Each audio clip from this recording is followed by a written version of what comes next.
Welcome back, everybody. It's time for more Minecraft. And you can probably tell where we left off last time.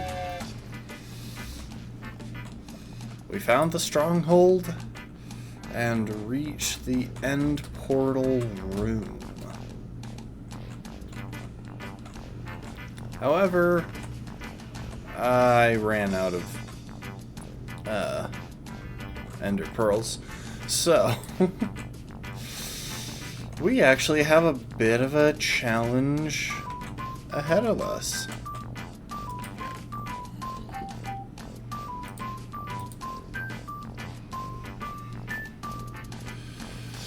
Alright, let's see what we want to take. I think we'll try and take pretty much everything we can.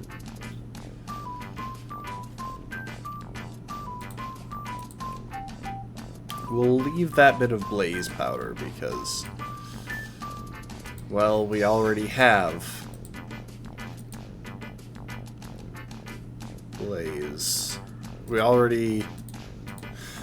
It's where we're going to need it. We're going to be coming back here once we've gone and gotten more ender pearls.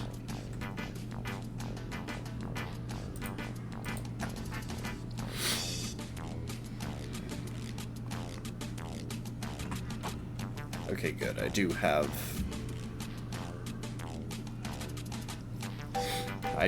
a shield.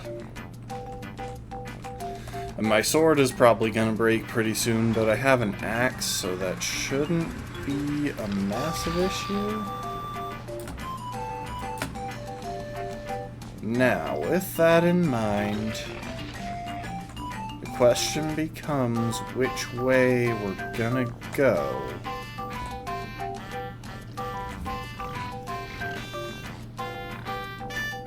To get back to where we were. To get back to our starting area.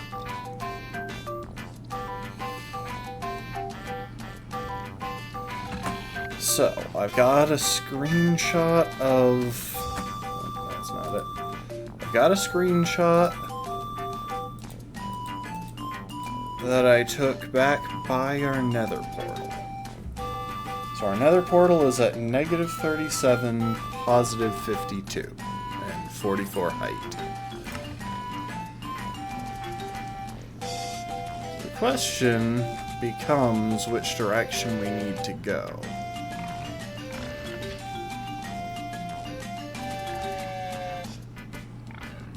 Okay, so we need all of our numbers to get smaller,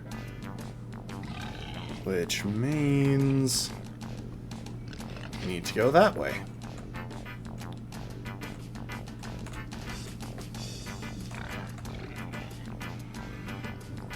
And before we do,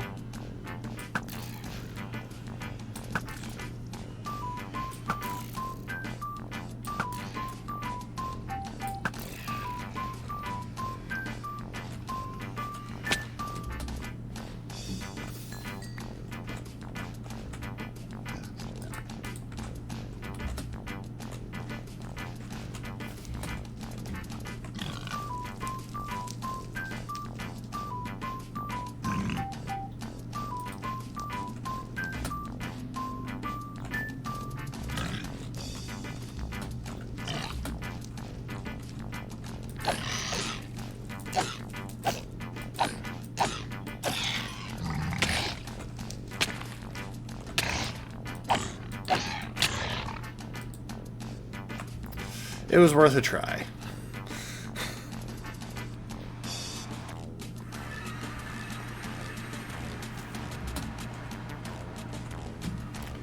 Alright, keeping this simple,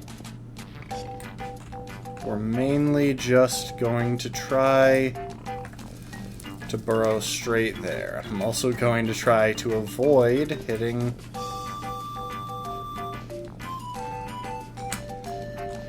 any gilded blackstone because it's the coolest looking block in the game and I don't want to break it.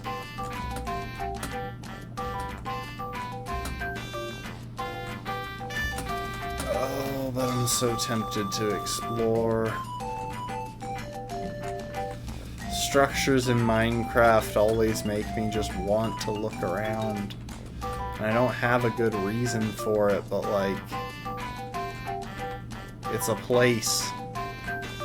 I don't go places in real life, so video games are the only option.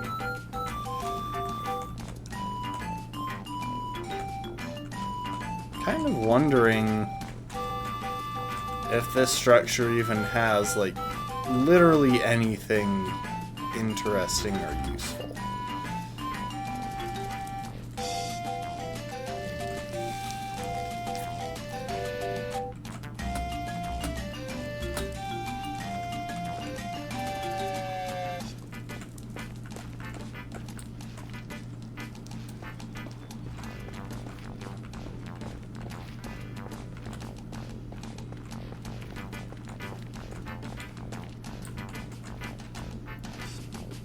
Okay.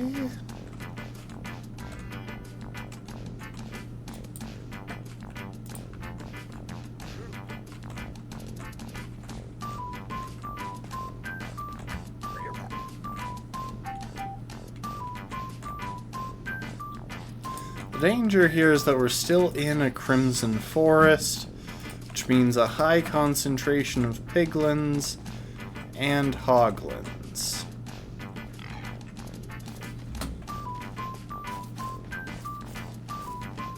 And rather than coming up with an intelligent plan for dealing with them, I am just gonna kind of sprint.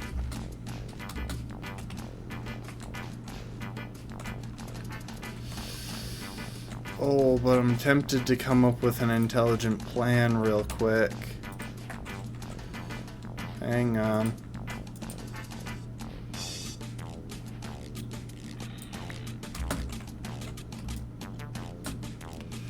I know a trick that might apply here.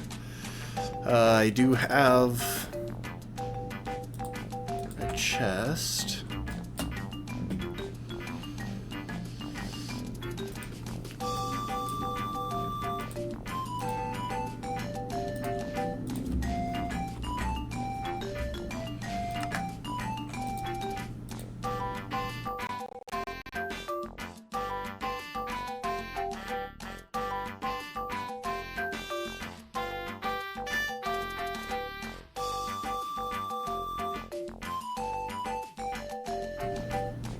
Sorry, my mic glitched out there for a sec.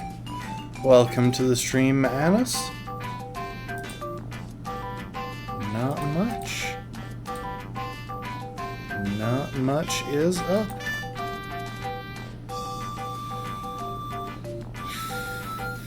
Surely we have something we can throw away. I totally should have turned this iron into an anvil to put this infinity onto my bow, but oh well. I mean, I guess just make a torch.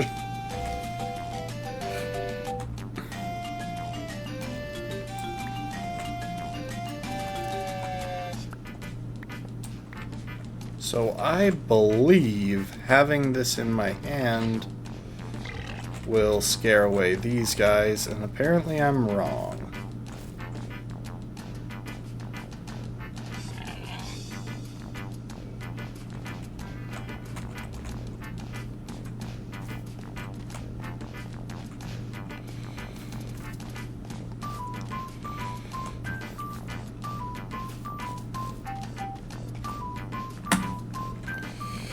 Okay, we're supposed to be at -37. I didn't close that, did I? I did, of course I did.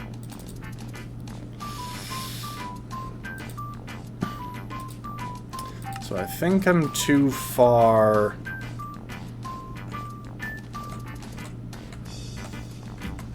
that way.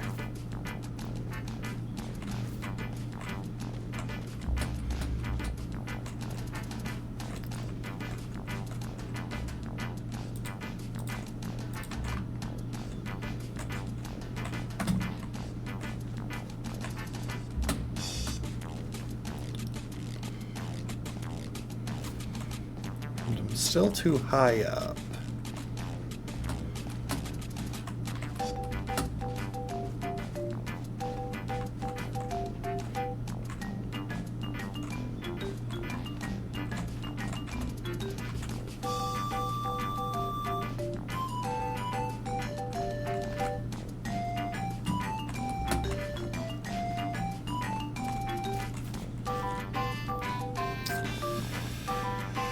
Okay, well, let's make a bridge.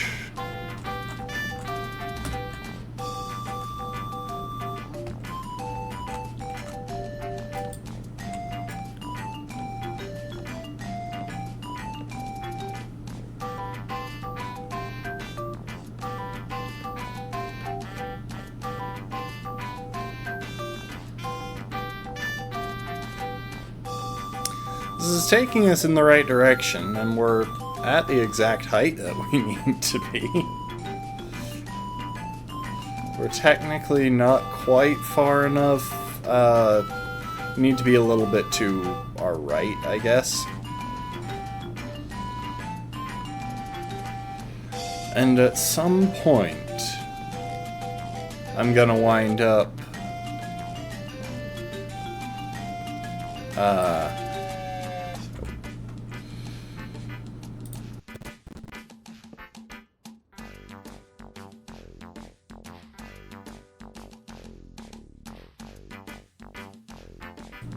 Mike, why you gotta keep cutting out on me? At some point, I'm gonna wind up shifting all of this to...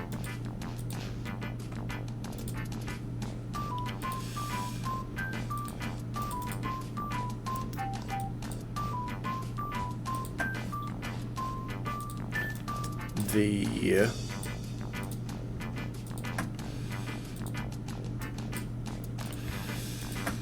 ceiling of the Nether.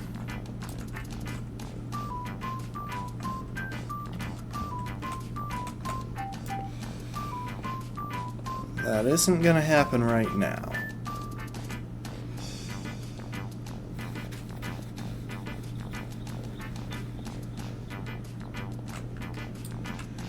You know, wait. No, I don't have a saddle in my inventory. If I did, I could totally just get one of those Stractors. Which would actually be, like, kind of a killer play.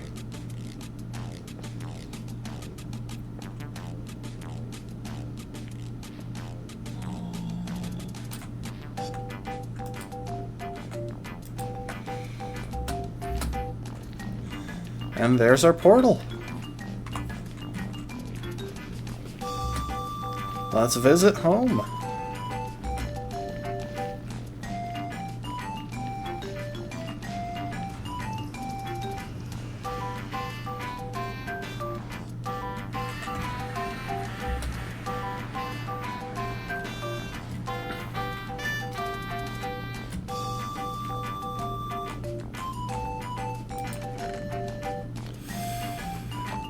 Okay.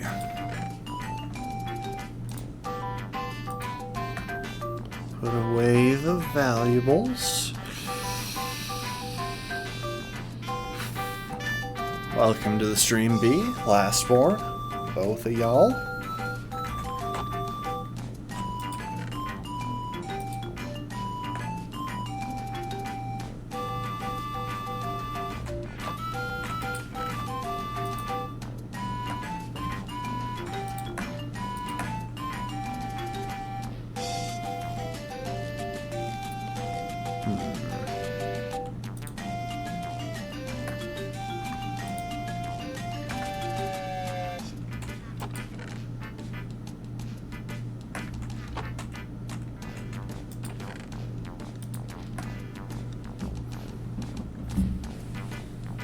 Thank you for the hydrate, Lastborn.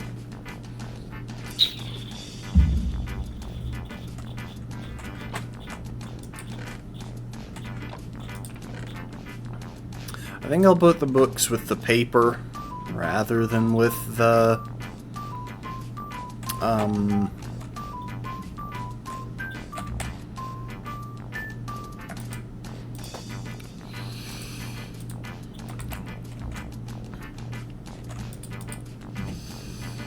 whatchamacallit.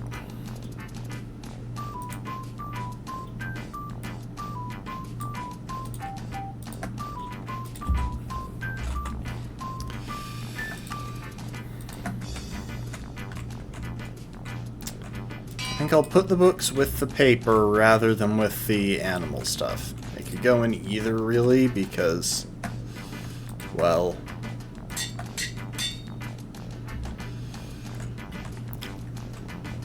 they're made of leather and paper. And I'm not prepared to distinguish between the two. Wait, why didn't I put them there? Oh, I had 2 stacks. Okay.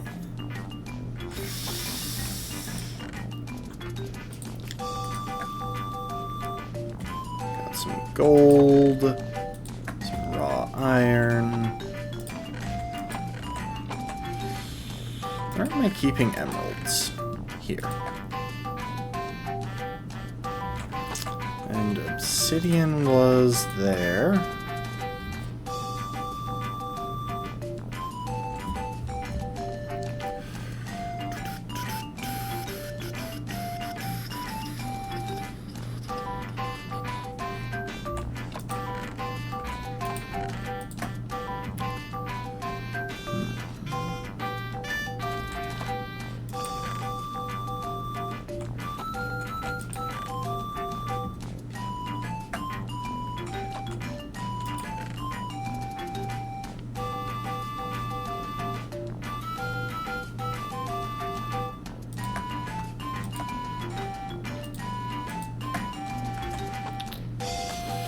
Let's grab a couple of diamonds because my sword is running low, so I'm gonna go ahead and make a diamond sword.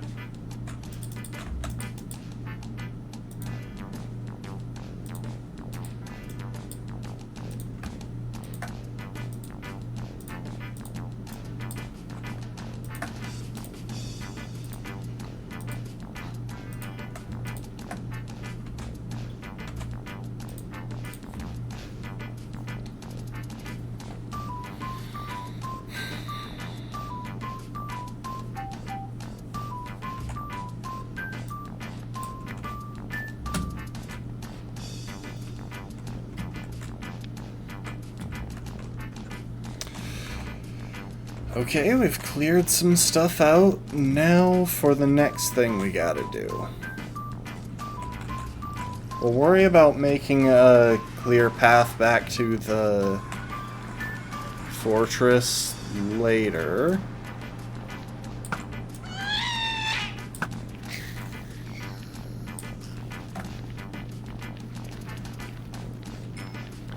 Right now, though, we need ender pearls, and luckily, we're in the right place to get them.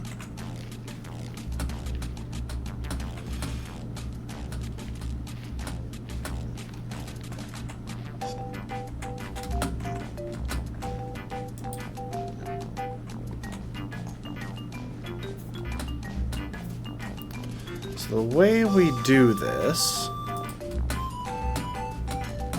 with our current equipment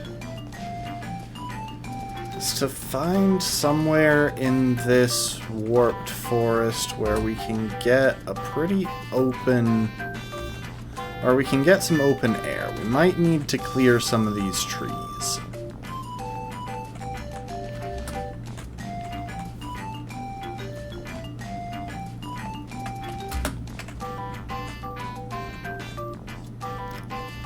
Yeah, I think we'll clear some trees here.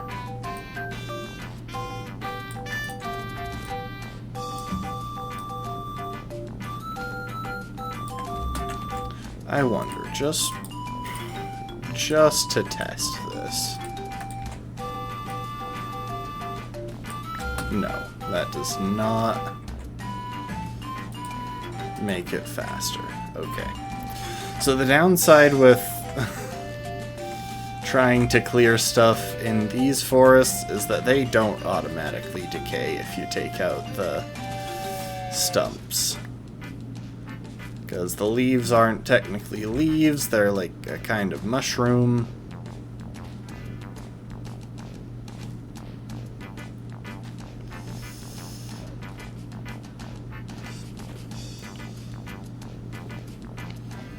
Anyway, we want to clear some space for Enderman to spawn, and where we can get just a nice line of sight.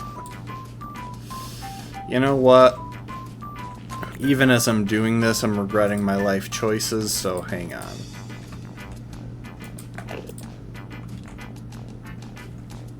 There is a faster way. It just probably involves some death.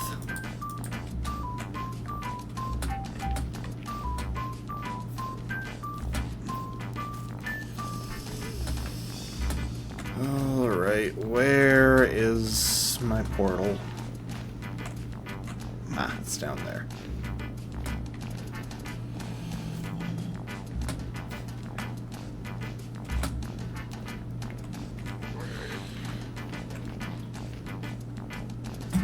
Yeah, that's what I thought.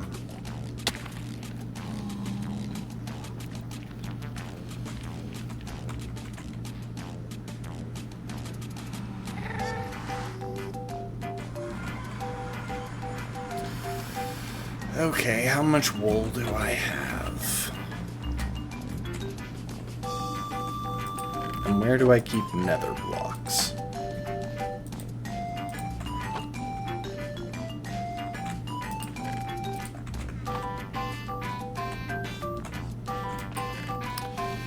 I have 6 wool.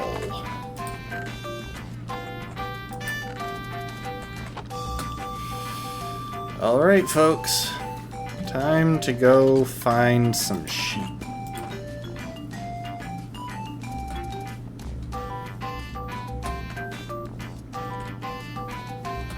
I think that...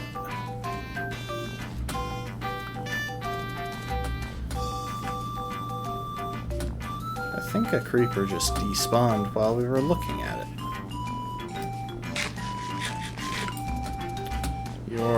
You're a sheep. Oh, please. Look, I know cows, I know I slaughter you guys, but sheep are actually useful alive. I got no reason to slaughter them.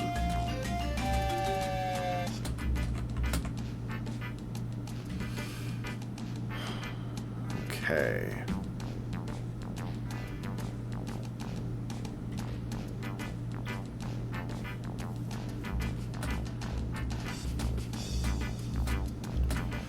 Were there sheep by the other village? Like, I should probably just actually, you know, farm sheep. Just get them in a pen or something. But I mean...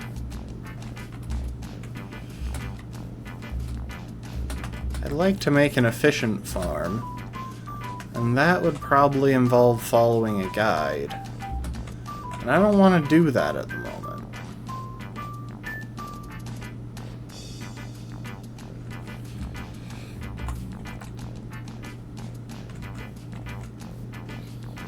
Hi, zombie.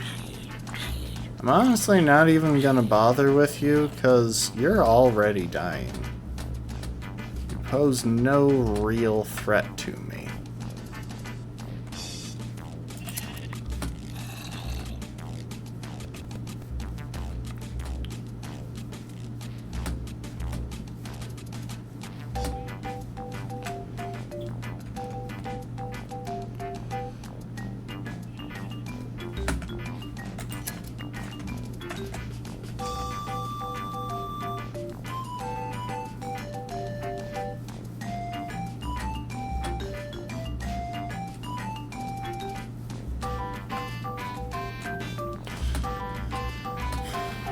I'm gonna see if there are more sheep by the...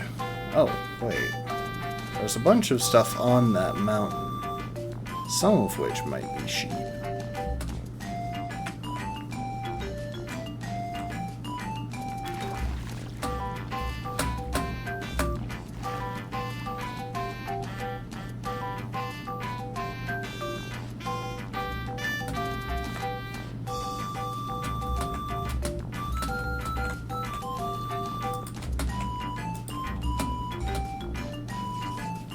And of course, I can't spend too much time looking for sheep or y'all will start to think I'm Welsh or something.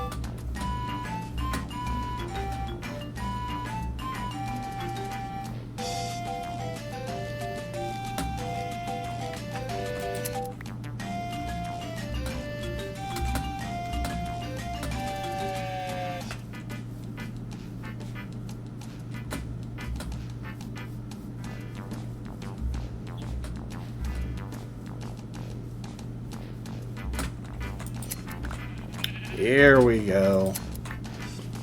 Now we got sheep.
And that's really the key with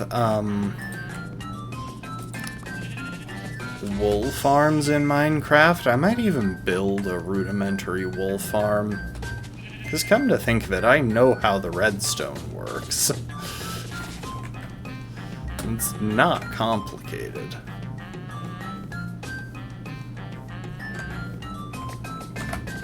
Alright, let's head home before we get swarmed by monsters. So, the key with wool farms in Minecraft is just to make sure that the sheep has opportunity to eat grass frequently, and that they get sheared basically immediately. Because you just kind of need them to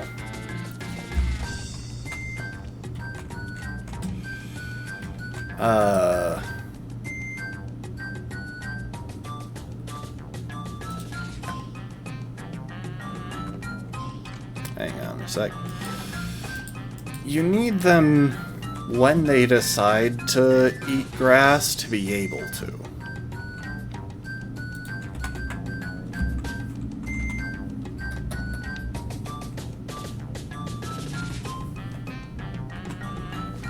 Hang on a sec.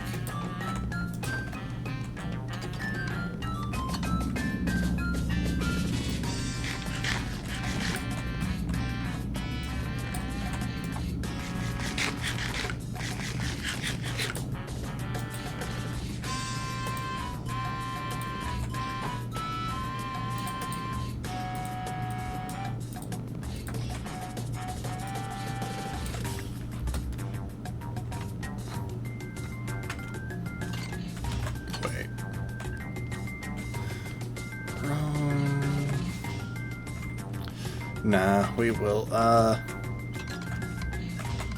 Sorry, I'm trying to decide where I want to put a grindstone.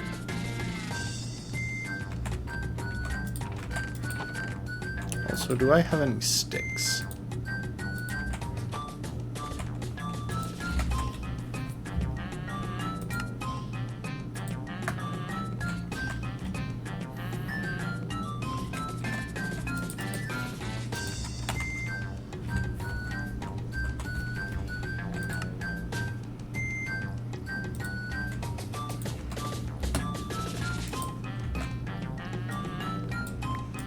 So, grindstones are dual purpose. You can use them by putting two of the same item. I don't know why my mic is glitching out all over the place today. I'm sorry. You can put two of the same item in to combine them and get their durability to match. If you put an enchanted item in there, you can unenchant it, but we don't really have a reason to do that bit of it right now. Anyway. We are going to drop off our wool for the moment, along with a couple other things.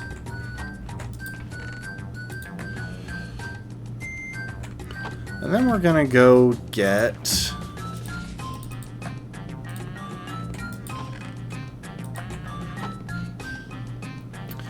bunch of wood, because we've got all these trees growing.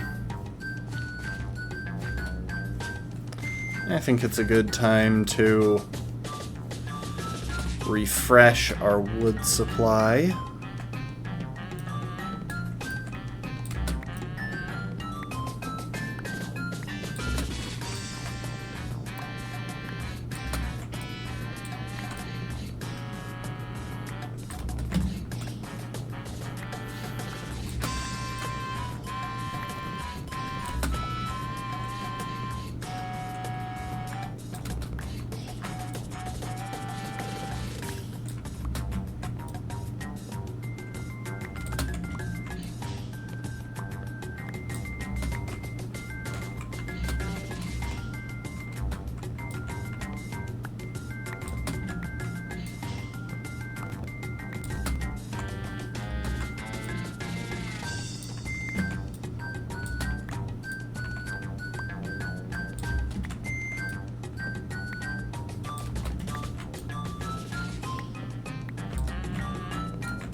thought we were close enough to the top that I could reach it from there, but apparently I was wrong. Jeez.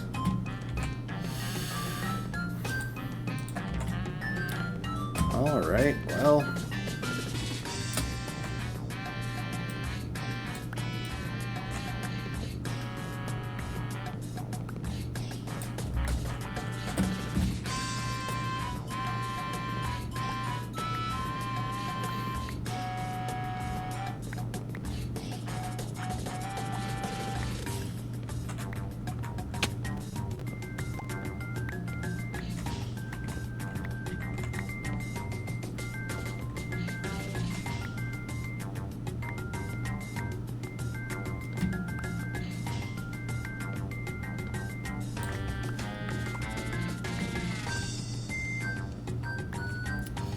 Now we'll just leave that there to decay, while we go and do the same thing to a different tree.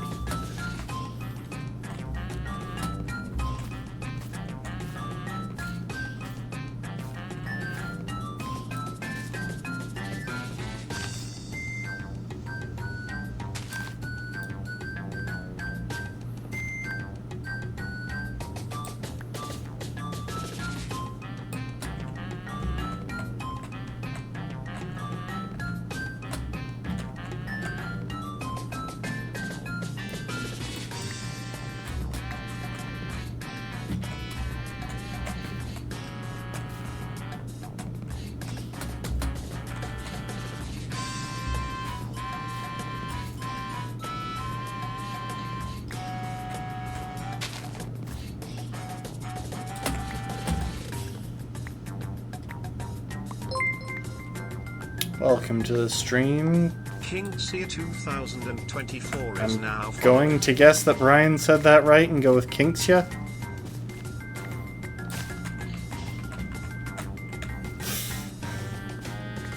Welcome to the stream. We're playing some Minecraft.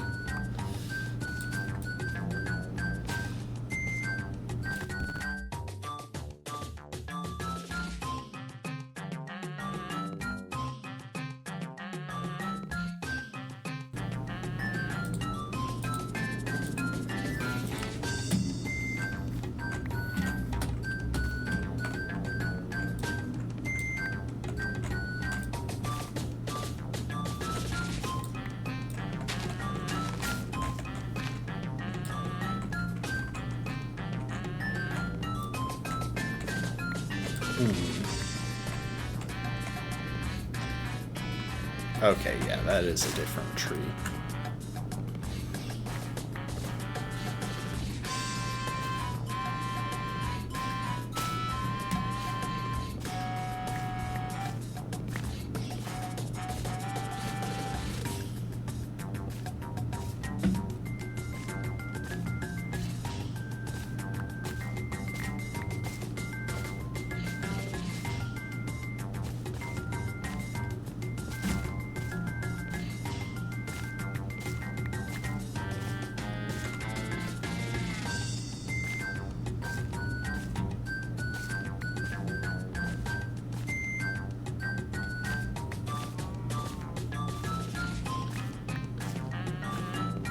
I have planted dark oak saplings, haven't I? I'm sure I have somewhere.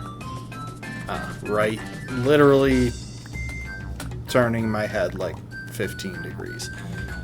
Okay, we've only got 2 of those. I'm gonna go and see how many saplings have dropped over here. See if we can replant.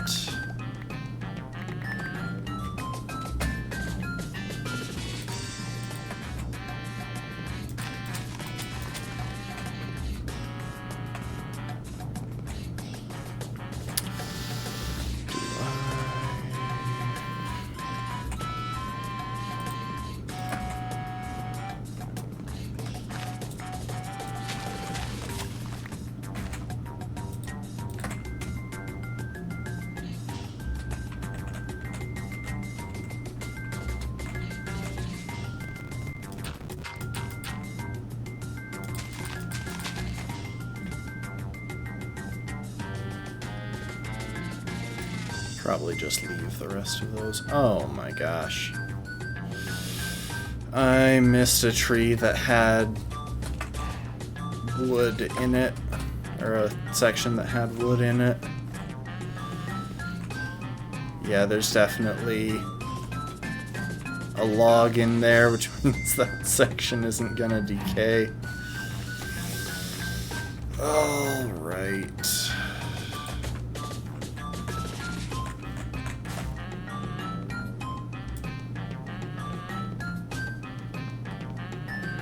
Let's clean up.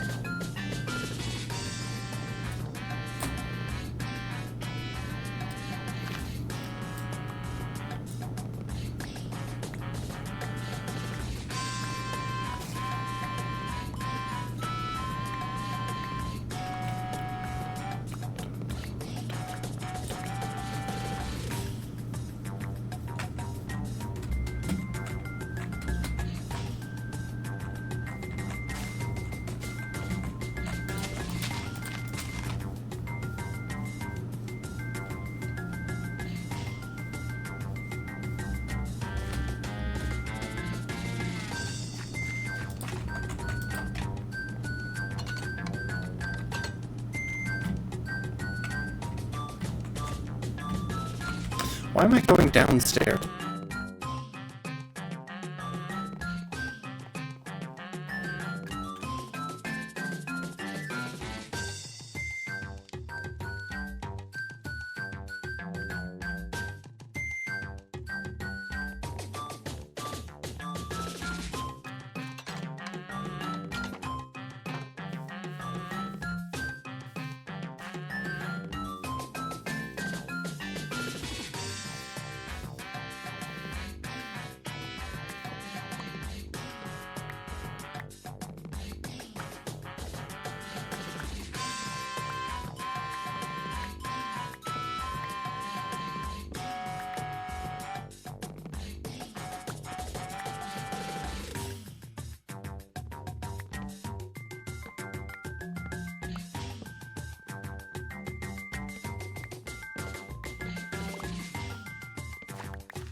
I have no idea how much of what I've just said y'all have heard. Come on, guys. Fall down.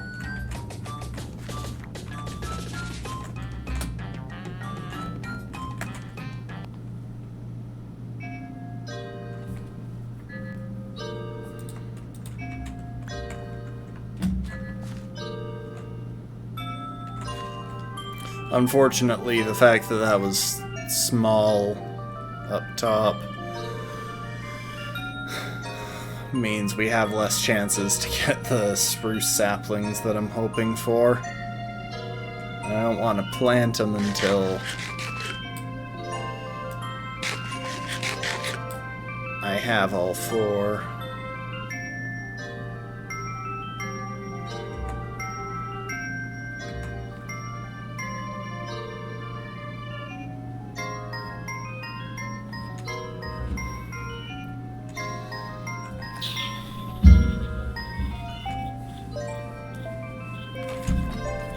At some point before we go after the dragon, we are going to need to visit the Skelly farm, because it's actually immune to these arrows that I'm currently using.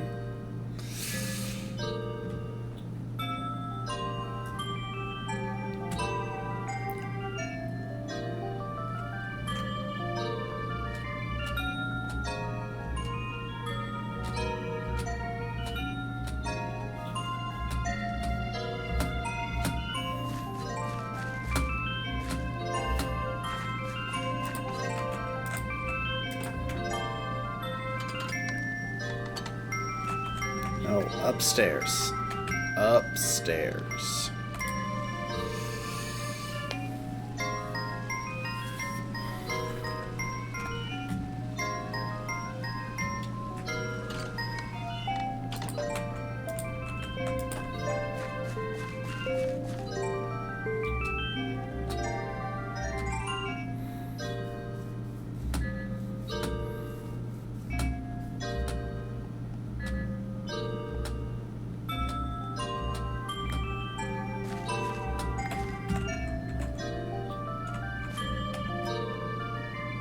Okay, there's a chance that one of those ones might give us one, but in case that doesn't play out, we're just gonna go bust some leaves real quick, see if we can get one.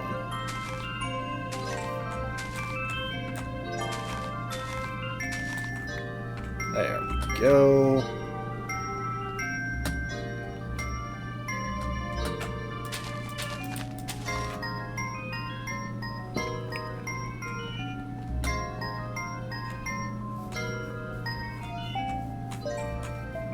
I'm kinda surprised those haven't already sprouted. There may even be something blocking them.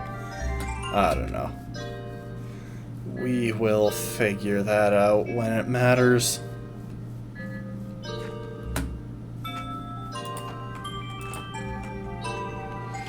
Okay.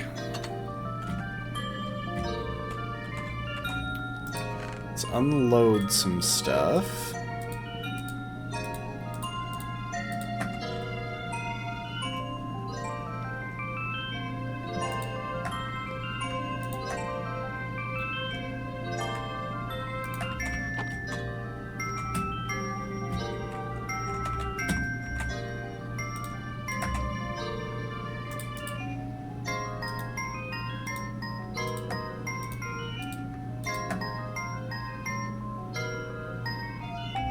Oh, that was jungle logs, not spruce. That doesn't hugely matter. I'm just trying to take what we have plenty of.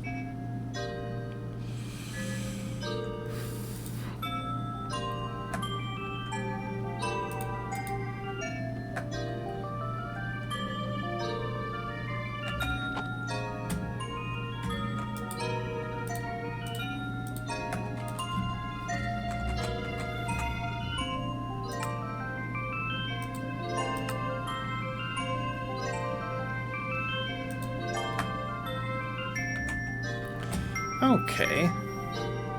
Well, now we can improve our storage situation.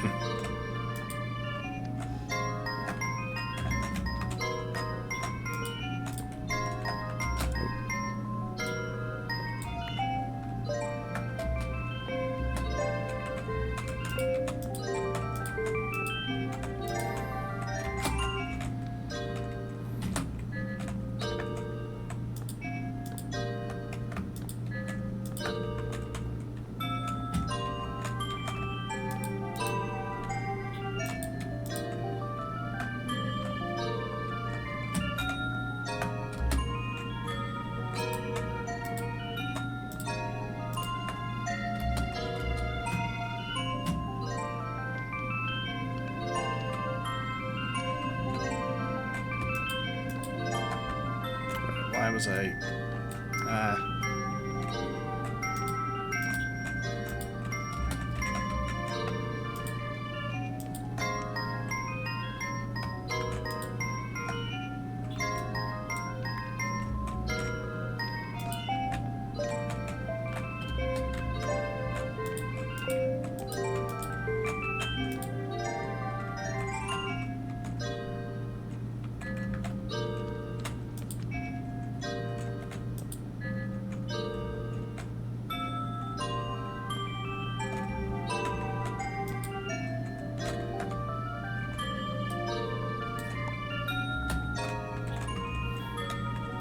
I'm gonna need to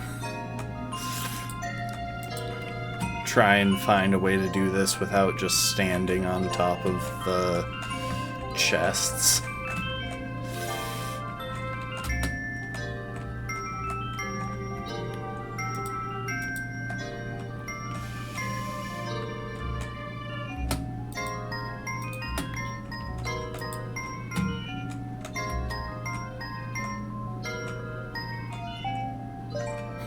However, I'm still gonna leave this little staircase here because it is handy to have a way to get on top of them.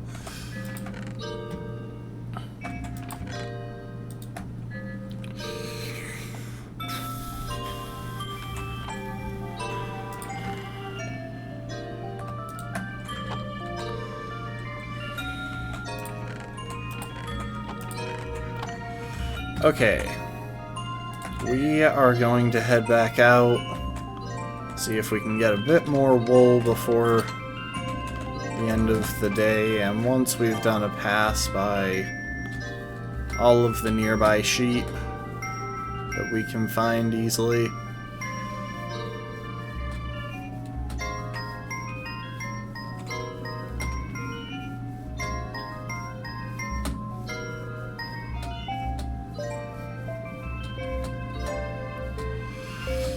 we will call that enough wool.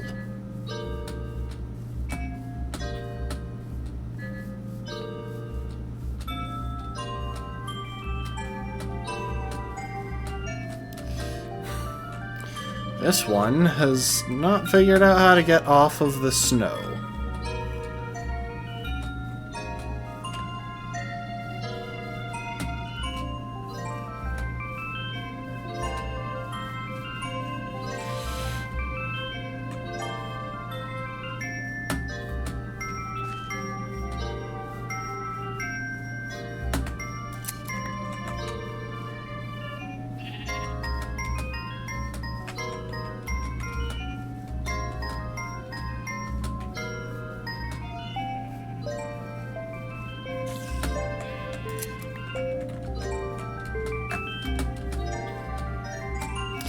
You ever wonder why the monsters in Minecraft pretty much never attack the animals, they only attack the people?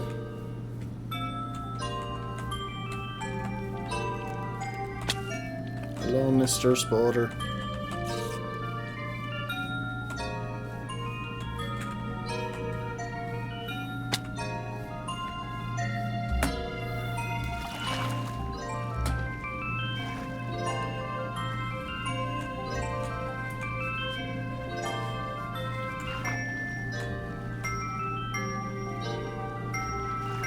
It's getting tall and where? Oh, welcome to the stream, Rafkin.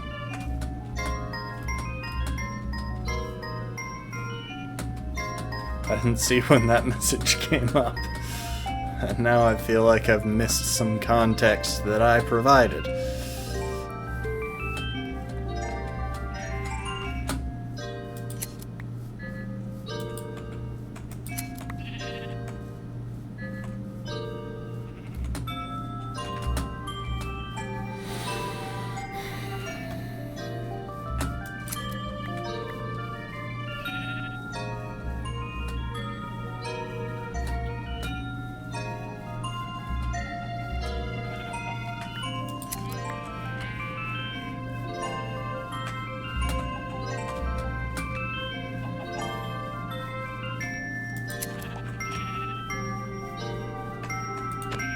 Oh, wrong button.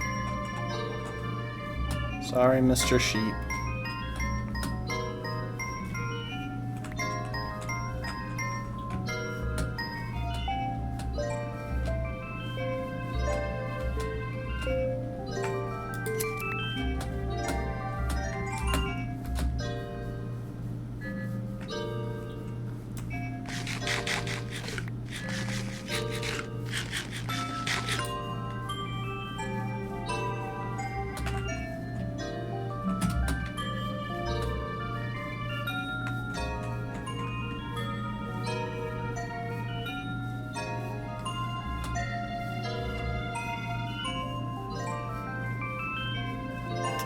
You know, one thing that I don't quite remember, I can't recall if you can put fortune on shears to get extra wool from each sheep that you shear.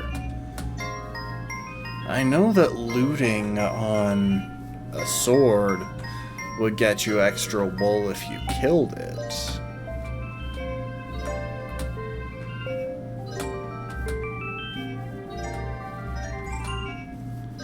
I'm just not about fortune on shears, or maybe it would be looting. But I think looting is sword specific.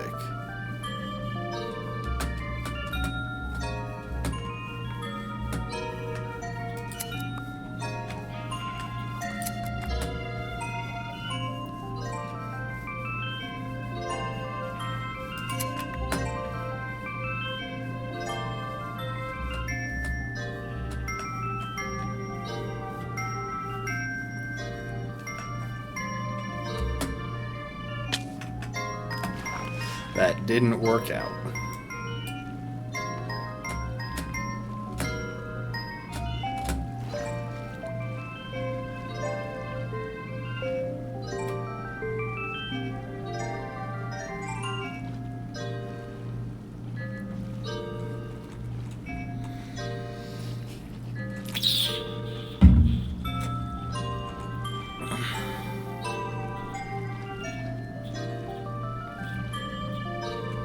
Narrator narrates all. Oh. Narrator narrates chat. Narrator narrates system.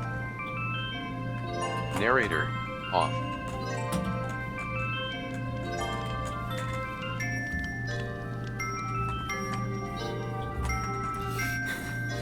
Sorry about that. I was trying to turn off hitboxes.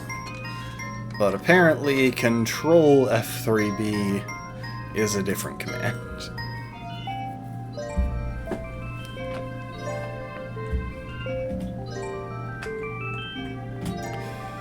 Anyway.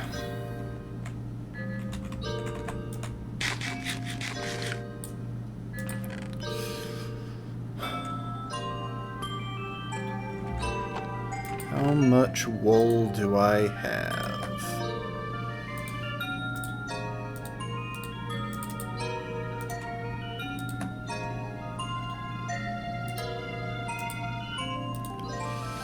Can't use all of it because we need it in sets of 3.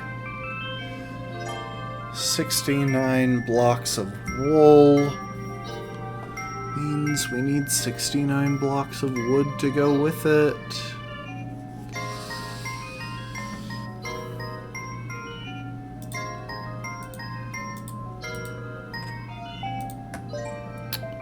That'll be 64.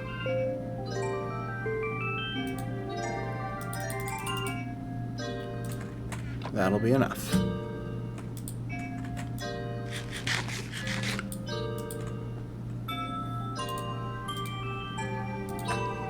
Oh, I just realized I already had 4.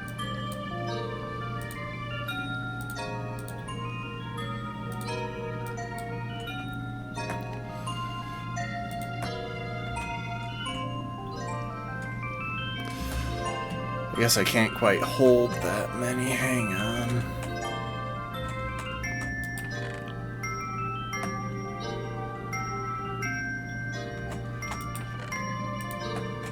Put some stuff away at least.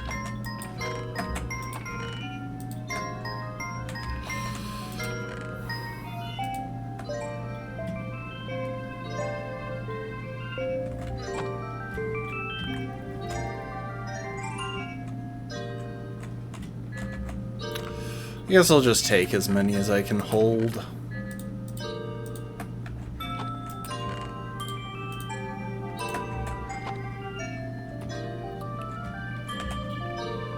That leaves me some room to grab some stone.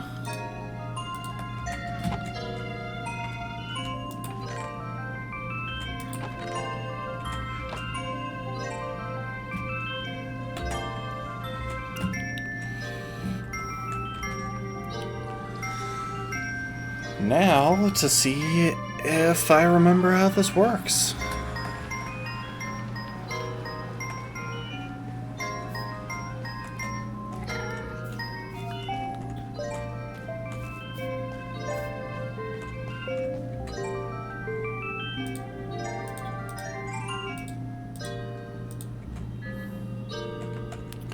So start by placing that there. Placing a stone block between us.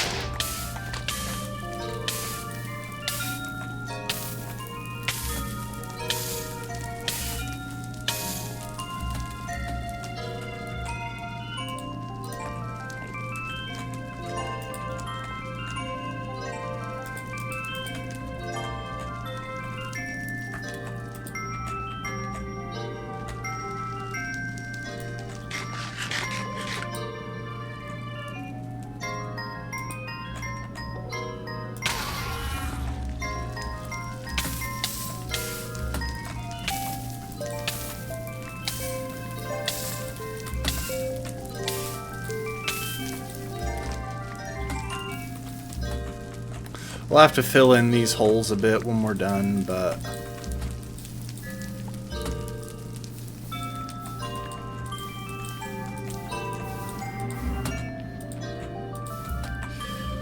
this is kind of the fast way to clear area in the Nether.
So, real quick, what's happening here, for those who haven't played Minecraft, is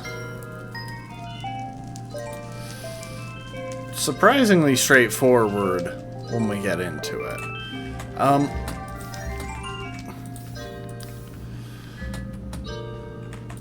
The game developers didn't want you sleeping in the Nether or the End.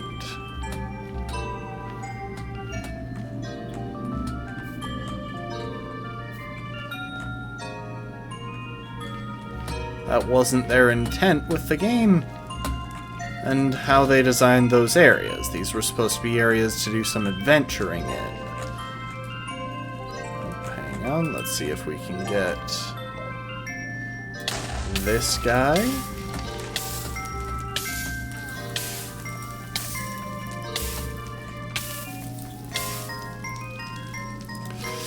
That wasn't their intent with how they designed this game and these areas. You were supposed to go into them, adventure, go out, and head back to your base.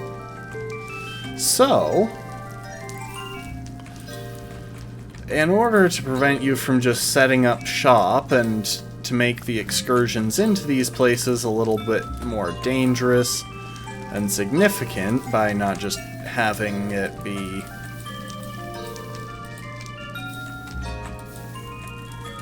by putting you farther from a checkpoint. They went ahead and made it so that rather than beds just not working in these places, if you try and use a bed, the bed explodes. And this is actually why the bed is one of the most deadly items in Minecraft.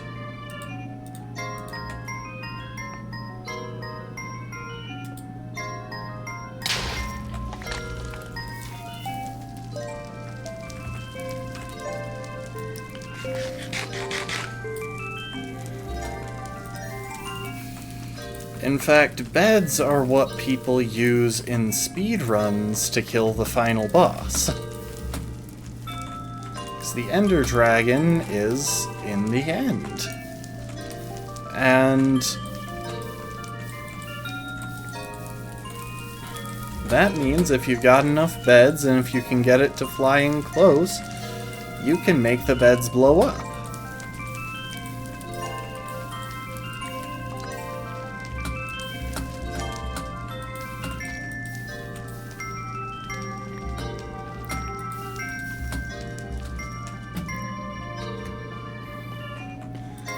And they will do way more damage than, say, a block of TNT would.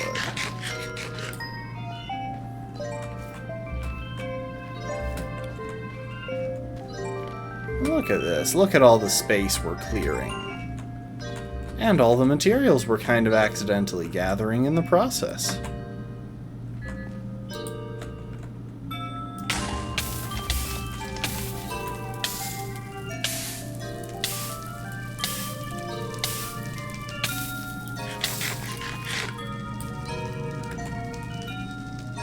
Now we are taking a number... Our armor is taking chunks, but... It's taking some chunky damage, but I think we can deal with it anyway.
You notice how there are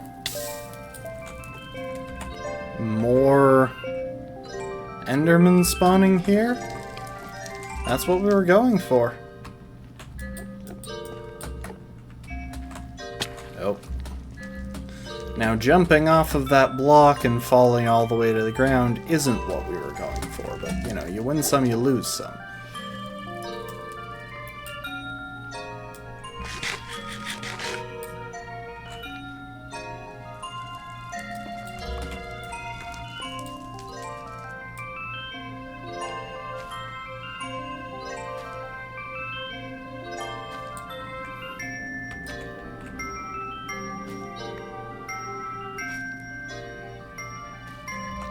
Just want a nice clear area where we can get Endermen to spawn.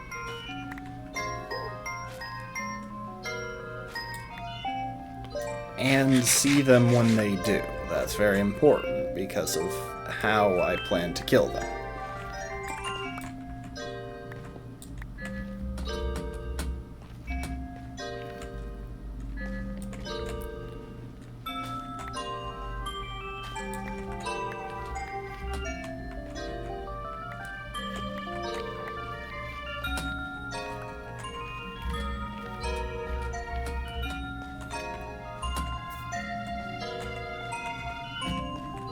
And it's nice that we're getting fresh materials by doing this as well.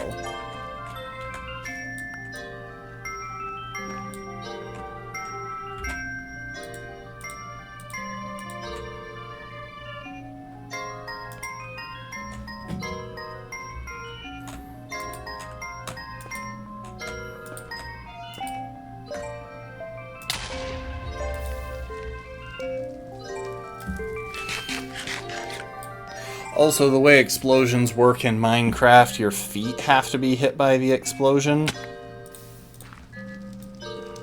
That's why I'm covering my feet while standing still very much within the blast radius. Of course, explosions in the Nether, or maybe it's just bed explosions.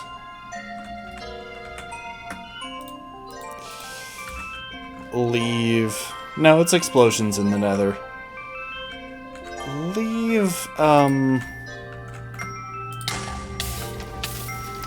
Fire everywhere. So I still get caught by the fire. Ideally, I would be doing this with a fire resist potion to avoid that damage as well.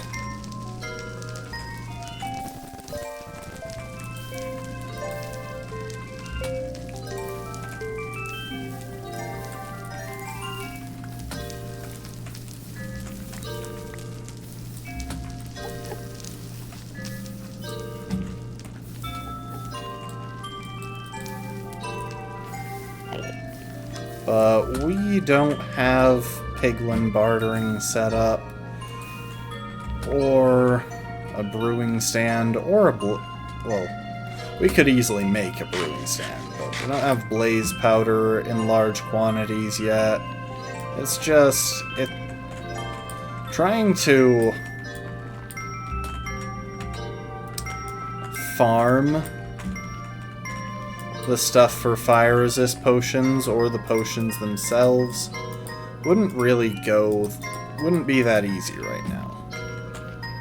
That takes infrastructure.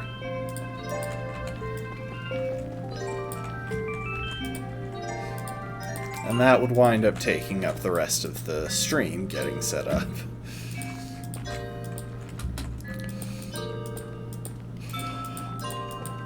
Honestly though, if I were to recommend a speedrun category to go and watch, even if you're not that familiar with speedrunning, speedruns of, like, glitchless speedruns in Minecraft are really cool. There are some glitched ones that kind of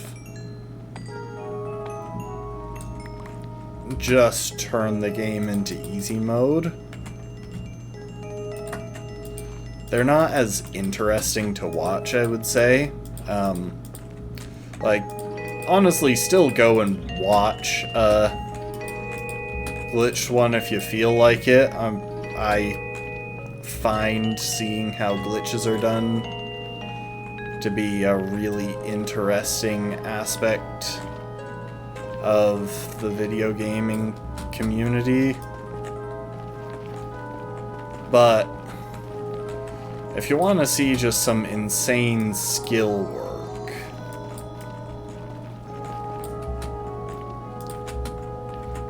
I highly recommend checking out Minecraft speedruns from time to time, because they have some insane strategies, and Ender Dragon kills alone are just really cool to watch.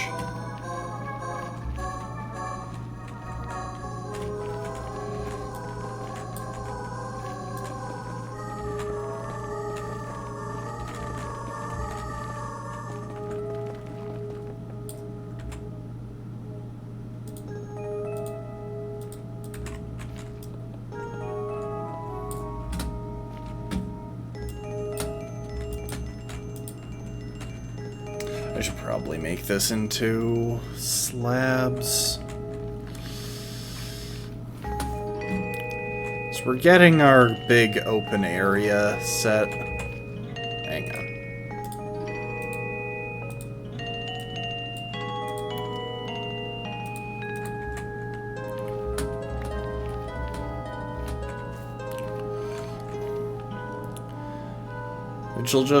Which just involves clearing space so that we can see the Enderman rather than just looking at the trees.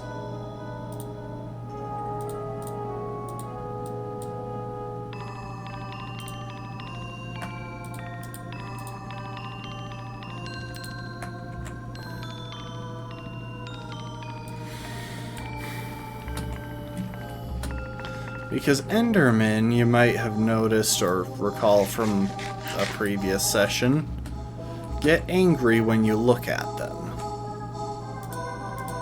And that's how we'll be baiting them to their deaths. So we're just going to prepare a place where they can't actually reach us, and then stand in one spot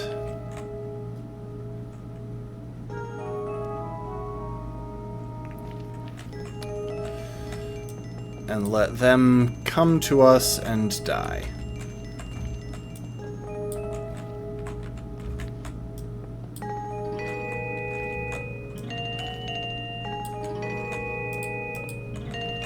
Because, well, we'll stab them. The dying part won't be quite as automatic because they're unwilling to just run into areas that will kill them in most cases. And they're actually designed to teleport away from a lot of hazards. So even if you get them to run into lava or fall into lava or something, they won't die. Because they'll realize, hey, I'm in lava, and they'll just teleport.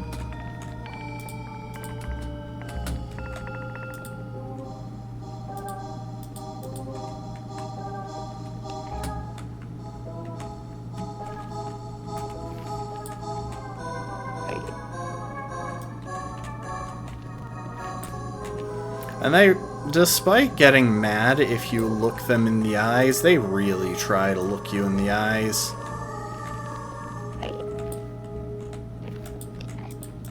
Like, they're allowed to look us in the eyes, but if we look them in the eyes, oh no. I didn't put my makeup on today or whatever, and now they're all pissed.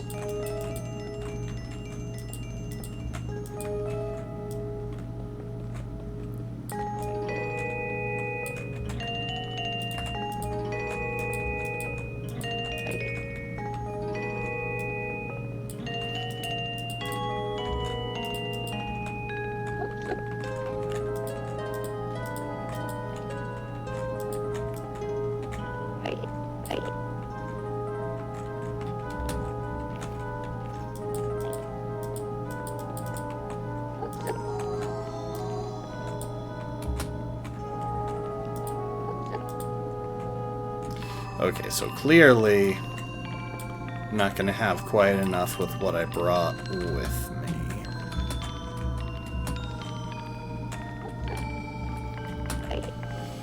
Oh, wait, yes I will.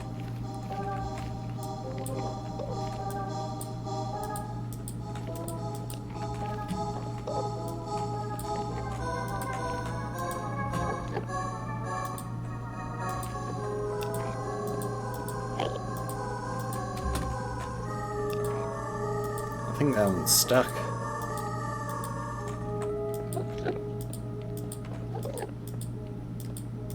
I've been trying to place these so that they wouldn't wind up stuck like that. Oh, there's a hole.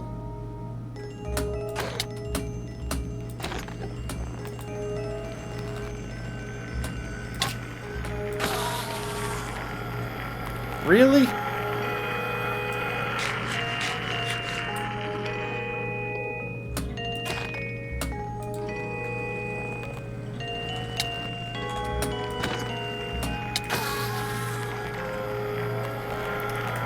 It's your own fault for falling in the hole that you chose to fall in when I was trying to set things up to kill you.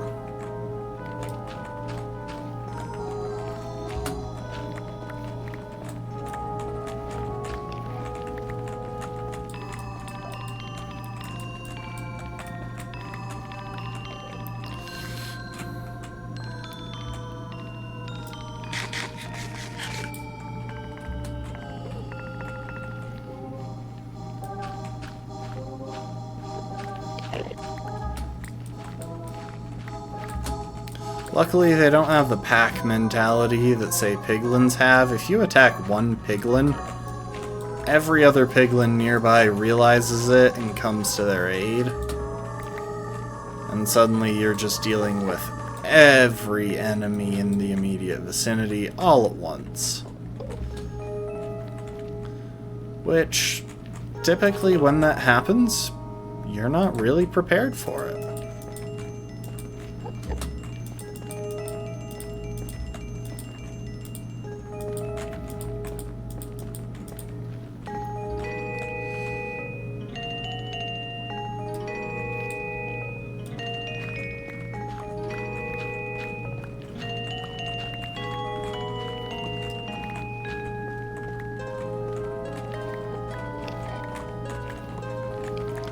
Kinda wish that I had taken the time to set up enchanting, because efficiency 2 or higher would insta-mine these rocks.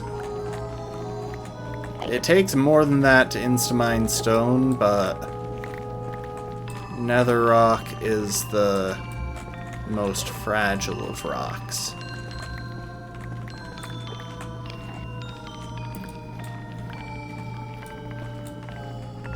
Pickaxe does to it what a shovel does to sand.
See, I could use this warp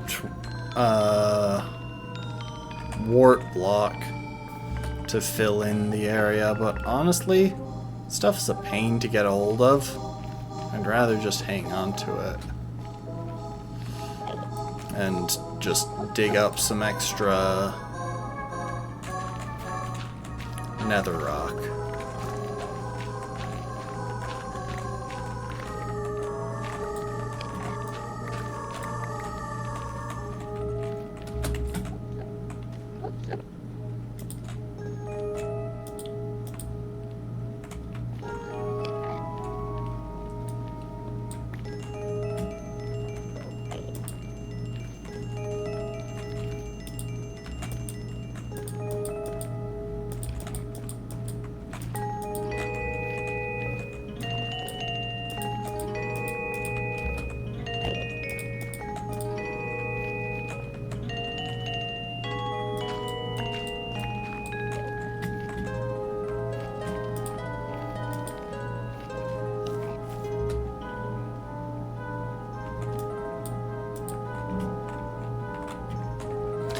Okay, we've got an area.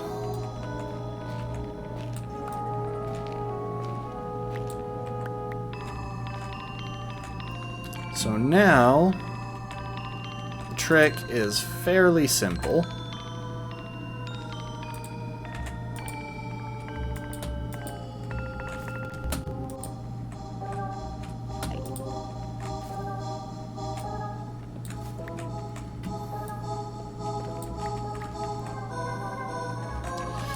We get some stone slabs here. It doesn't have to be stone slabs or even really slabs, to be honest. And I'm gonna put them together in basically a 4x4 pattern. I'm gonna stand here and we're gonna look at stuff.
Hang on. I got another bed. Let's clear some extra area.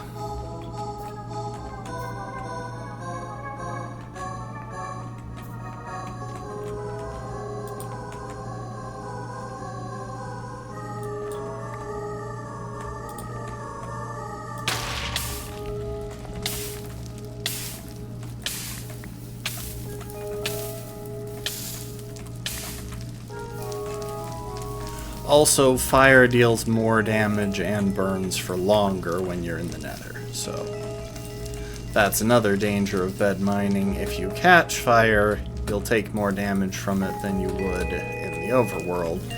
And you can't use water to put it out because water evaporates instantly.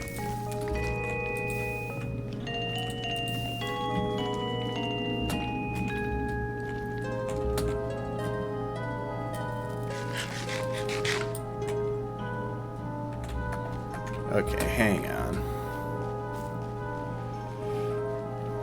We're gonna go get more of those beds. I want more space.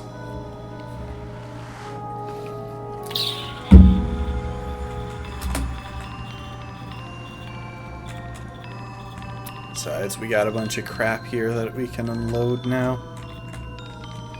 Redstone is here. No. Here? No. Hang on. Drop some nether stuff in here.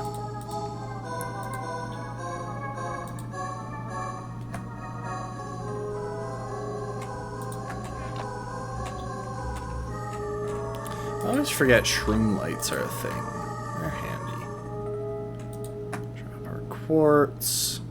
And we have 4 ender pearls, which we don't need many more, but we might wind up coming back to use this a couple of times before we actually get an ender farm set up, so...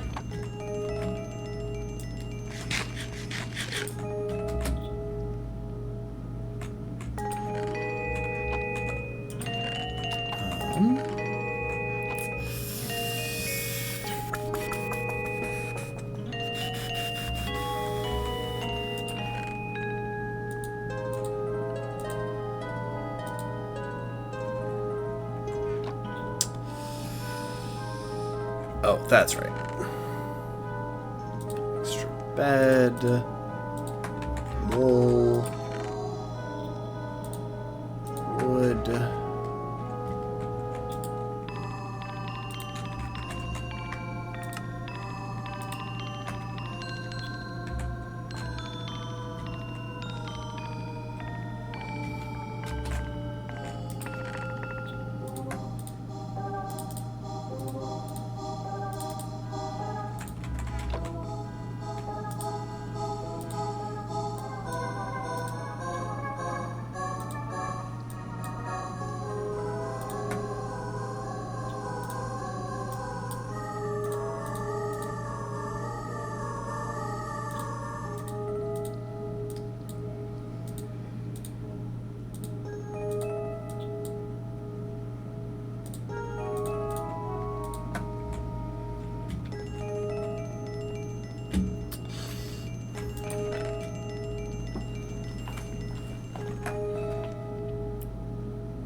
Gonna toss a few beds in here and figure out which thing I didn't take enough of.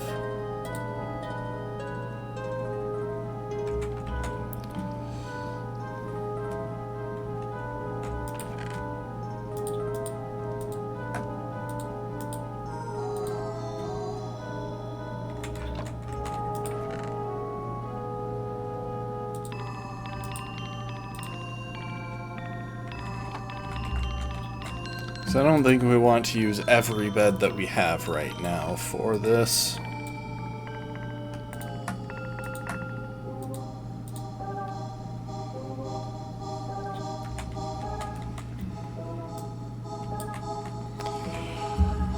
Alright, I'll fix my posture.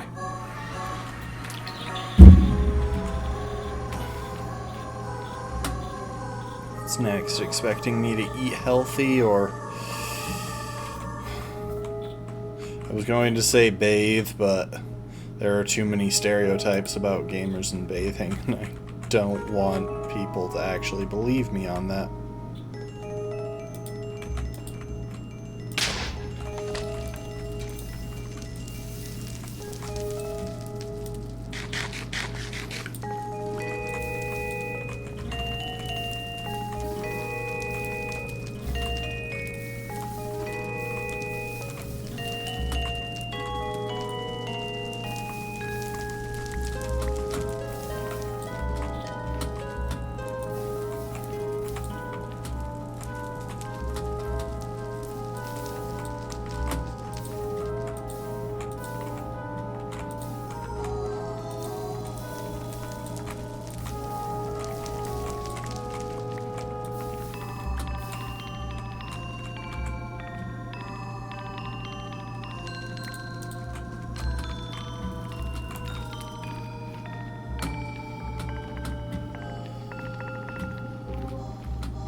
Beds are also the popular strategy for a lot of people for trying to find netherite, which is extremely valuable and rare, and is best farmed in the nether.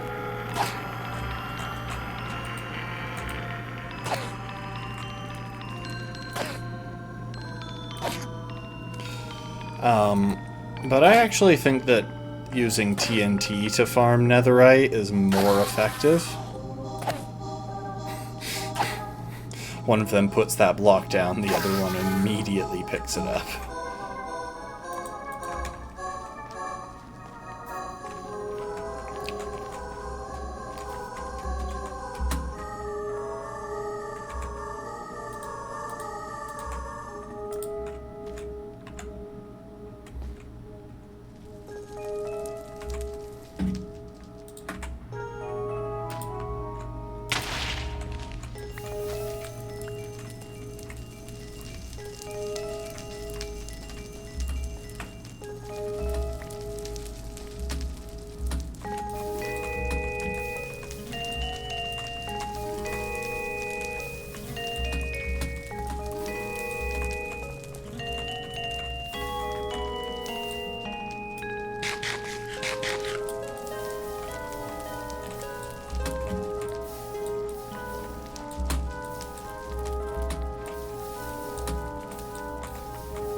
I think we've actually got enough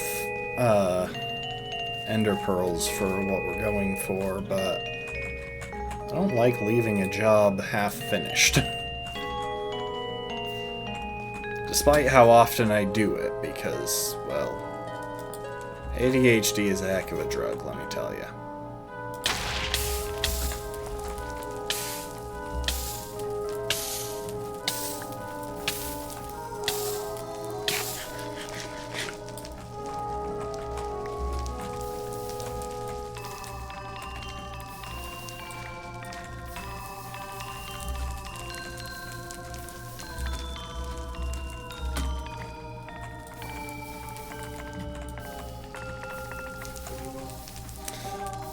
It's also kind of funny to me that most blocks are left behind after an explosion, but if you're using explosions in the Nether, then most of them fall into fire anyway.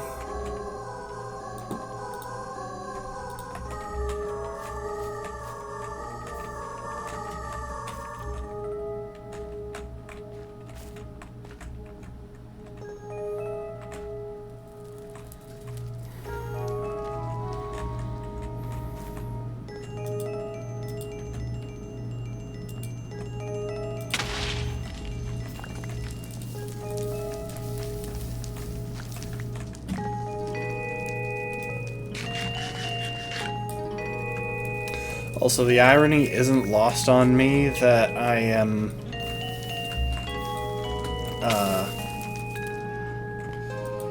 working in the Nether while listening to the Ice Palace theme from Paper Mario.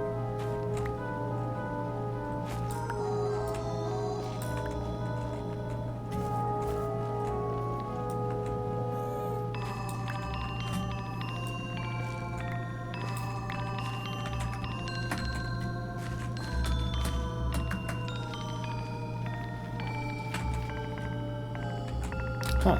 Why do I have no...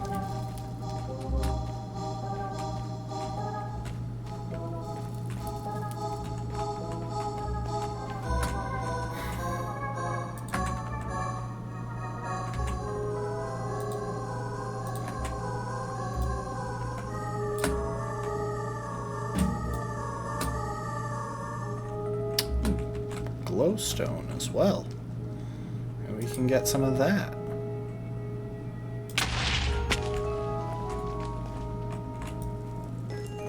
And we're standing. Give me a second here. I kinda wanna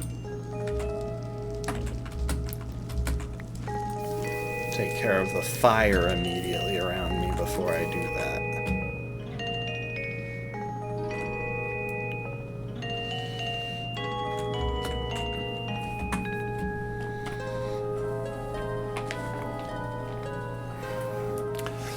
I've been sitting a lot today.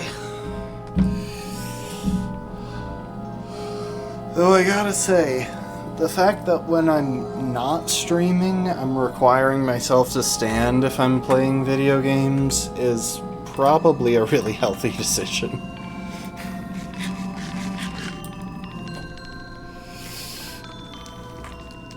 Like, I think it's probably doing a lot for me.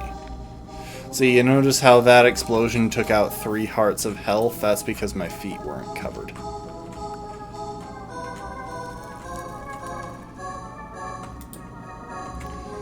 Whereas I can even be closer here. Okay, maybe that didn't work.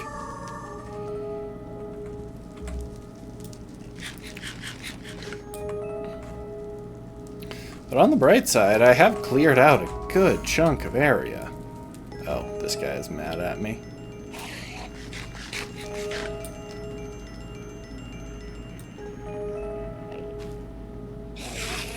Okay. Dude, I am gonna have to ask you to wait for a minute while I cut down trees. Alright, you know what? Fine, if you're that insistent. See? You just run away.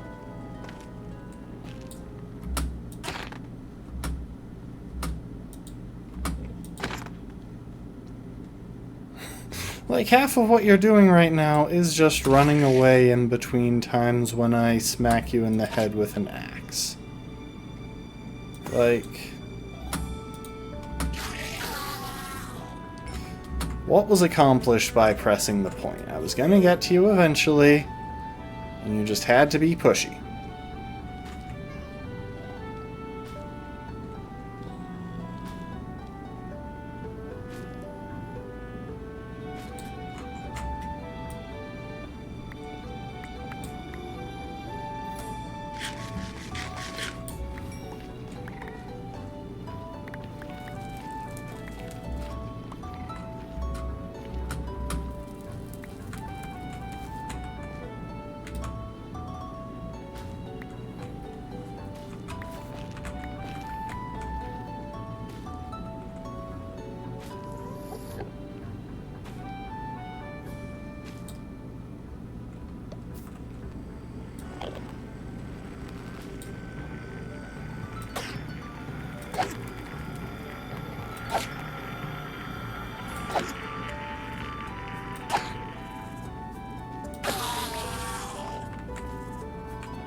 There we go. See, now we're getting a nice area around us that is fairly clear of stuff, so we can easily spot and aggro all the Endermen we need to.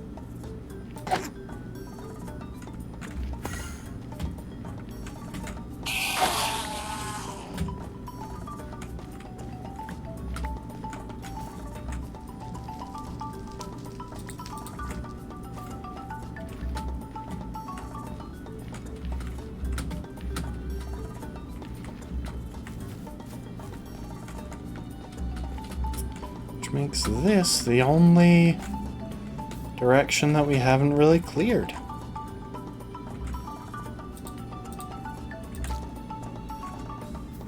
See if we can do it in 2 beds.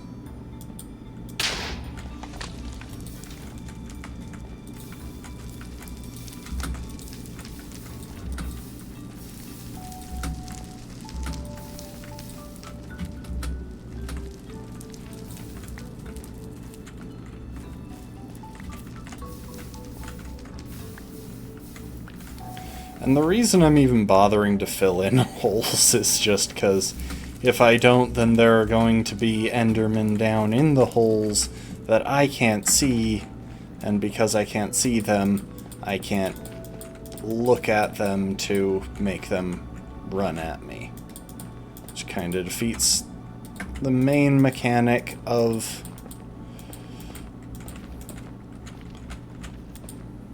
this setup.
You know what? We're going to fill in this hole a little bit, and we're going to call that good enough.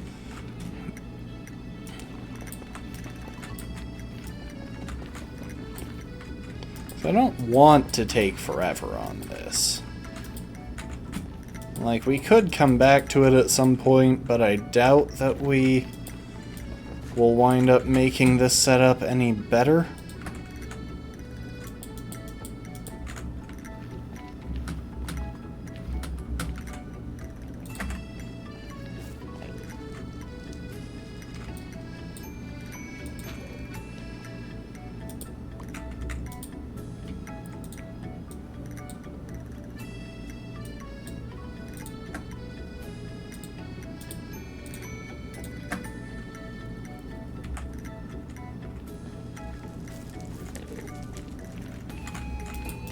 Because again, there are just better setups for what we're doing here.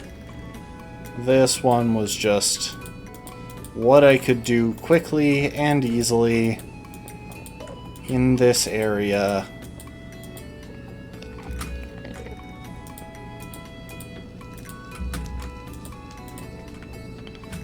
To get a nice area where I can look out and attract all the Endermen in sight, and apologize for what it's going to do to your ears.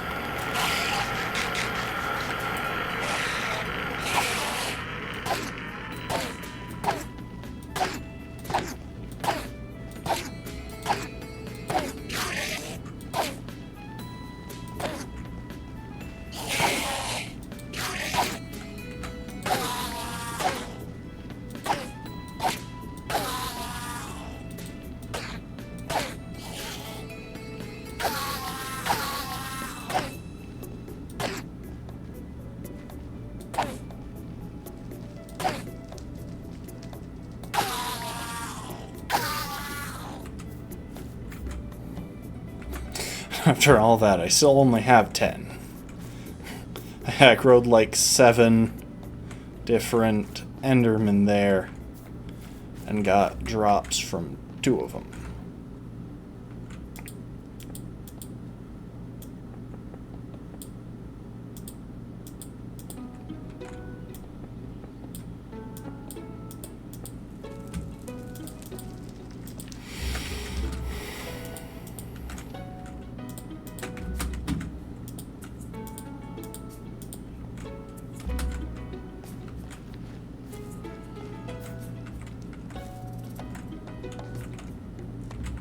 Okay, well, let's not worry about any more. We've got enough ender pearls for what we were doing here. If we need more, we can come back.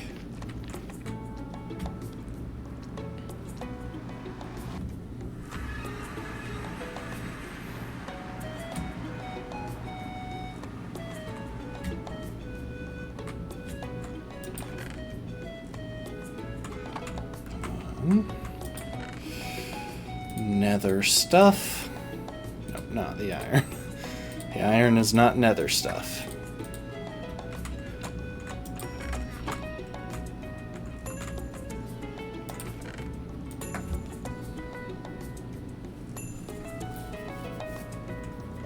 Oh, I almost forgot to drop the shroom lights and that other mushroom.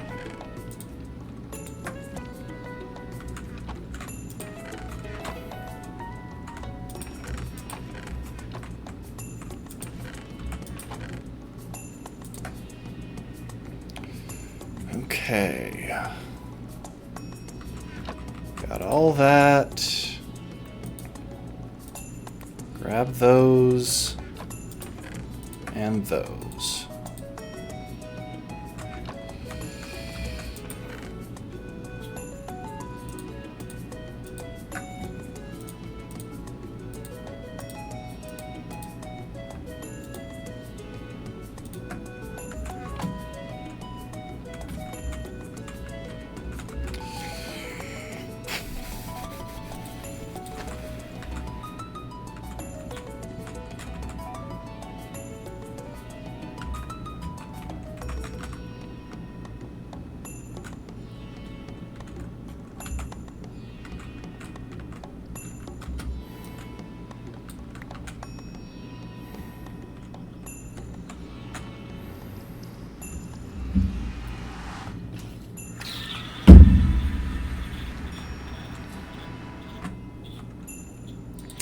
Okay, now, that's where we are, and we need to get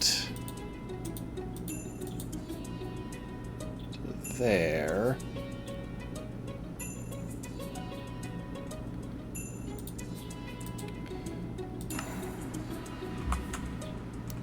So if we go this way, yeah. We'll start by just following the path we already made.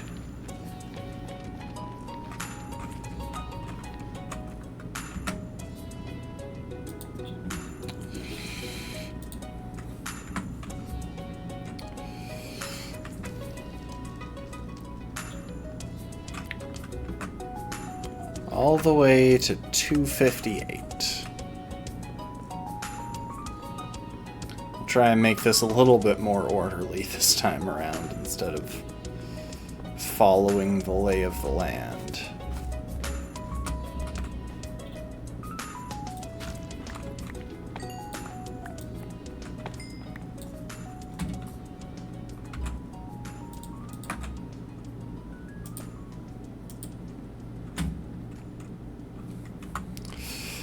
I don't like having the codes on the screen. Like, they're incredibly useful, but I don't like having them everywhere, because they just obstruct vision for me.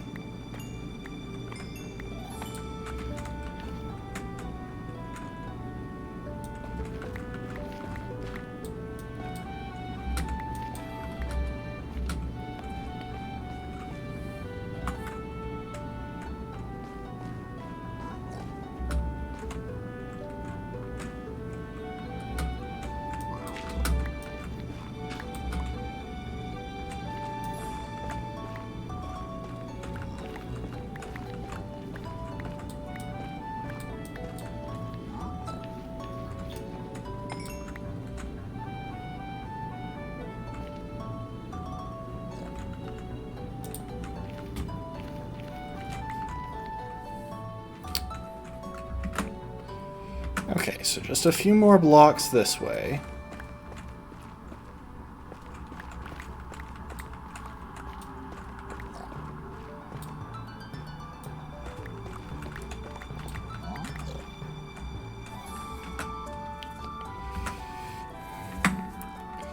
And then straight this way for about 100 blocks.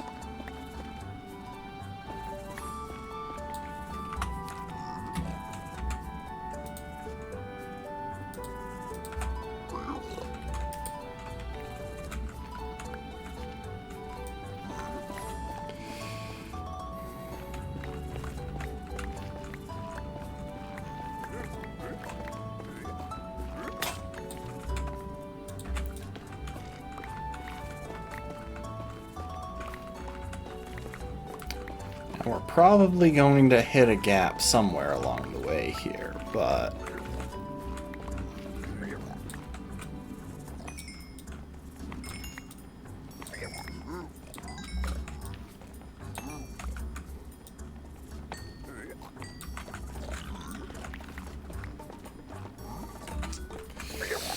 we'll deal with that when we come to it.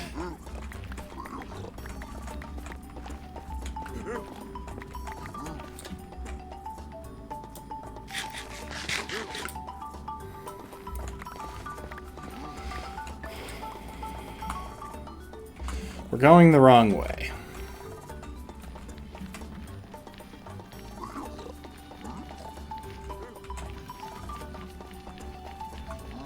We need to go more negative. Don't worry. It's just a matter of turning around.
Alright, we made our way back.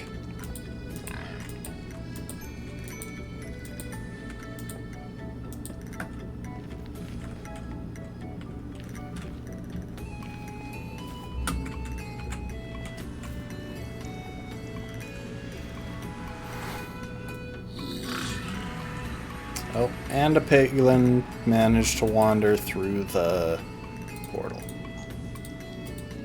Good for you, buddy. You are now zombified. Okay, we gotta figure out what we're leaving behind. It's most of the just random nether stuff. Also, I don't think infinity actually works on enchanted arrows, but that's not a big deal because we won't be using those for the dragon anyway.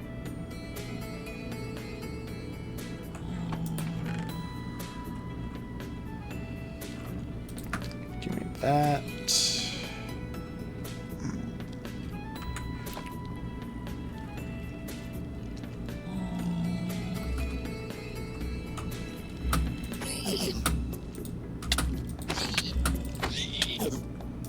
I almost forgot to set my spawn point.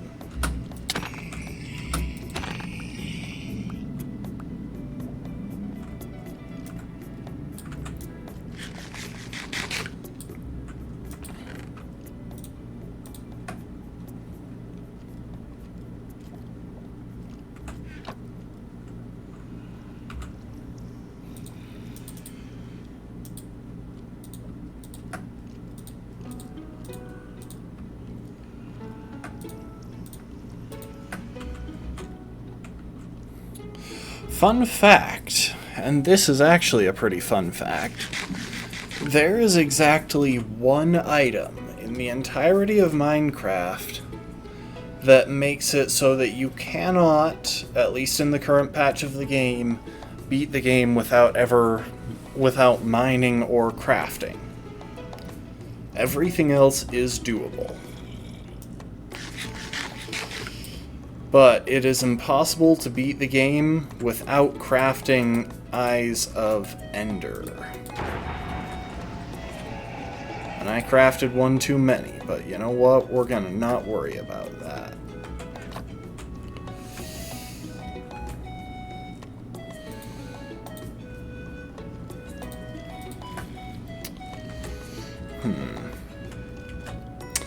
Wonder where we could find some water.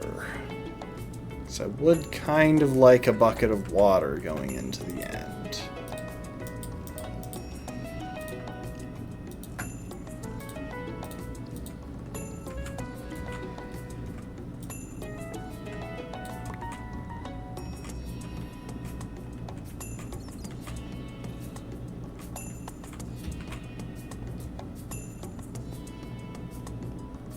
Hang on. We're gonna go this way.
I'm trying to keep my ears open and, more importantly, my eyes on the subtitles to see if I hear any flowing water.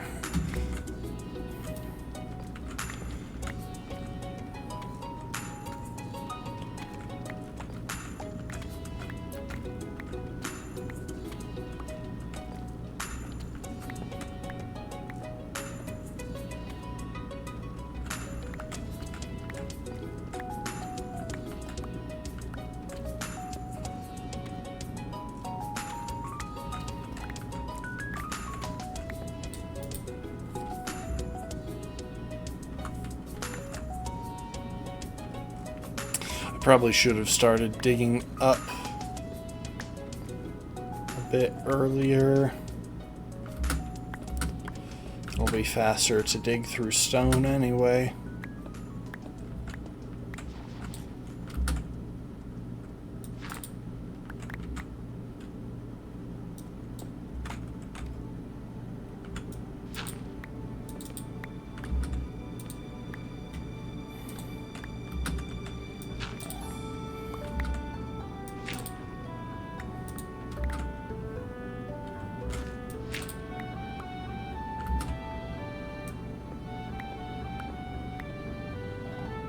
And failing all else, this will eventually take us to the surface, where it should be fairly easy to find water, and it might even be handy to have quick access to the surface.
Wait, I already checked up here, right?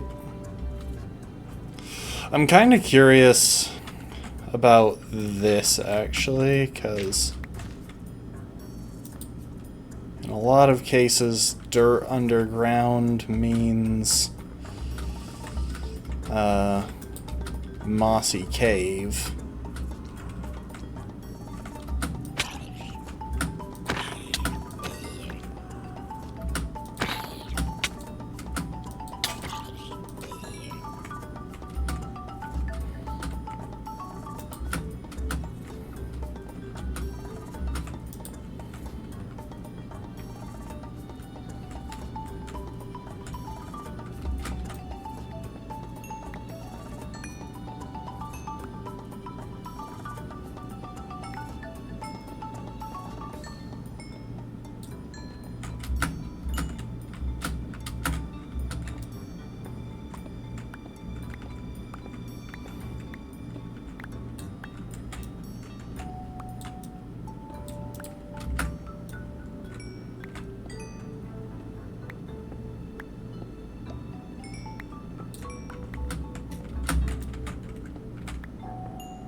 It doesn't seem like this is connected to a mossy cave. Oh well.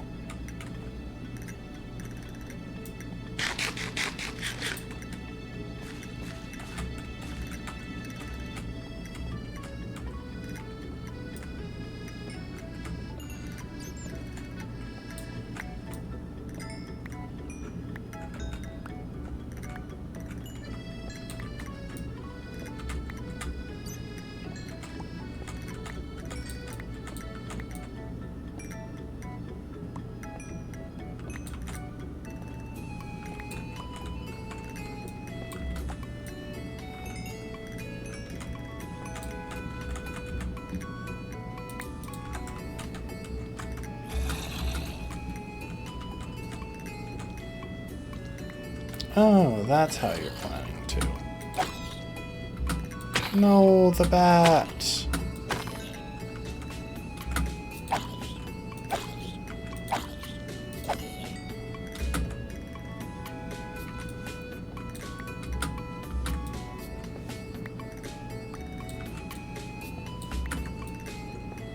There was nothing I could do. It flew in front of my sword. Thank you for the hydrate, Lastborn.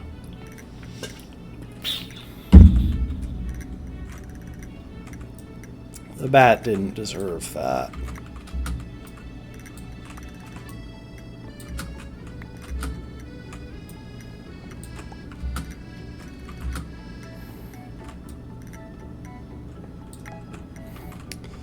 It basically killed itself. I was already swinging at a threat to my own life. And it ran in front of the sword. I'm not going to jail for this, not again.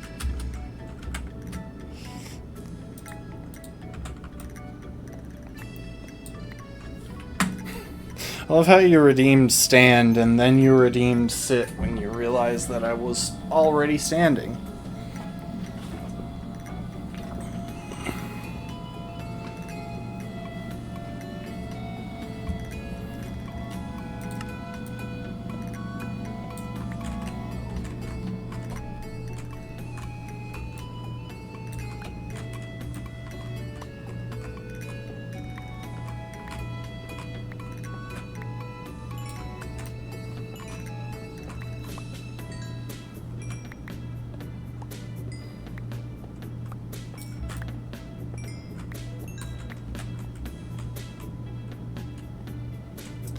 And before y'all ask, yes, I do realize that I'm currently ignoring my actual goal at the moment of finding water to fill my bucket and take into the end. But there's a reason for it. That's a potato.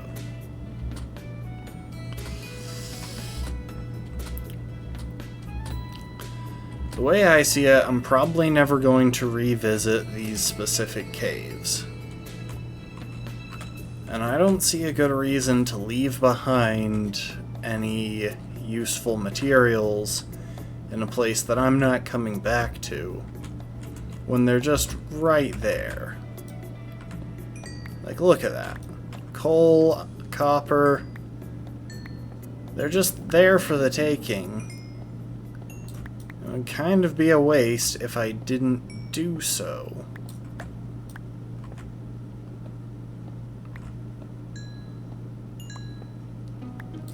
And there's always a chance that I find water in the process.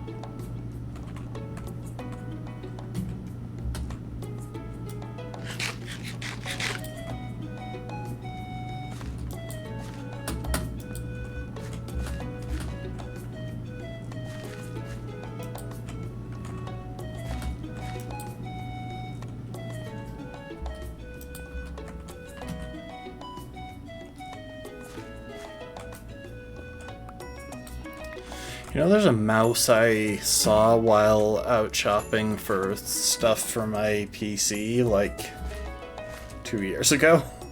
Or maybe it was for my streaming setup, not specifically my PC, but anyway. This mouse was so fancy. The area where the thumb rested had a number pad. Oh.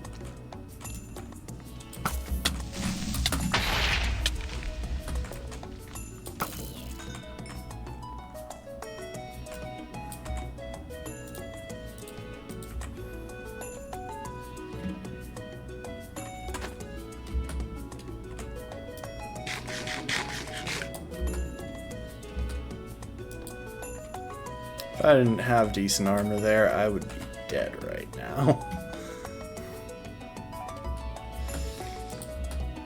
So you could just type 1 to 10 without taking your hand off the mouse. Which I could tell immediately was a way to... Oh, see what I meant? See what I said?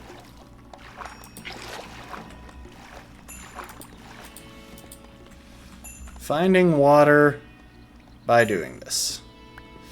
But, like, I could immediately tell that the intent of that was probably for certain office jobs, first of all, but then mainly for people playing games like Minecraft, Call of Duty, things like that, where you've got a hotbar that you want to be able to quickly toggle between different entries.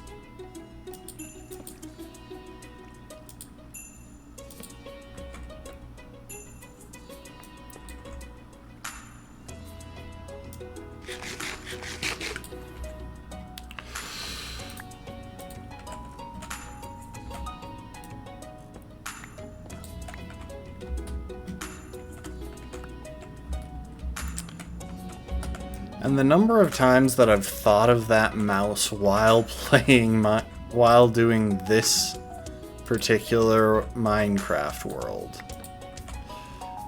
is high. Let's put it that way. I won't actually try to count, but the number isn't small.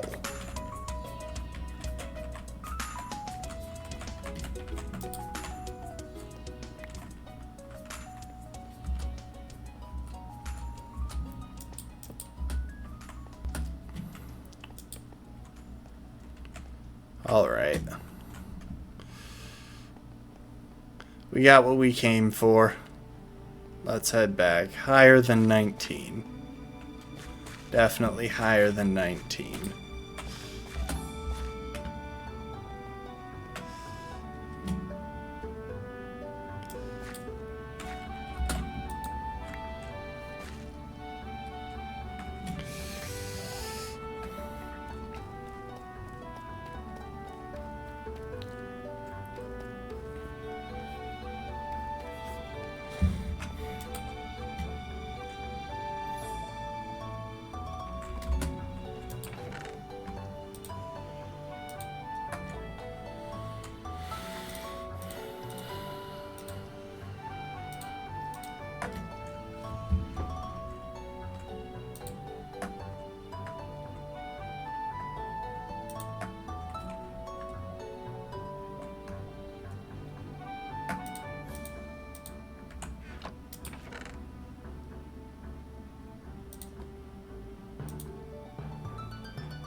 Okay, we're not gonna have a use for a shovel. We might use the axe.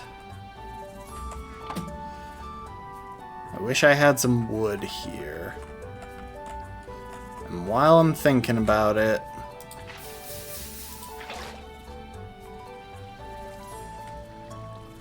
let's get that obsidian that I was thinking about getting last time, but didn't.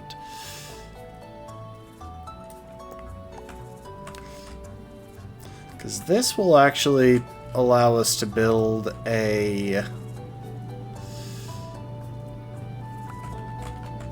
This will let us build an ender chest with that spare Eye of Ender that we grabbed, which would be really handy to finally have.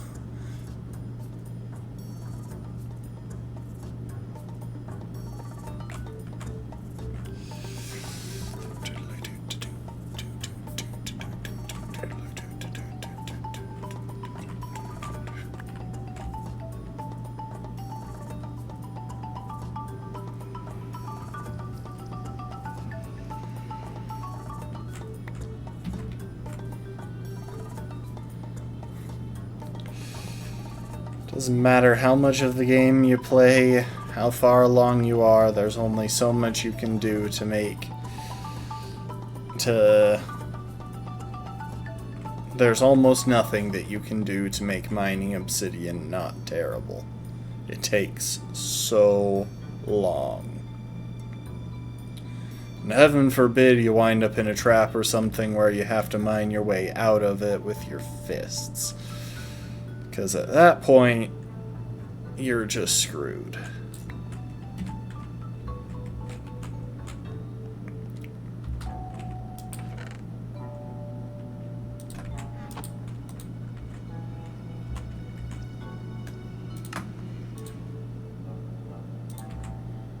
Nice.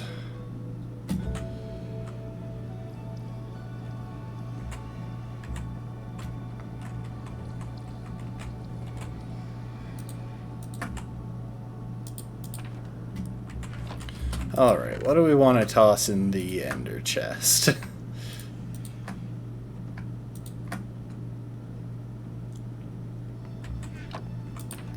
For now, just those.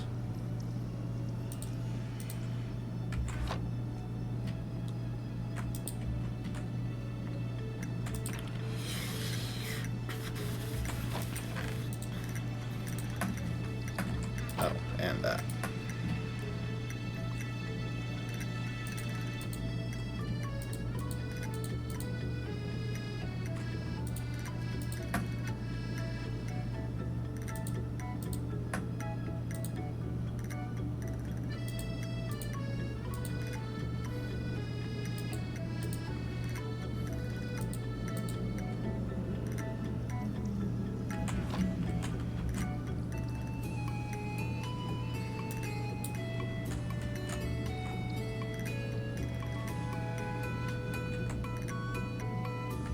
Oh, interesting. It was the gold boots that broke, not the almost broken diamond helmet. I guess that makes sense.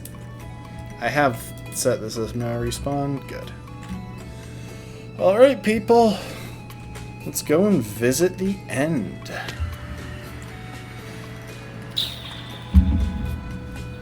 And as you can see on top of the screen, we have the health bar for the Ender Dragon.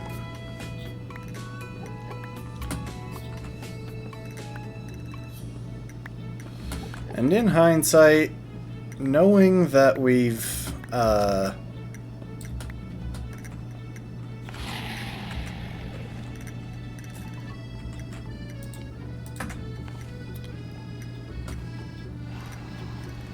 knowing that we were going to reach this place, I really should have not bothered with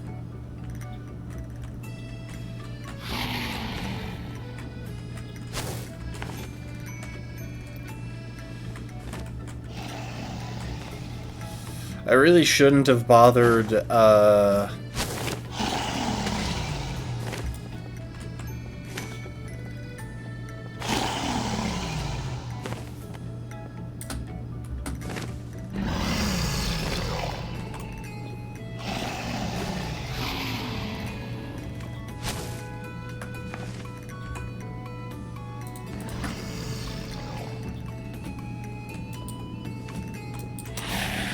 building up that whole area for the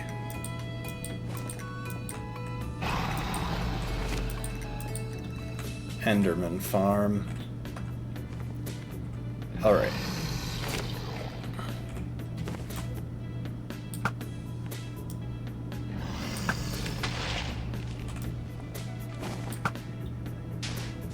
Ooh.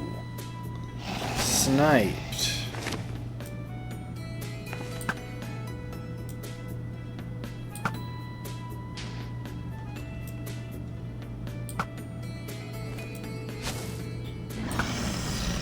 Oh.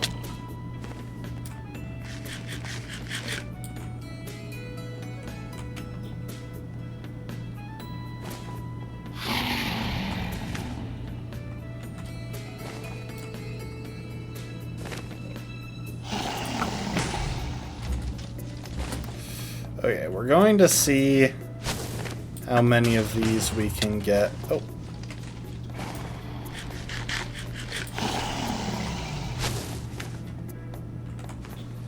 With our feet still on the ground, because they're actually a lot easier to... It's faster to do it this way, it's just... It requires a little bit of aim.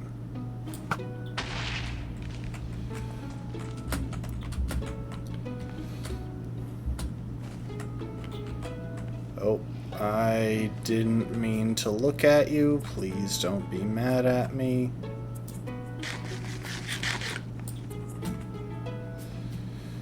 Okay.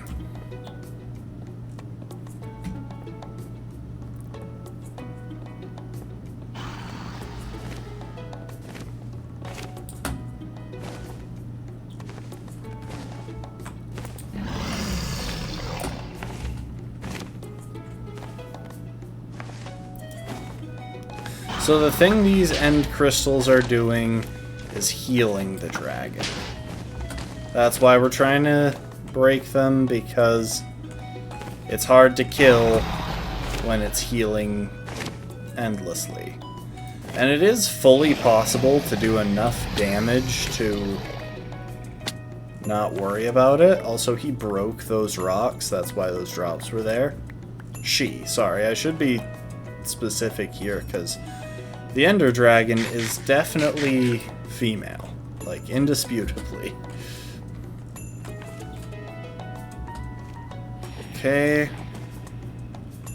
That should be where our last one is.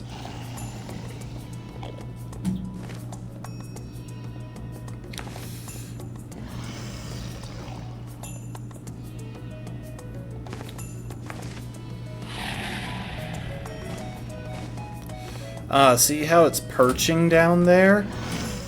That particular maneuver is the key to speedrun strats when fighting the Ender Dragon, because that's the moment when you can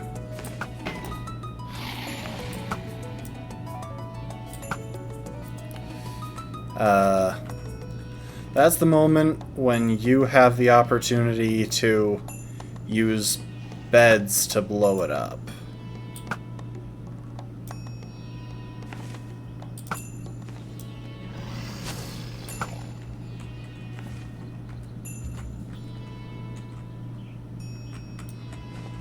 Alright, we're gonna go back down. See what I mean? It punched holes in my pillar. Interestingly, the blocks that are here in the end, being obsidian and endstone, are the main things that can't be broken by the Ender Dragon.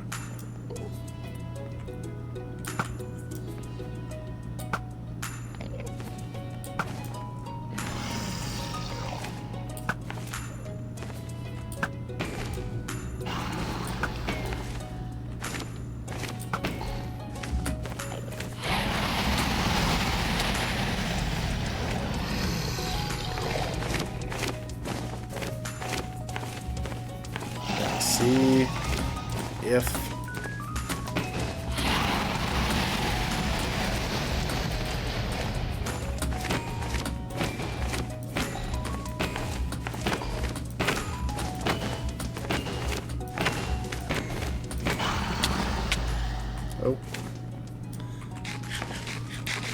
In case you couldn't tell, it does a lot of damage.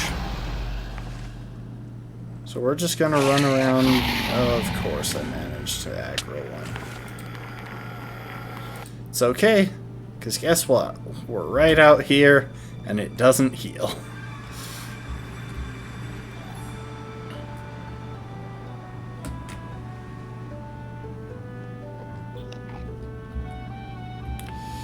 With that said, I think I'm gonna take a second and build myself a little safety platform. I guess right there. If I accidentally aggro one of them,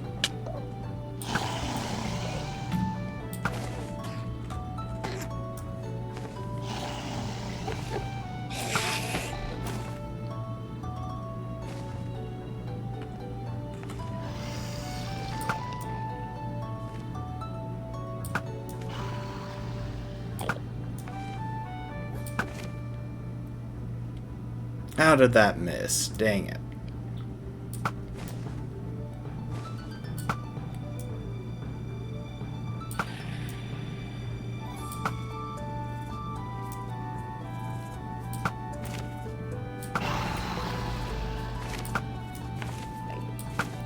Okay, it's...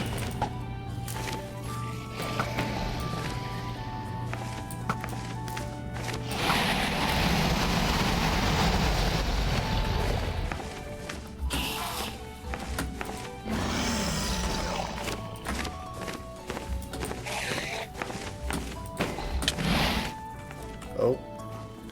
Only one way to survive. Dang it. I have basically no practice with a bucket clutch.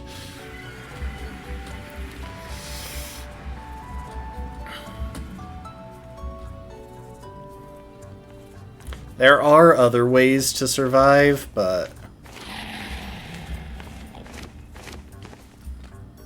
they require preparation.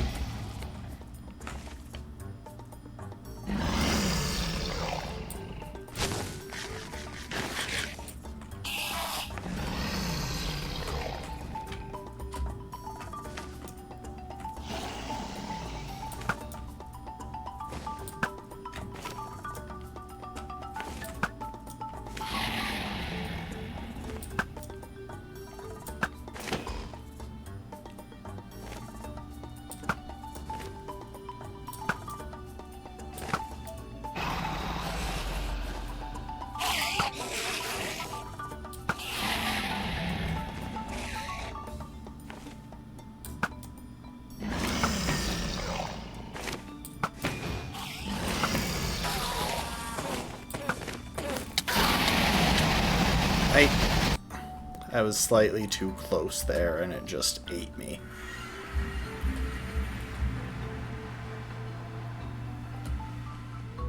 Okay, it should still be perched.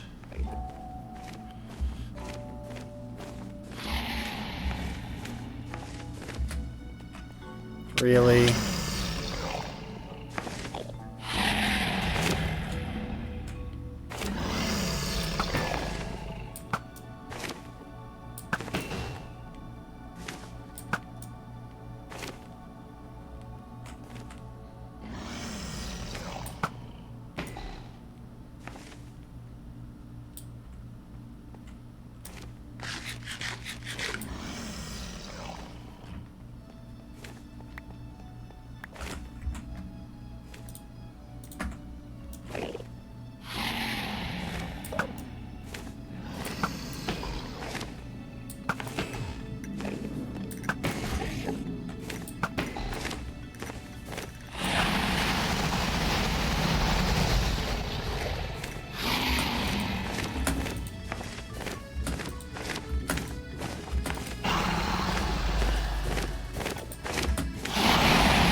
that is one of the other ways to survive. And the reason that I picked up those ender pearls that he knocked out of some of the endermen she killed. Because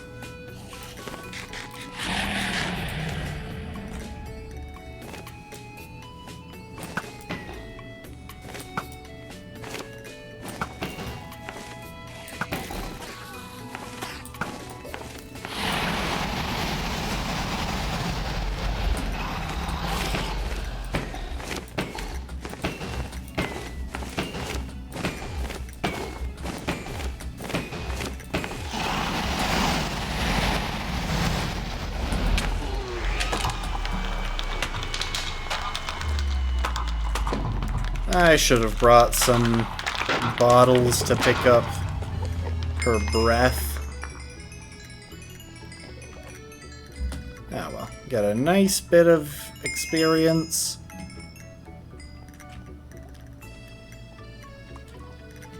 A few spare pearls. And the egg spawned up there. Which means if I dig under it,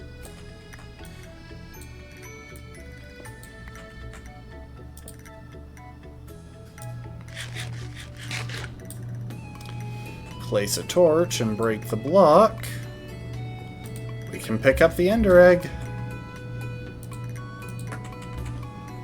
And the dragon egg is the reason that we know that the ender dragon is a she.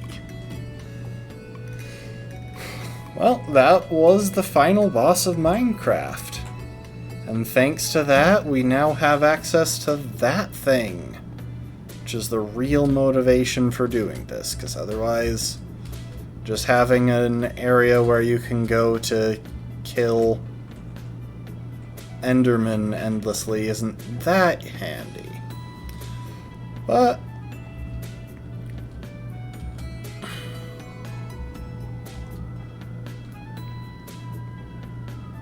before we do this, you know what, actually I've got an almost broken sword and a handy little platform here. Let's just anger a bunch of these guys.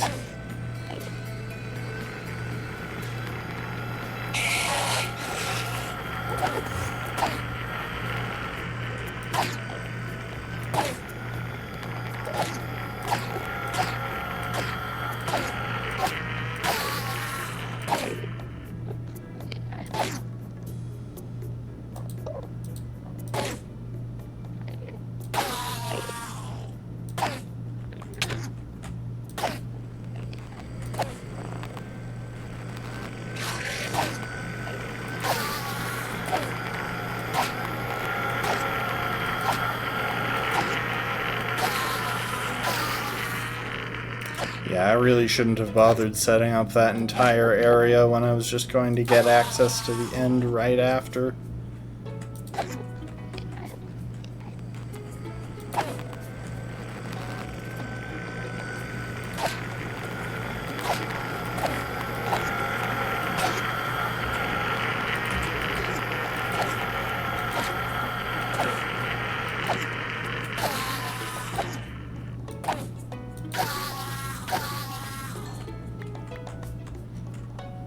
Nice. Anyway.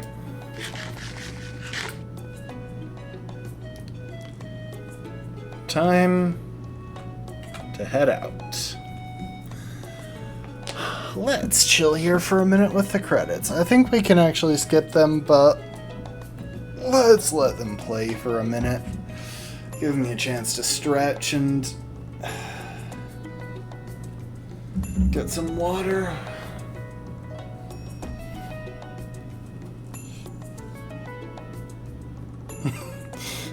Right, there's this whole dialogue.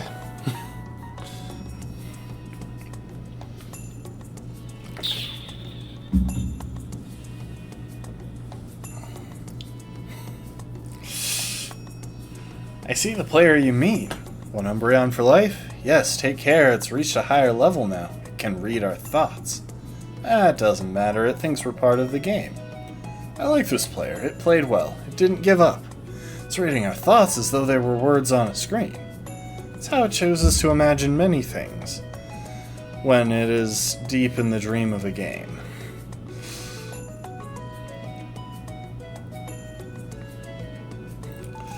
So yeah.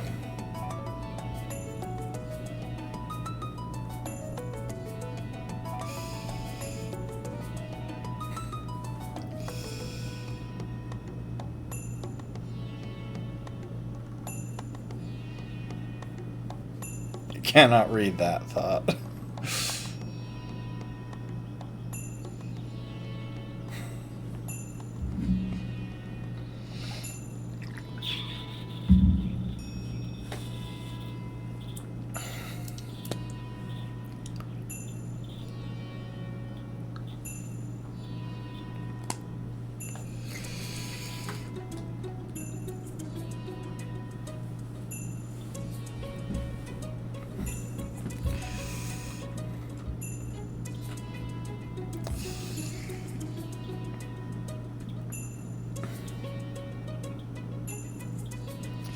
We'll speed it up a little bit.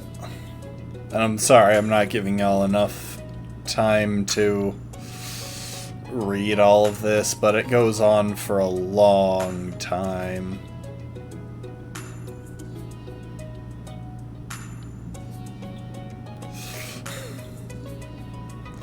And I'm not going to read all of it off for y'all. If you want to look this up, go ahead and Google it. I'm sure you can find it very easily.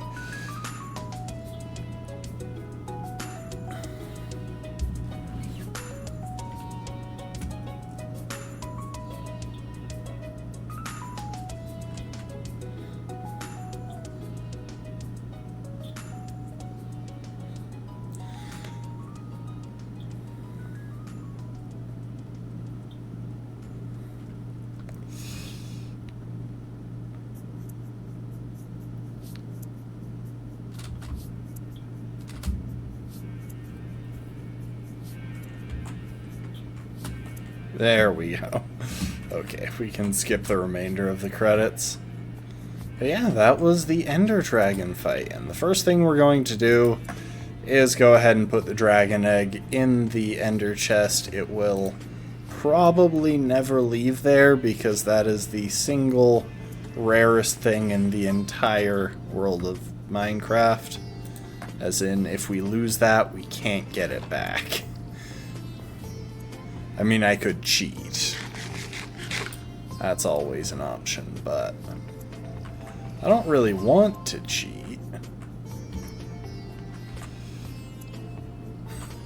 Oh, my helmet broke at some point along the way.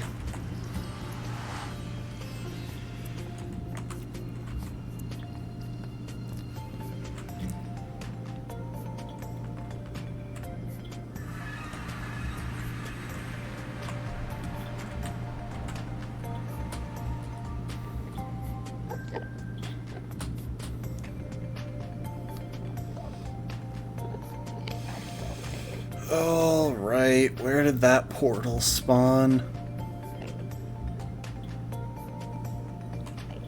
There it is. Had to spawn all the way across the island from where we spawn in, didn't it?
Dang it, I was just slightly too close. I was a single block too close. Yep, a single block. I should have brought wood with me. I guess I could duck back and go into the end to get some. It's not actually required per se, but it makes it easier to get into this thing. Remote getaway. Really, you had to dump me all the way on here?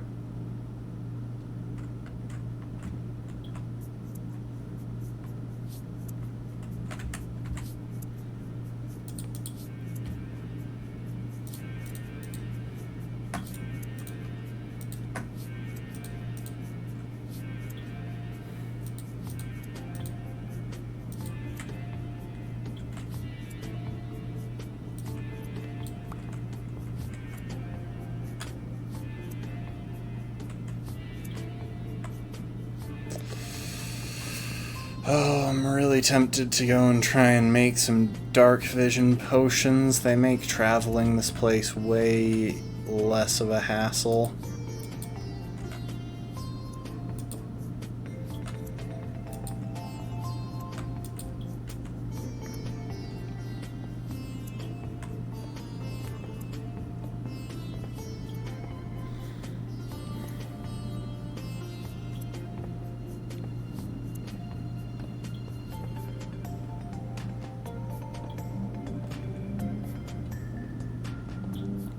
See just a whole lot farther with them.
You know, it just occurred to me I should absolutely screenshot this thing.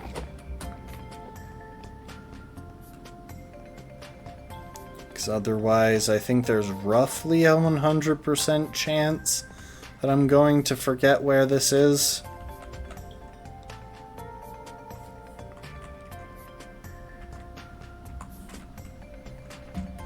And I guess it's not a huge deal, since I've got keep inventory on. I can just get my stuff back by dying, but...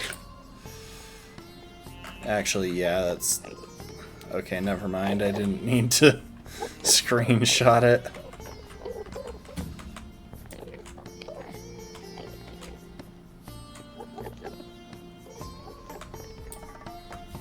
So, real quick.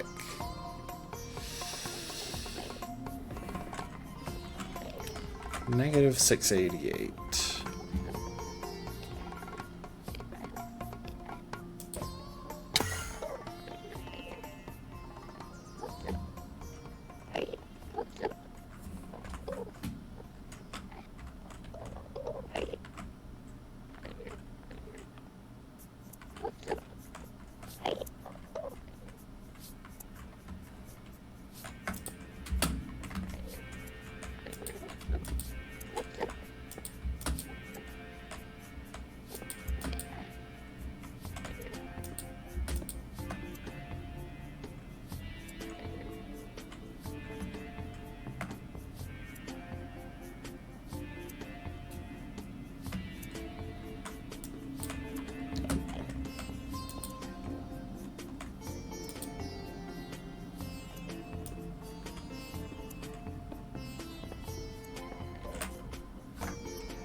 I apologize if my computer goes framey in a second here.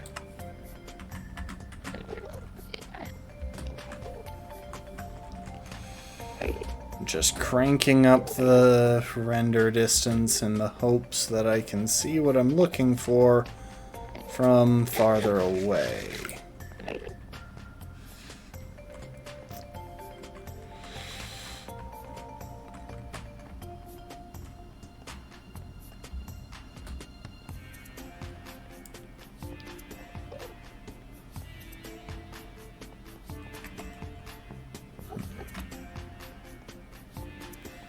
I think it's a bit of a futile hope, though, since the fog still comes in to obscure it.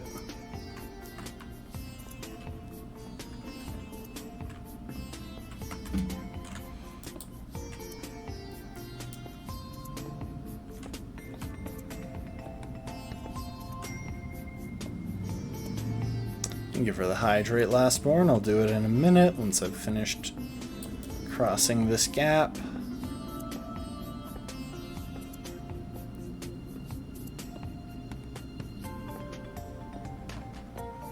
Heard a sound, and I'm not sure if it was in-game or in the music that I'm playing to cover the fact that I've turned off the game music.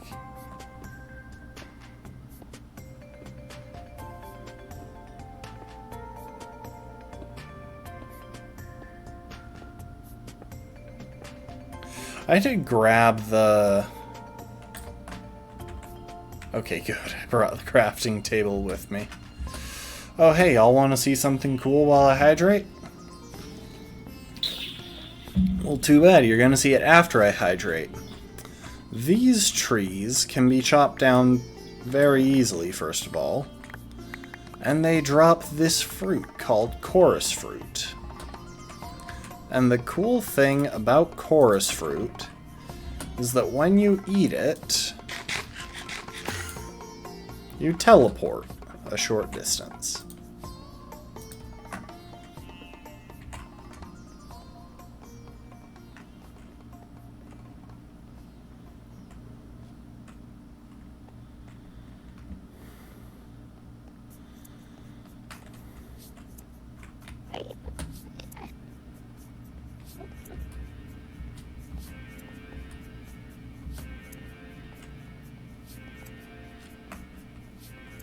And it kind of does just grow everywhere here.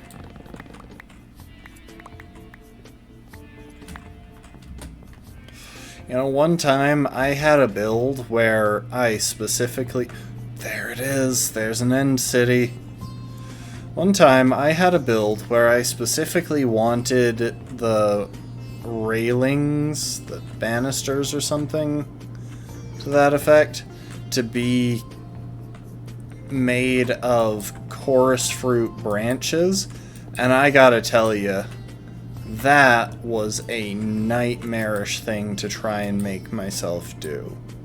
And I did eventually pull it off, but gosh dang, those things are so hard to get to behave. Because what you have to do is use a pair of shears on one of these buds at the end. Oh, maybe I went the wrong way. Hang on. It looks like... Yeah, it looks like going that way, and...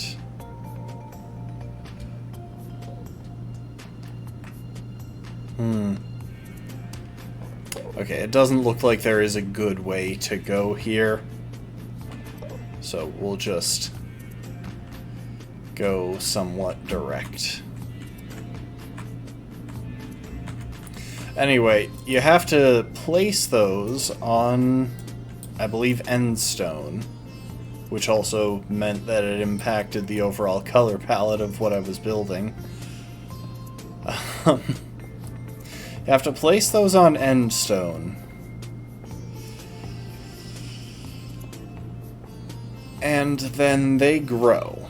And at each stage of their growth, they decide randomly what they're going to do. And if they do the wrong thing, it means that I have to cut off the bud place it back on the end of the branch, and hope that it does the right thing this time.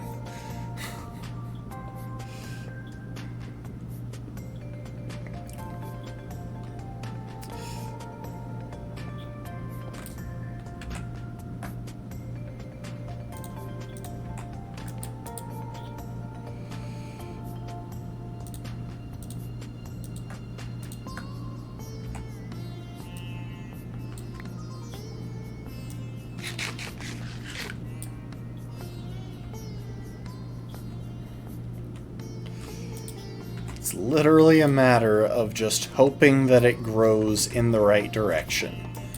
And if it doesn't, you gotta back it up and let it try again. It is such an uncomfortable block, and if you play... Oh, there's more to it as well. Because if you place things too close to the wrong parts of the tree, it'll break the tree.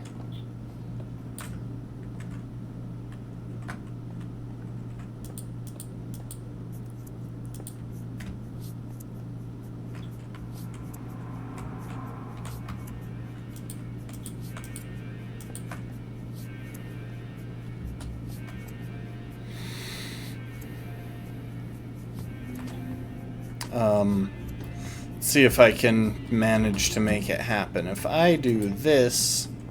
Okay, so that doesn't do it. I can't quite remember how it worked. I think it might have been if you place it on top. Yep. See that?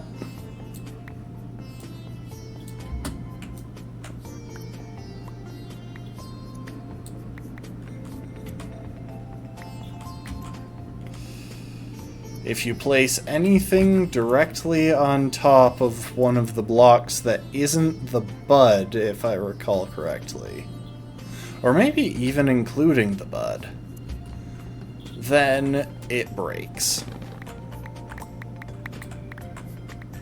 And you lose the thing.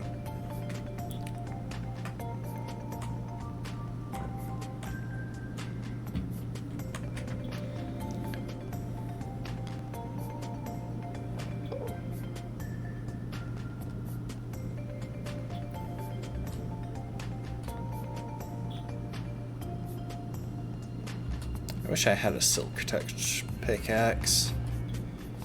I really should have set up enchanting before this, just for a couple of handy things. And if you're wondering, no, I'm not just chopping these trees down willy-nilly. I want the chorus fruit for when we go into the end city. There are enemies in there called shulkers. And the way shulkers work is if they shoot you with their projectiles, you get inflicted with the levitate effect, which makes you start to float.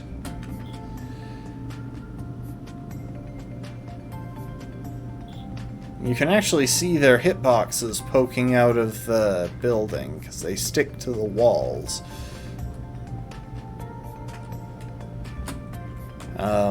You can even see a couple of them hanging out on the outside of the building. And there are more of them right there.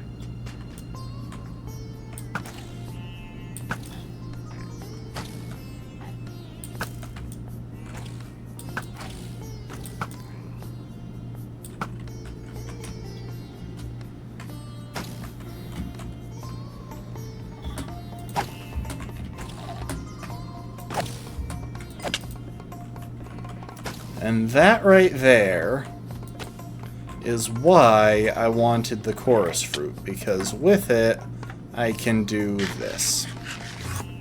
And warp myself back to the ground before I die to fall damage.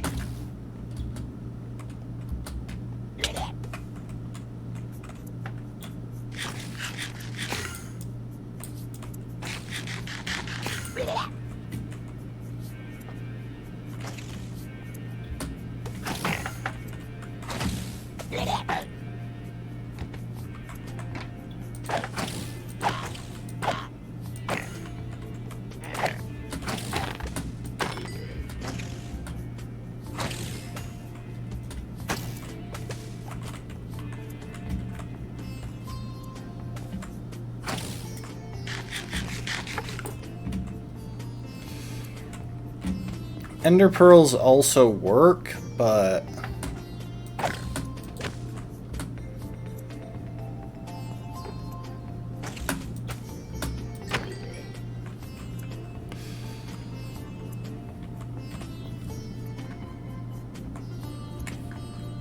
okay, got the location saved now.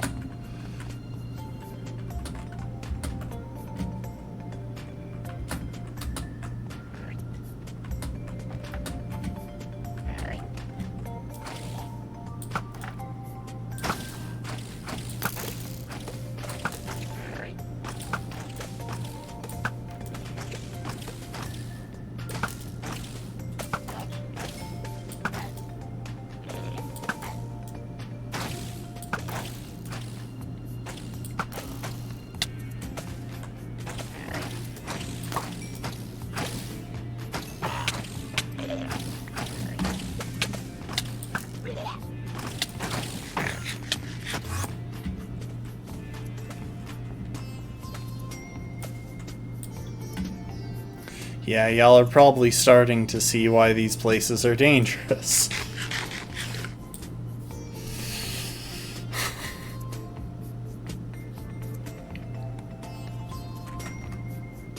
And honestly, the safest way to approach this is just to, well, basically climb the outside and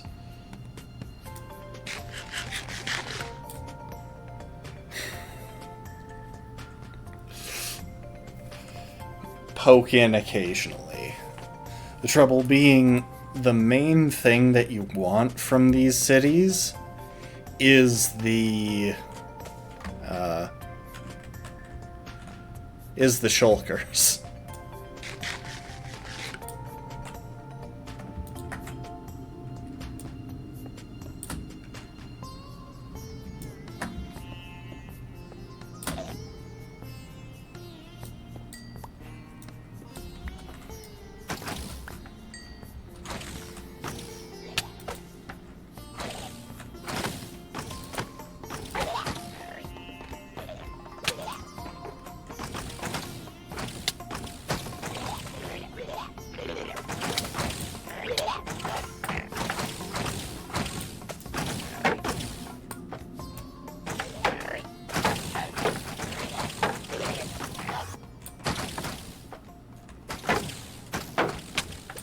Dang it.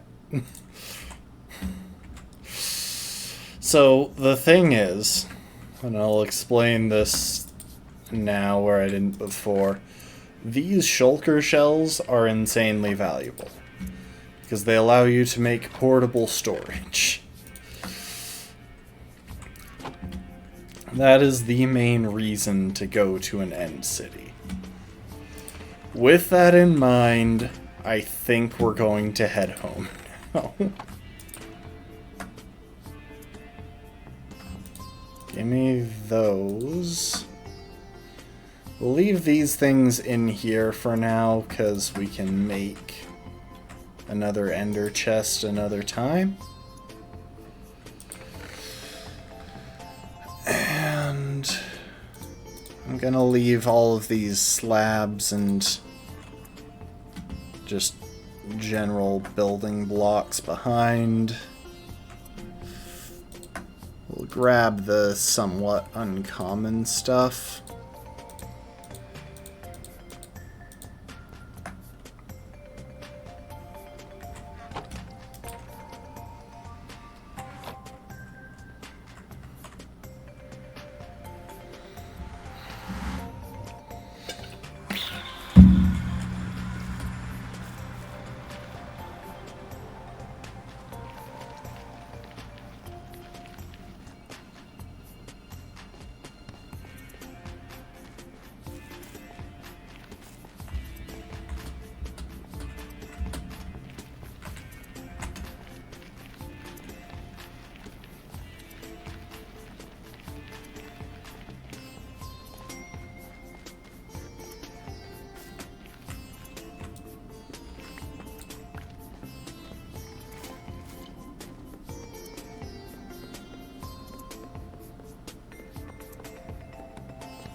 Give it a sec.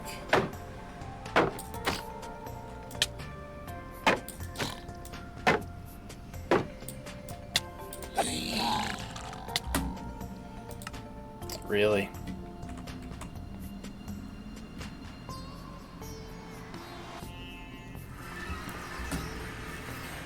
I don't have any gold to wear to make them not aggro onto me.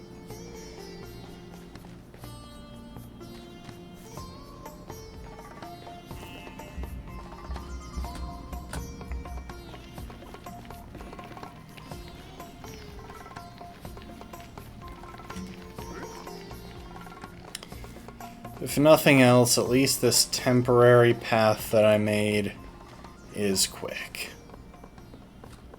And very easy to follow, because rather than going with the lay of the land, I just punched through to where I wanted to be.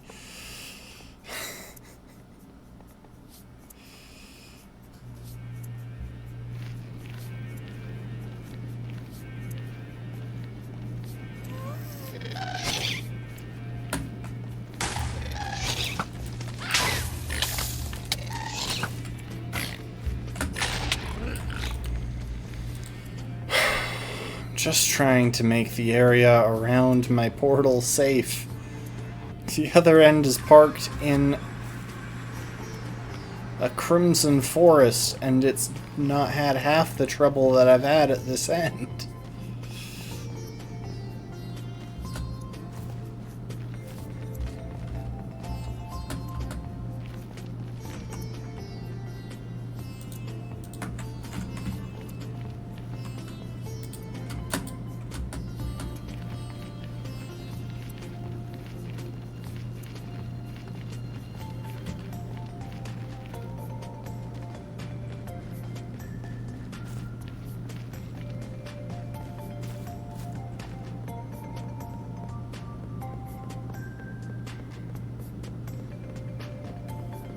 Like, there's a somewhat decent chance that it broke my portal while doing that, or that broke the bridge I was on.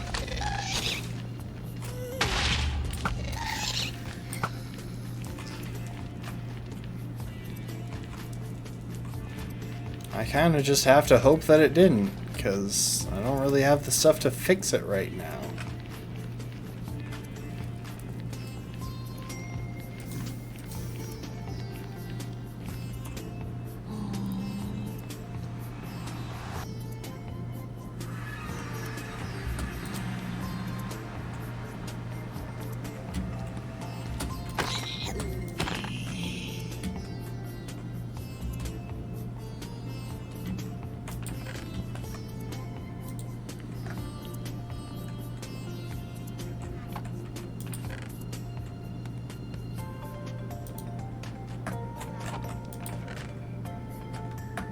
Okay, if Nether is right there, then I guess end stuff can be right here.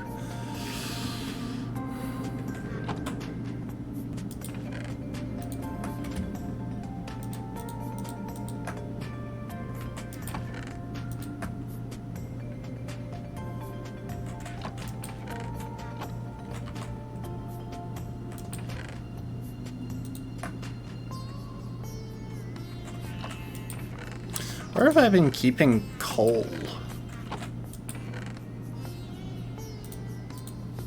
I guess I can keep it stone adjacent. Alright. We still got some time on our hands even.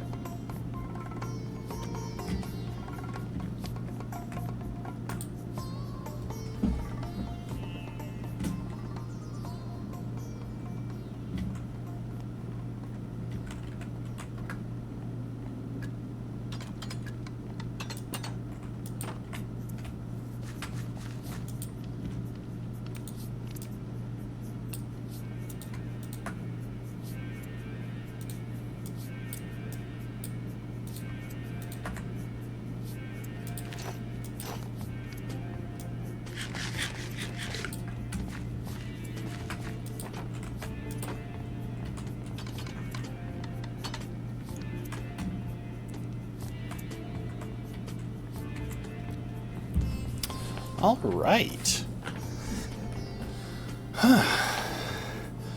Okay, I think the next thing we're gonna do is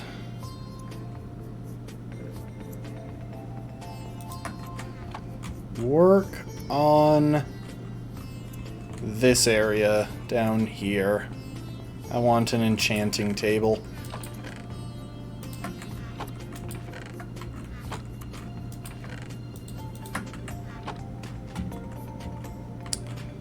And before we have an enchanting table, I want to crank its level up.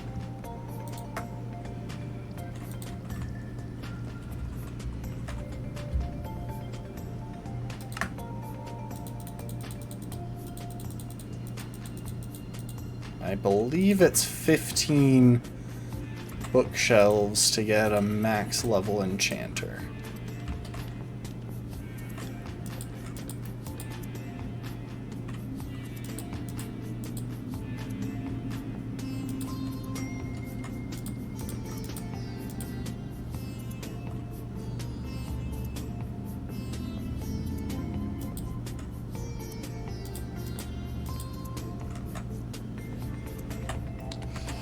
Next we'll need obsidian, which I keep here.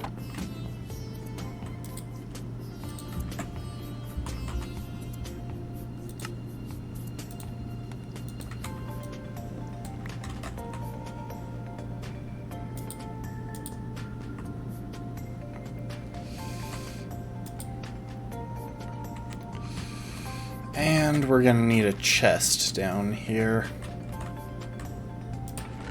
Because now that we have that, we're gonna want our lapis as well.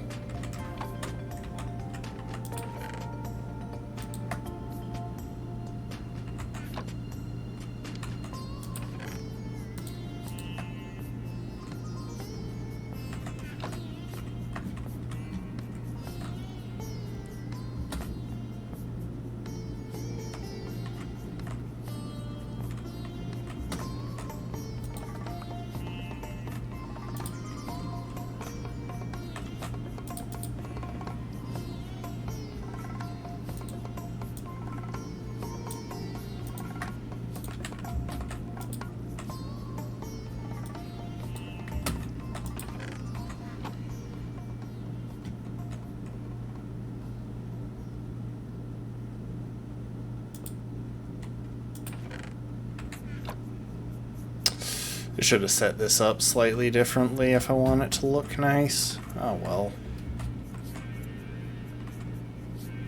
For now, we'll just kind of toss the crafting table over here. Okay, we got that.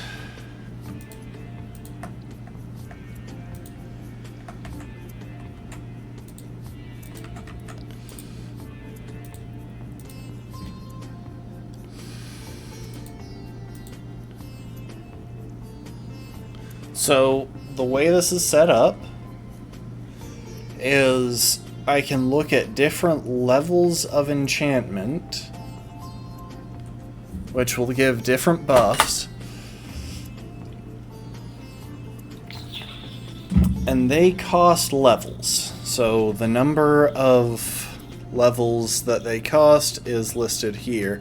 So like this one, if I use it on my helmet, I'll get Respiration 3 and possibly some other stuff. That's what the ... question marks mean. Those shoes are Fire Protection 4, but really I would probably want a high level of Fall Protection. Oh wait, I should keep my books down here now. Hang on. It's the other thing that you enchant. Books are nice to have in these places. Oh, we're showing turd. Because if you don't like any of the enchantments that it's offering you, you can cycle by just enchanting a book, maybe spending a single level to do so, or maybe getting a handy enchantment on that. Anyway, here he is. Look at him.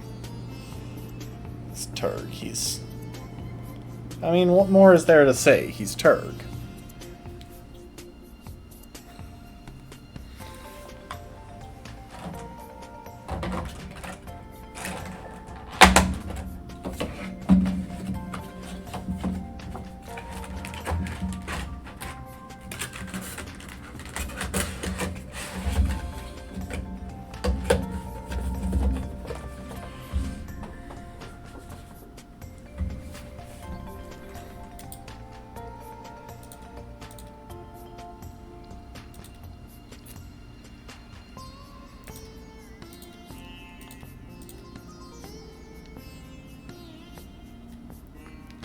I might keep it simple early on, though, and go for, like, sharpness 4. Oh, but efficiency 4. Hang on.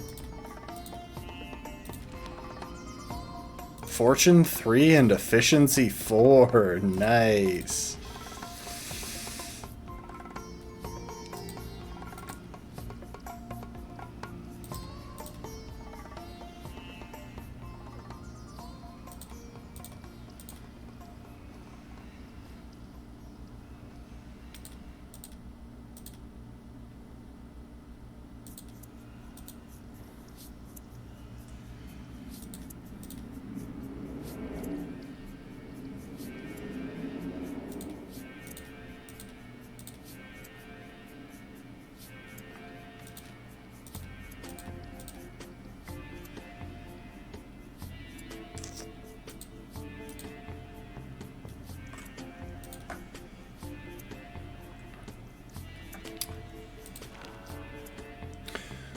That's pretty good, too.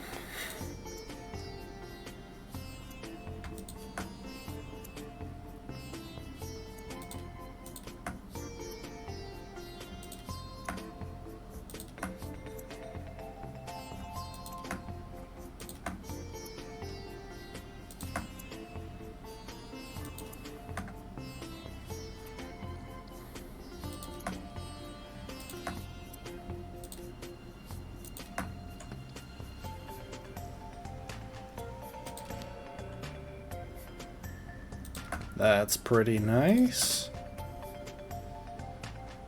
I'm really holding out for feather falling on the shoes.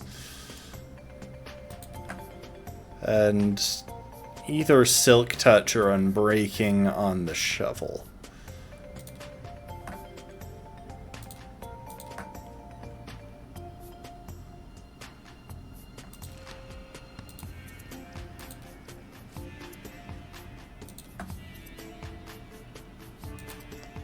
Might go for the... oh. Might go for the shovel.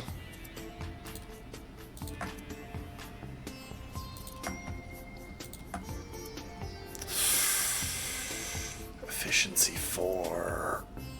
Oh, that's really hard to pass up, especially because with that I could get this diamond pickaxe to efficiency 5 if I wanted.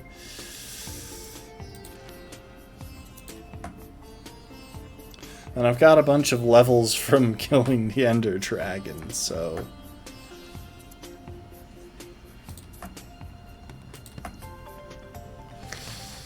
Feather Falling 4 is one of the ones that I've got there.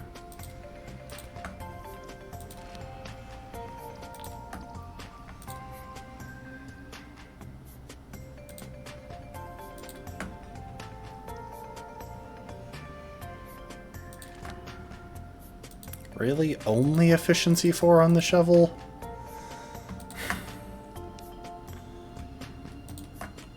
I probably won't bother enchanting that axe. It's got low durability remaining.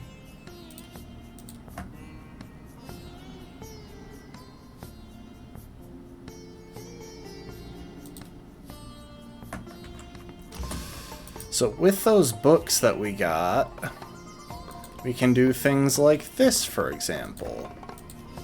Take that bow and enchant it with power from that book.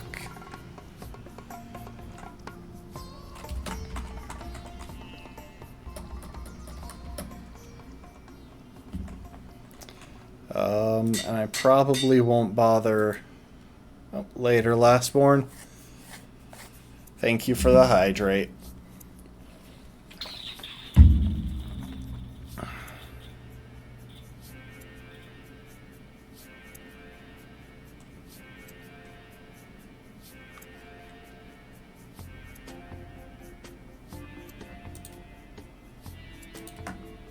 Probably won't bother naming any of it.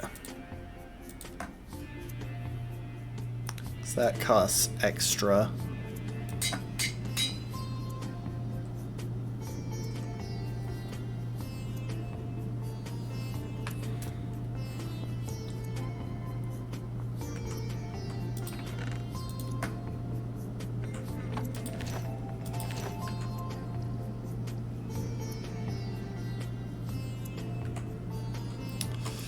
And there's one last thing I want to do. My bow is getting a tad worn down.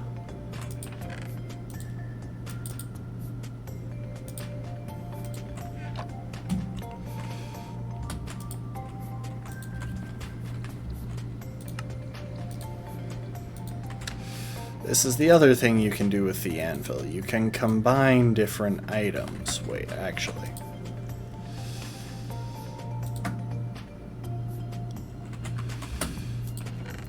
And even if they're enchanted... Oh, wait.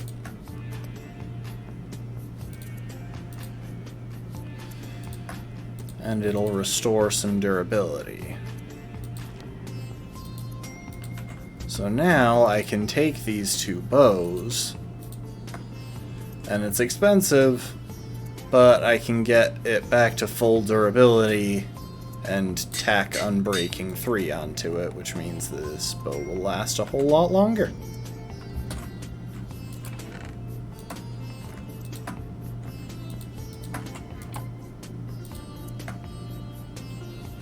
Loyalty 3, I could totally do.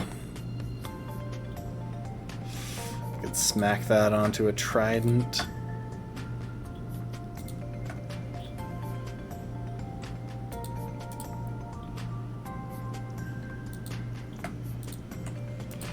Anyway. It's nice, though. We've improved several of our pieces of gear. One of the next things that we might try to do is set up a villager trading hall to get some of the enchantments and gear that we don't have yet.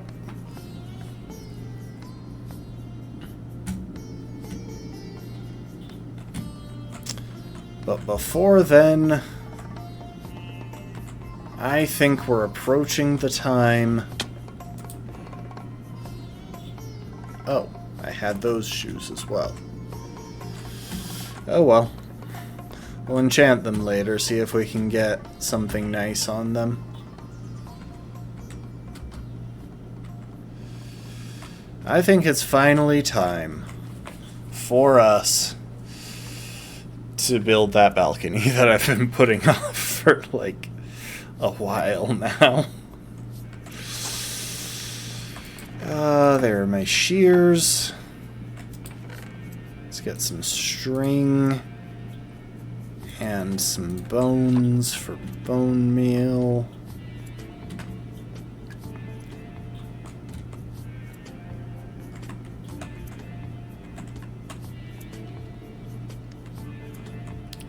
And I should preface this by saying that I have absolutely no idea what I'm going to turn this into.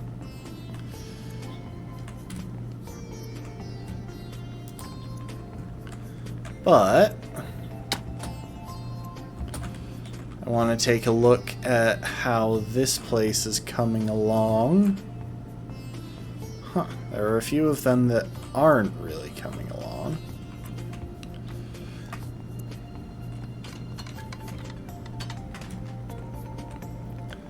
Anyway, with most of these, if I cut it with the shears, I think it will stay.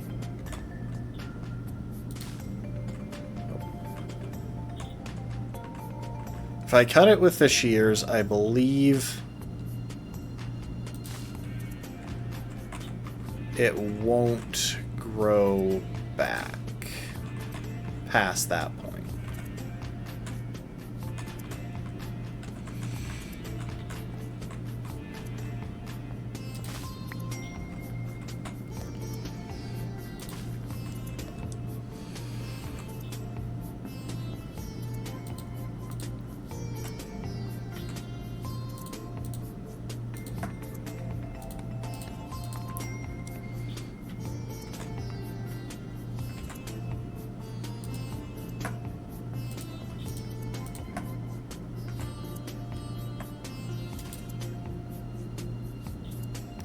But just to be safe,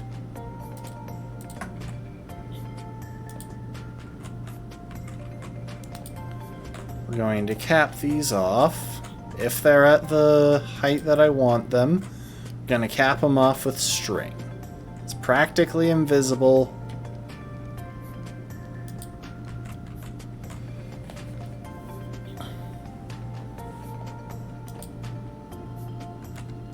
Does make it so they won't grow farther.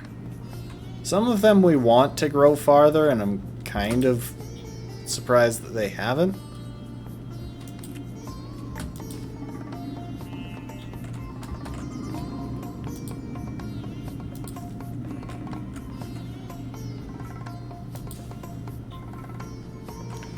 For example, I'd like all of them to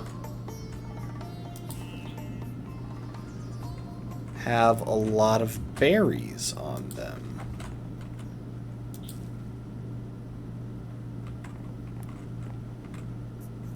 Oh.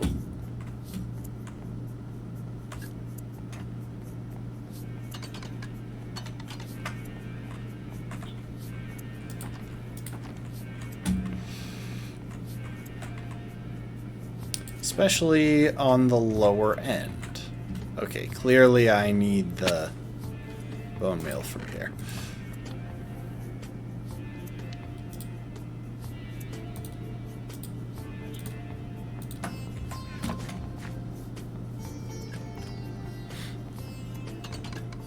I need more bone meal than I took out there. And I like... So, y'all may think it's a little bit strange that because my plan was always to put these glowberries out here. You may think it's strange with that in mind that I also put lanterns out here. But here's the thing. I'd like it to look as though the glowberries are kind of unintentional, but turned out well. You know, a happy accident. Get some Bob Ross energy going up in here.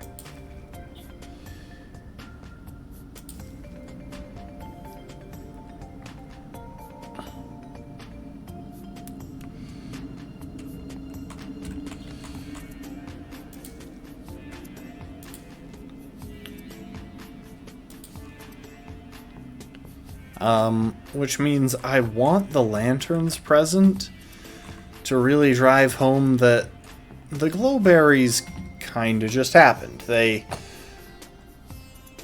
grew and we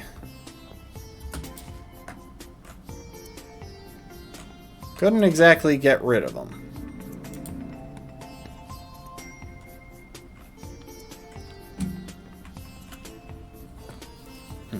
About how far do I want to let those ones go?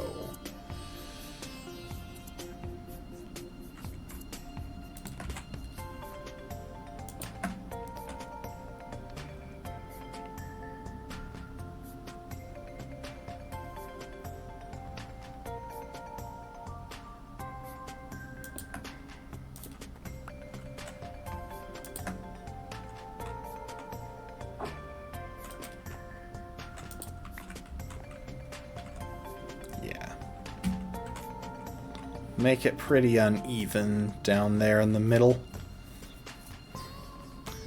So that one right there is going to stop where it is. This one will go a little bit down to where it's just peeking into the window. And this one's gonna kind of go way down. Also, a fun thing about glowberries, you can climb them.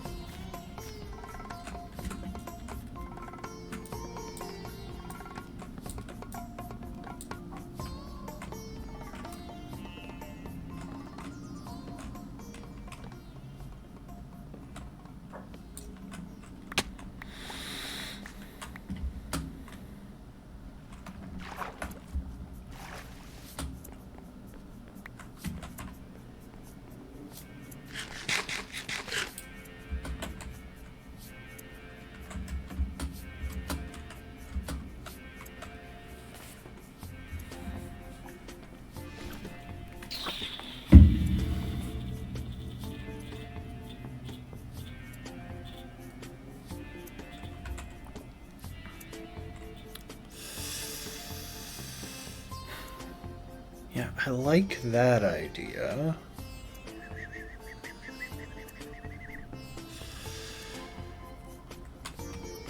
Okay. We are going to go and grab some dirt first off.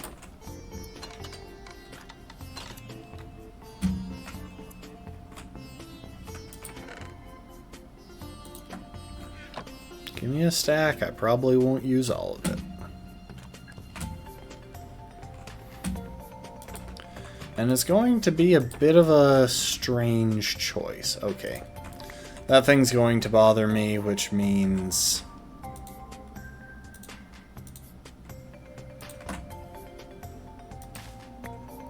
we actually have to push that one farther back.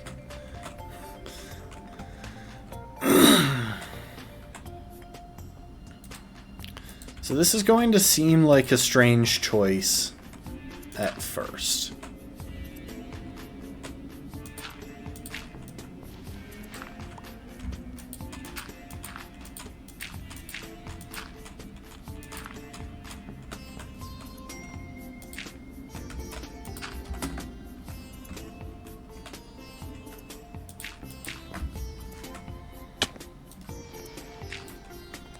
I want to see how it turns out if I put some effort into it. So what I'm thinking here is that this balcony is going to be set up as kind of a garden.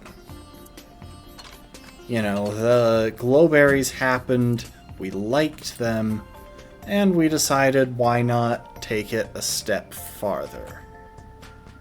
That did not get Silk Touch. I couldn't quite remember. Oh wait, let's see how the berries look at night.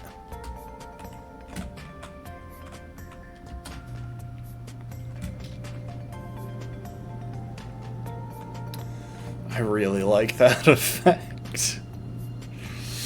So, the way I'm planning to set this up, you won't actually wind up seeing those dirt blocks. Those won't be visible in the end.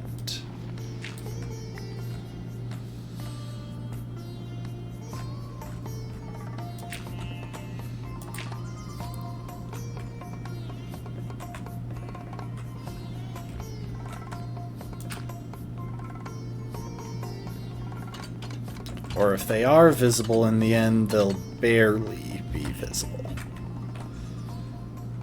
Oh yeah, I love that effect. I love using glowberries. They liven up a build while adding lighting that's so important for the nighttime. So one thing that we're going to need to do is get grass up to there. And because I didn't make any Silk Touch items,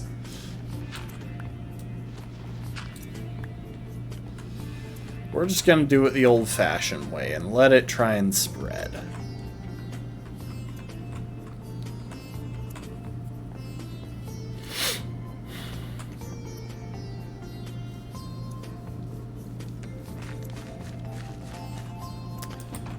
And in the meantime, I'm trying to remember what trapdoors we have access to.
Sorry about that.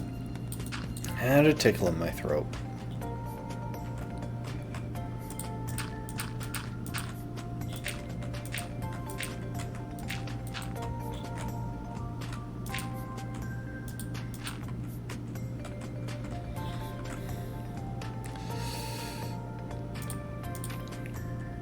So the reason that I'm trying to think this way is that if we did something like that along it, you can't see the dirt from below,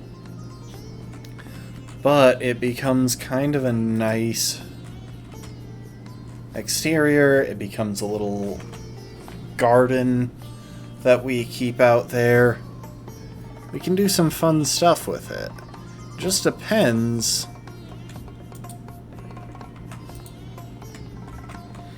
on how we want to approach it.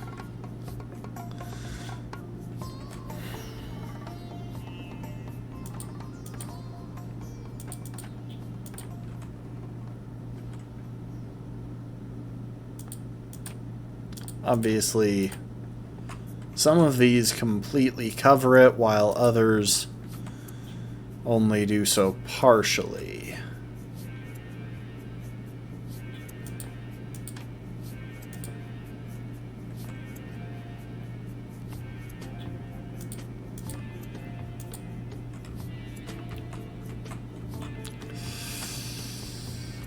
And I'm kind of leaning towards complete coverage on the bottom, but partial coverage on the outside.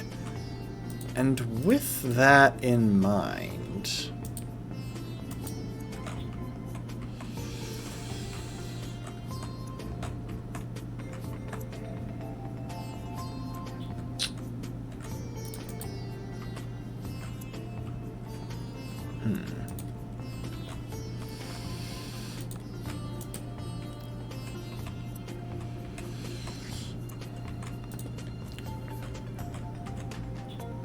I'm just trying to think through what blocks match what best.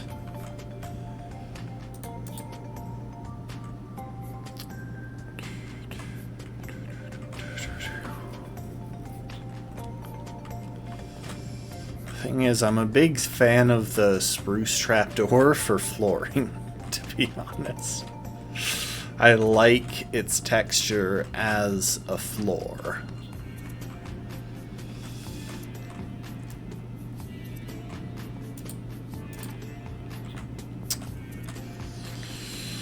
I don't think we're going to use that. So, hang on.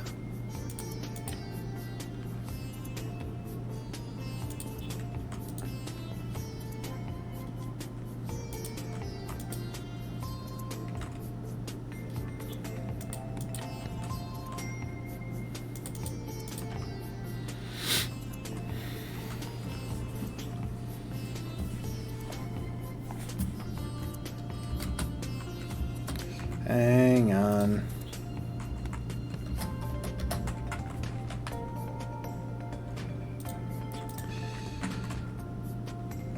So we'll probably wind up going with grass blocks, not dirt blocks.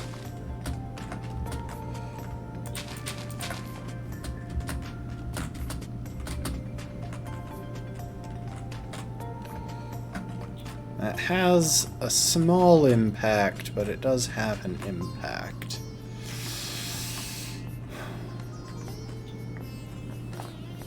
See, what's funny is there's only one of these that I think really looks good for it. And it's the cherry blossom trapdoor with the dark oak. That said,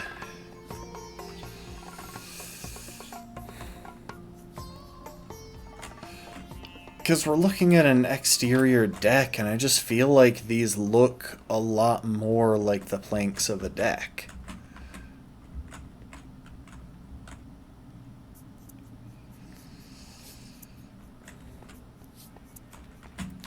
Maybe on the other side,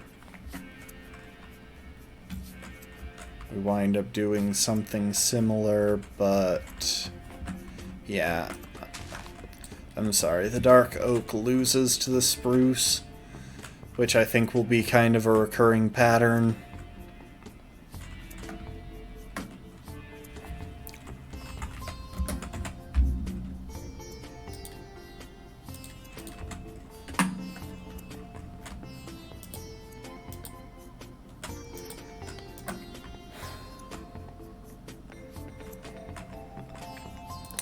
Nah, I think I'll just do the entire surface as spruce trapdoors out there. It's expensive, but I like the texture too much. The question becomes, what do we want for the outside? Okay, continuing the elimination process, while I kind of like the effect of... While I kind of like this effect, I genuinely think that looks pretty nice. I don't think the bamboo goes that well with the dirt, or with the spruce.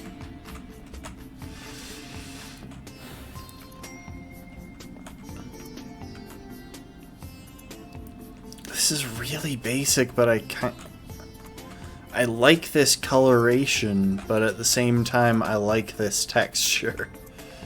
And this one is unique, but I think it'll kind of clash with the rest of the house is the trouble there. I should try and remember that motif for something down the line, because it's nice. I like these cherry trapdoors.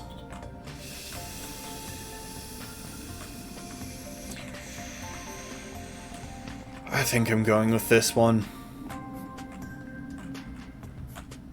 Yep, okay. So, on the bottom, we'll have spruce trapdoors. On the top, we'll have...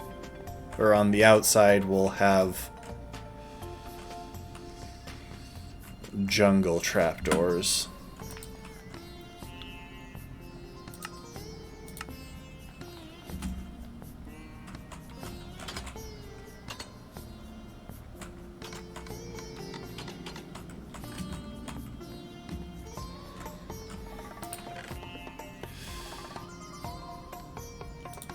Jungle planks,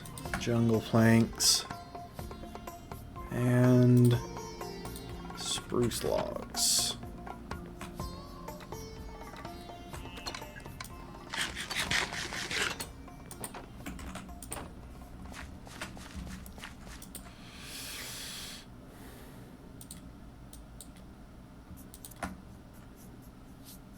Oh, I'm an idiot. Well, there go several of those to waste.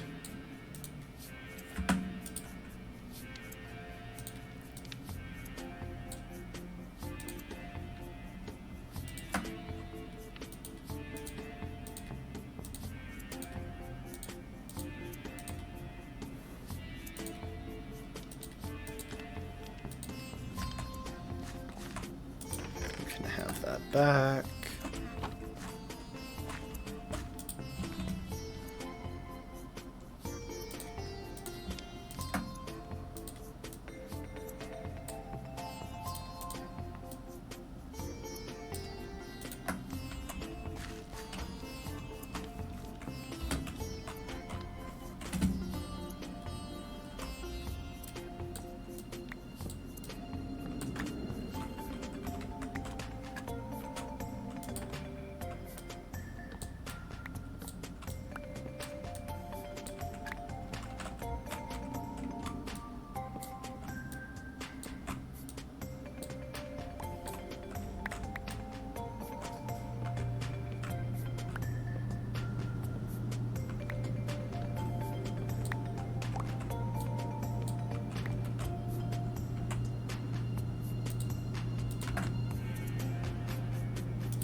Okay, we got our flooring in place.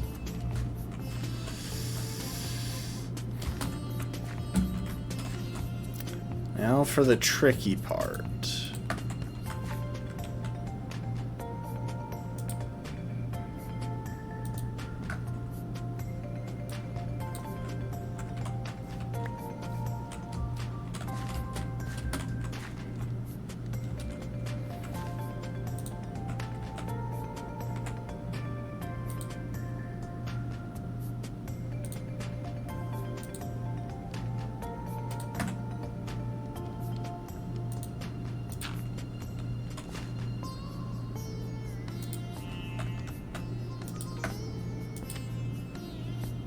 Oh, I was wrong. In case it wasn't obvious, I thought the trapdoors would spawn with that thing where it would be at the top. I thought it would spawn upside down from what it is if I placed it with the trapdoor facing... if I placed it connecting the trapdoor at the bottom, but no, I was just completely wrong. Now, the tricky part is how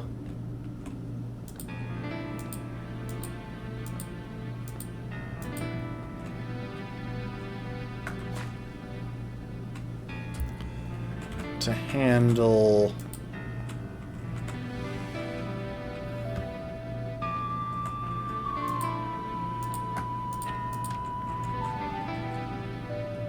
the corners. Because I really didn't want to go... I really didn't want the thing to have the corners closed off.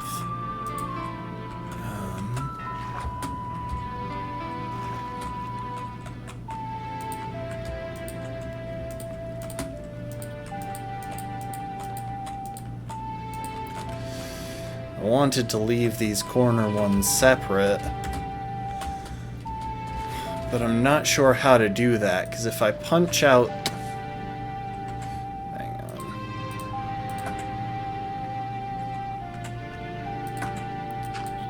If I punch that out, and I punch this out, the issue should be pretty obvious. I can't put trapdoors on both of those. Which means if I do that, then part of it's going to be exposed. But if I take it farther out, then I'm going to have sections that I didn't want there. The main thing I'm thinking of is that I could hypothetically do like a pillar of some kind. Maybe imitate these, do oak logs going up from the bottom. That would break up the flooring.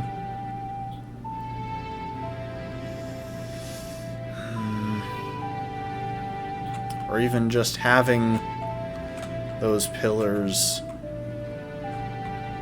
all the way through.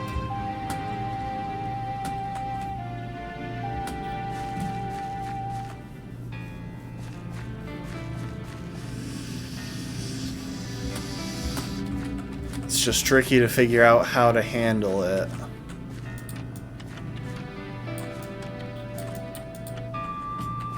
Those, piece of cake, already done. And that grass is starting to spread.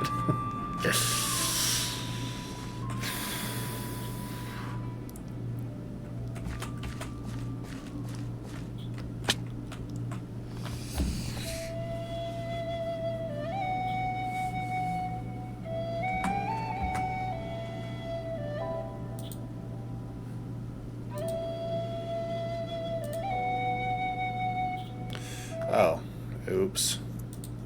I forgot to set it to shuffle and repeat.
I'm going to try something that might be absolutely terrible, but I'm going to hold out a small amount of hope that I'm wrong.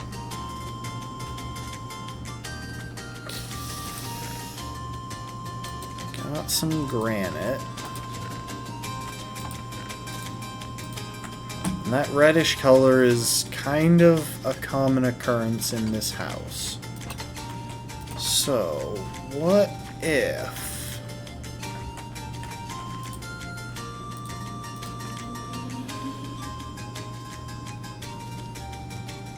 Okay, so there isn't a polished granite wall.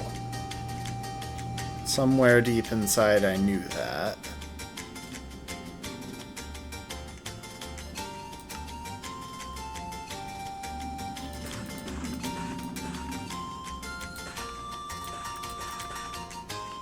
I think it'll take at least 8 of them for what I'm thinking.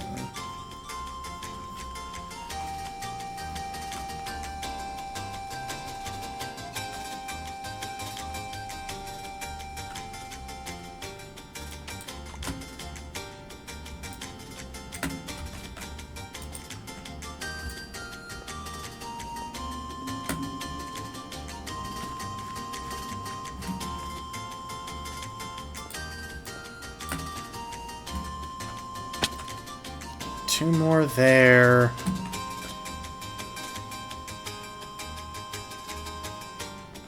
4 more there. Okay. 6 more.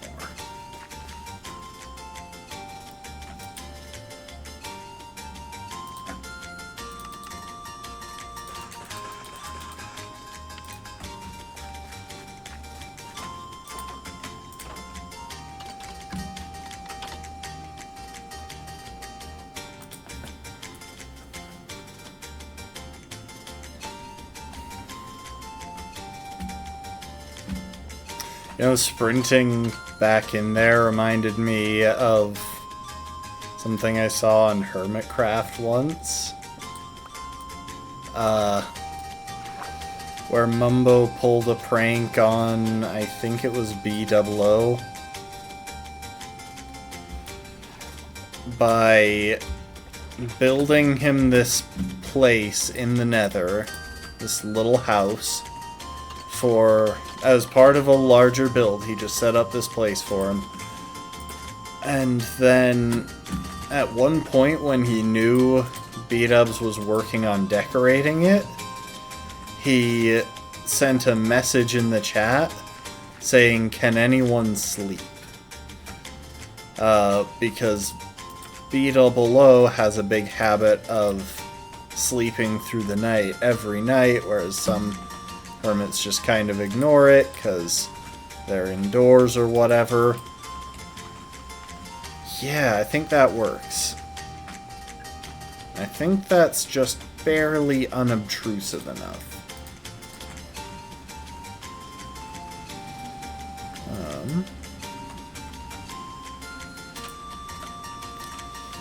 I might get a couple more of those to flank that. I know I have some that I never use still inside, or at least I think I do.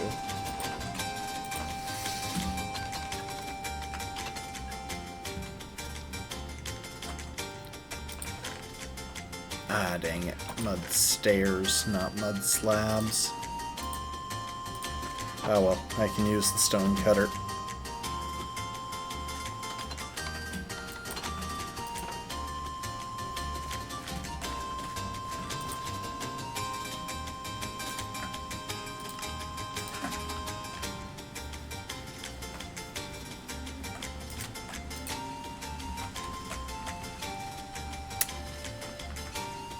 Kinda tempted to get 2 more to continue the thing. Yeah, I will. Why am I going all the way around? The door is right here.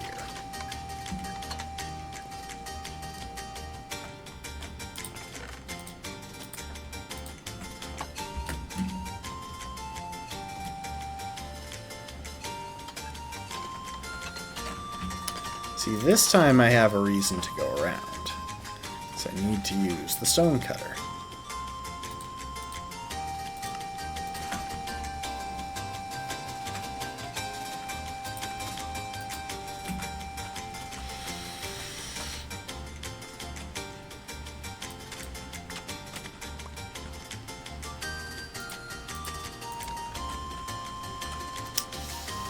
Dang it.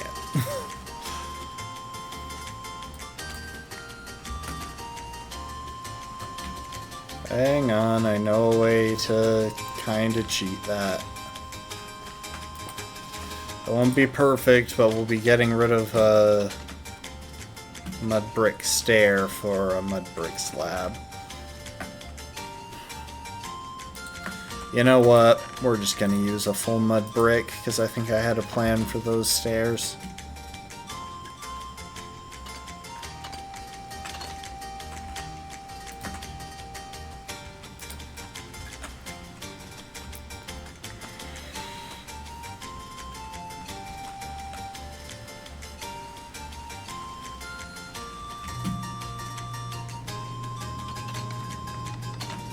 Going in and out here, I really should have just grabbed more supplies, but last time. And this is the time when I'm bothering to take more than what I think I'll need.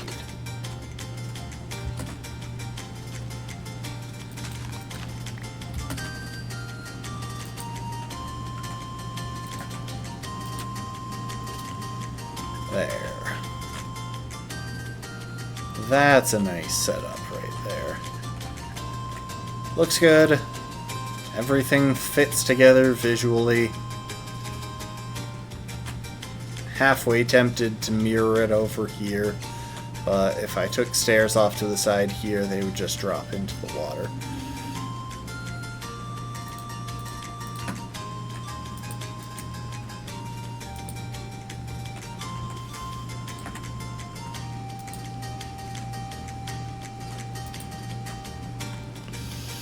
have more oak fences somewhere, don't I? Surely.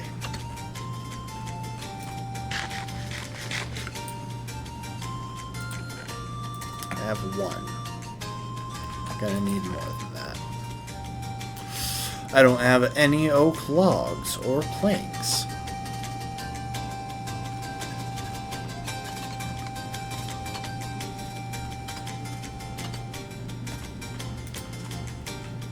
I'm gonna need 2 more fences, but more importantly, I'm gonna need oak. Before I can have any of the stuff that I want to make from it, I need the stuff to make. I need the oak to make it from.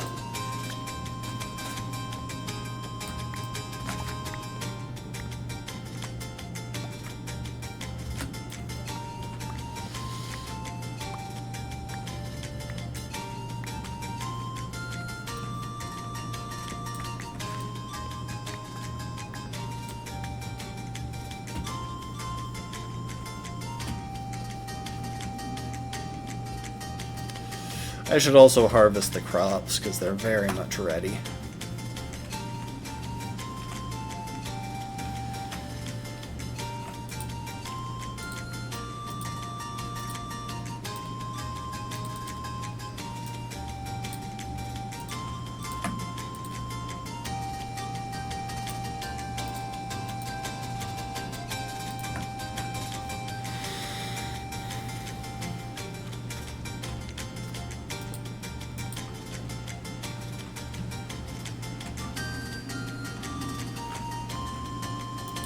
See, if I do that, I have to do one more, though. Fine.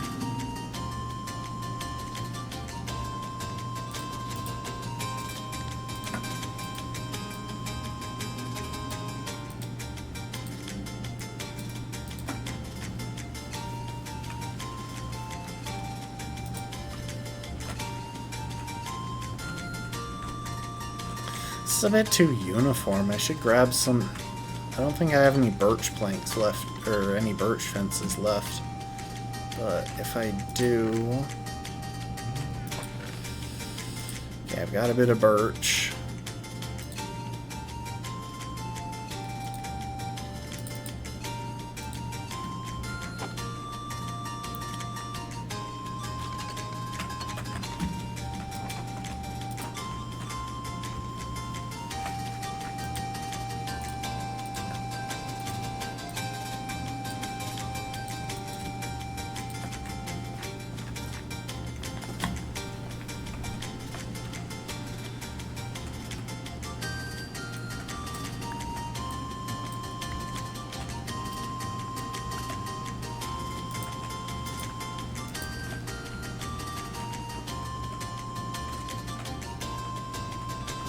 Nice. I like it.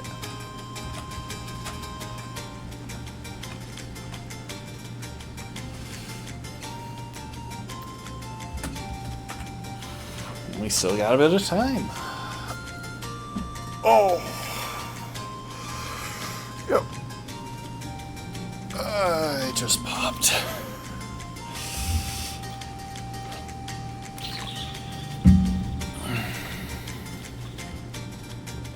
There are a few things that I'm going to want, and unfortunately I don't know if I have all of them, or if I'm even prepared to get all of them without setting up a villager trader.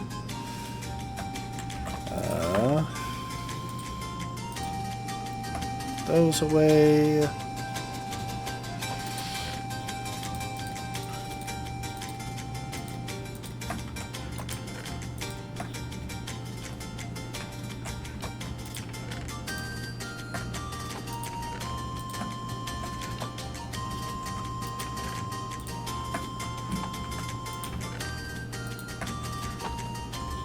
Okay.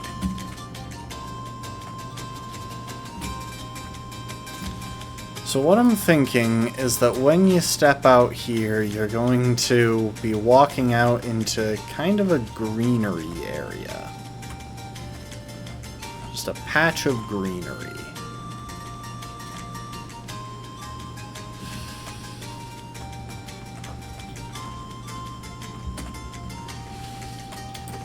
so I want one of those jungle trapdoors back. Now the trouble is we don't have a ton of the stuff that I'd like to use for it. We have a few things.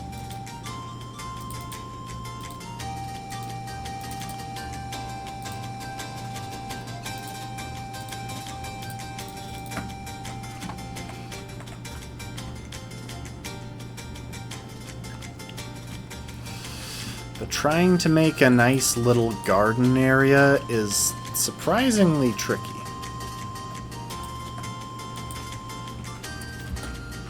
Yes, that's slightly misaligned, but honestly, it's the least misaligned way I could think of to fill in that patch. Anyway.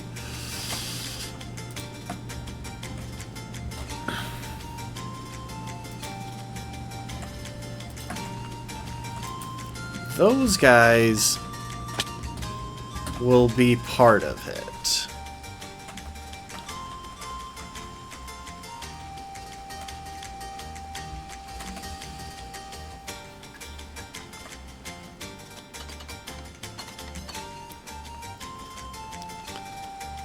We want some flowers and such, but we don't have a lot of those, and there's one other thing that I'd really like to have in there that we haven't even found yet, the stuff for yet, because I'd like to not just have these guys, but I'd like to put them in flower pots as well.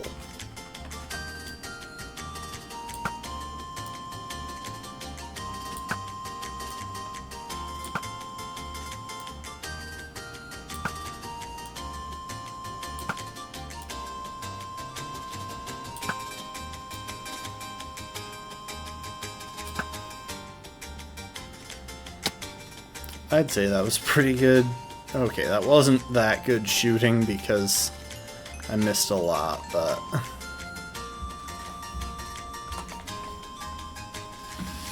Anyway.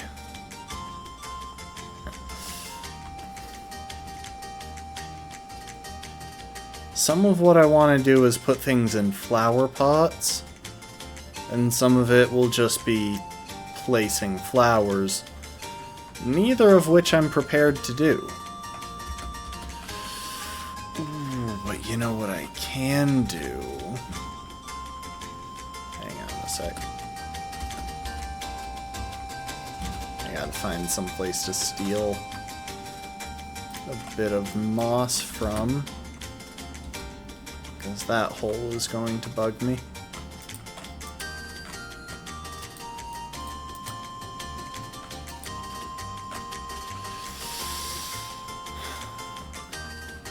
I could get a hold of one of the saplings from one of those cherry blossom trees, put some string on top of it, because those by themselves are a pretty little flower. That would go quite well with the color palette that I'm going for. Still love this workspace. Oh my gosh, why is it so good? Anyway. Also, in case you're wondering, I'm not sure if the trapdoor would block the spread there, so I haven't put one in.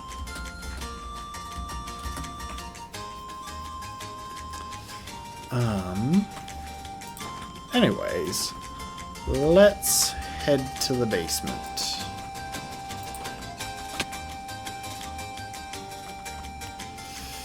Guessing I've got at least one in here. I do not. So we'll have to chop one of the trees down to get it.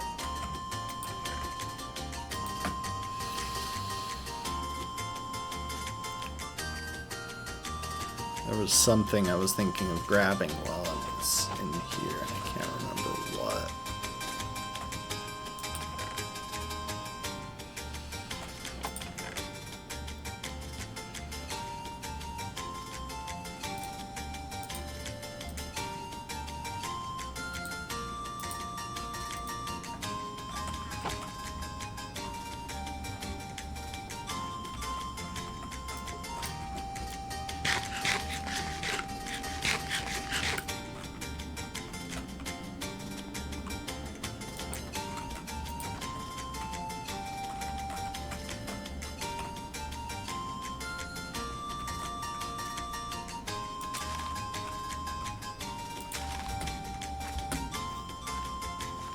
Oh, string.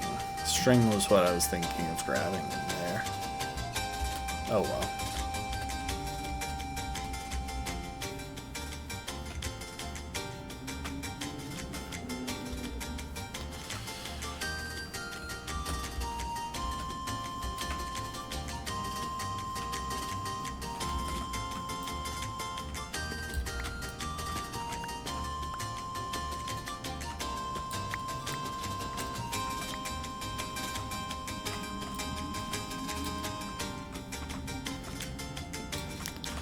Also, if we stop by a grove of these things sometime, I'd like to pick up some of the little bitty flowers that they leave behind.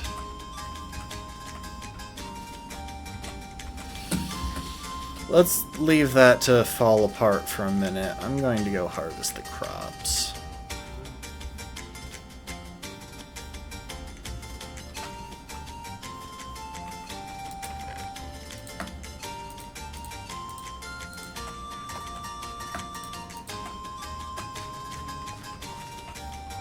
I don't know why I bothered grabbing the hoe. I don't need it.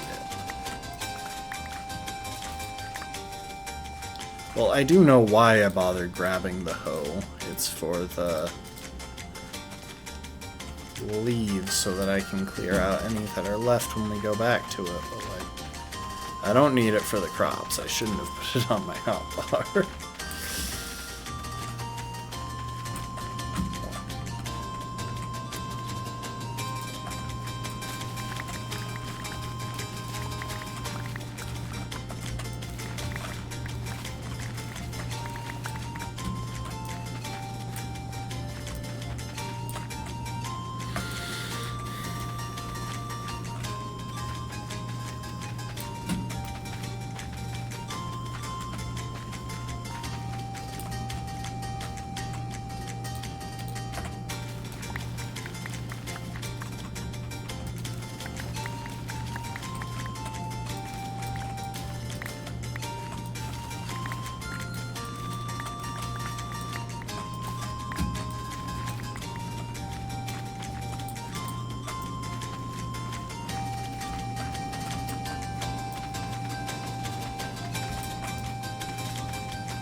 One thing that we need to work on since we expanded the basement is figuring out kind of a design motif for what's down here.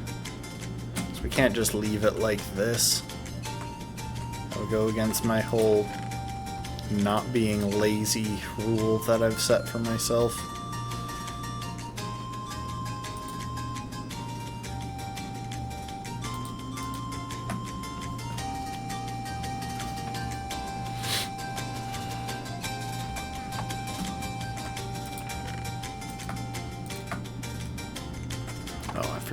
away the hoe.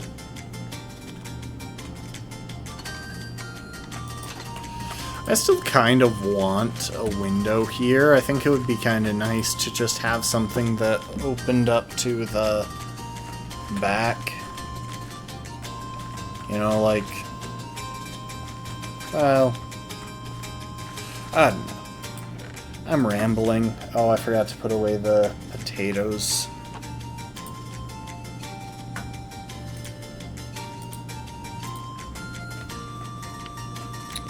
And I forgot to grab the string.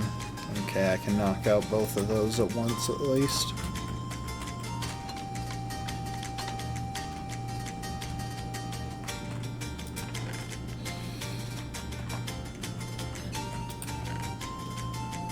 Put away the potatoes. Also put away the egg.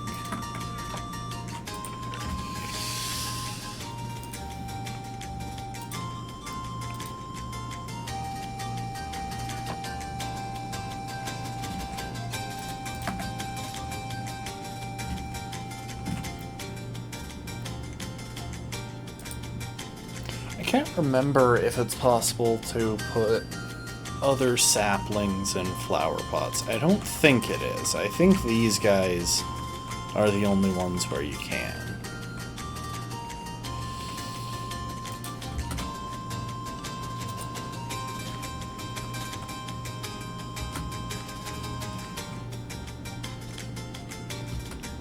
Oh yeah, those will be nice next to each other.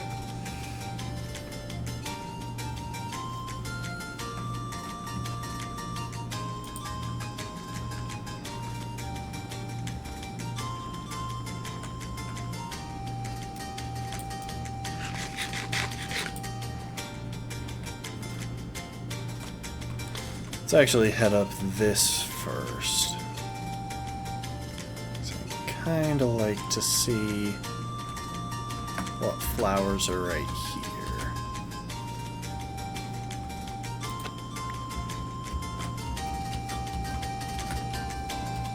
I don't know why I took the chest boat. It won't be gone nearly long enough to make use of it.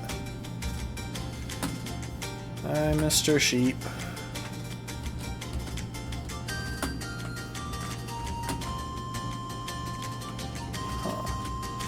There are flowers.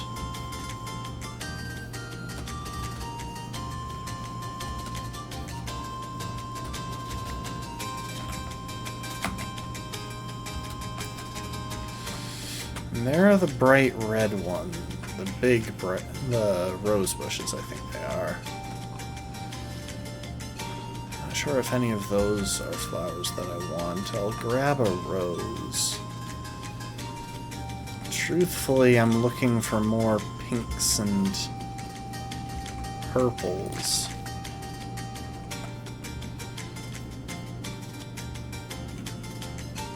It's part of why I'm heading over this way, because I remember there's a meadow biome over here, which should make it fairly easy to spot flowers that I don't have yet. I know, because I already looted it for some of them. For all of the blue ones that I saw, basically.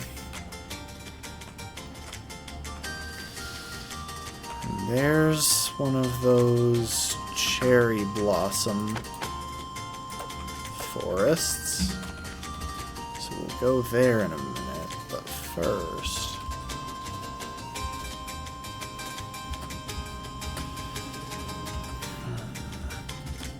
Should have brought some bone meal.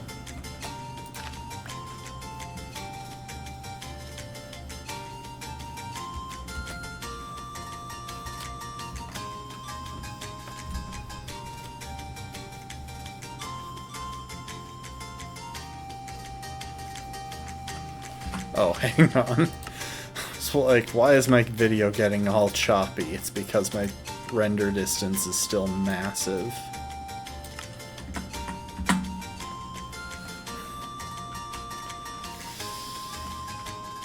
Oh, horsey.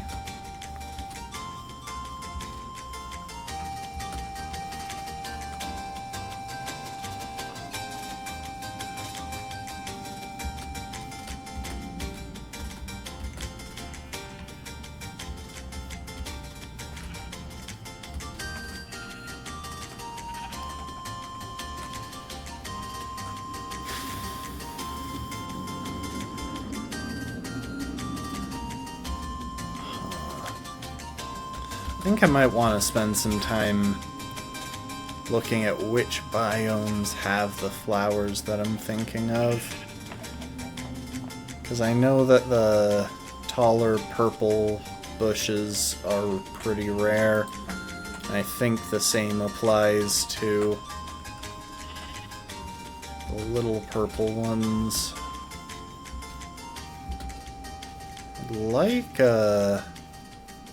I'd like to grab a sunflower. I think there are some just beyond the village.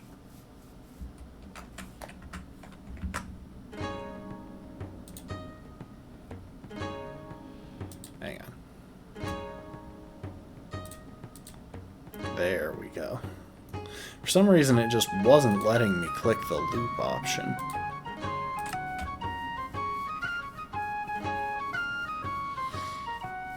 Yeah, I think there are some sunflowers just beyond the village.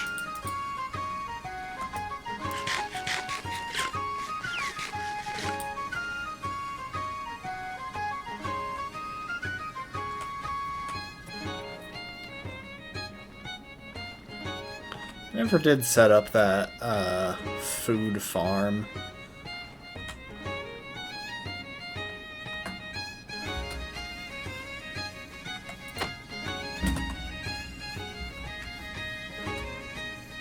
Isn't like over here or something that I saw those?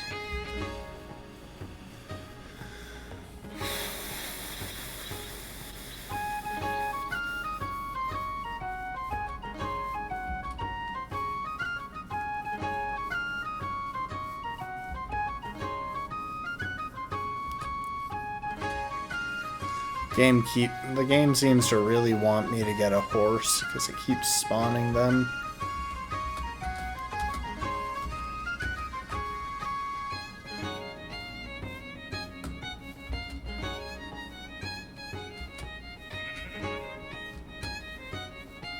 Like, we have seen so many horses in this little outing.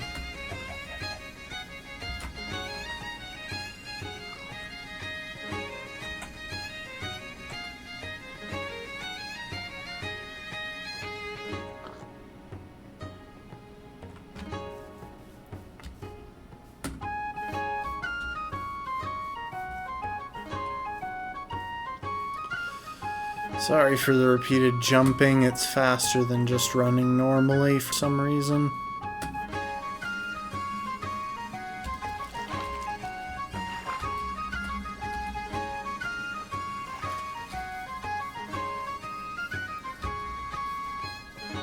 I already looted that village up on the hill.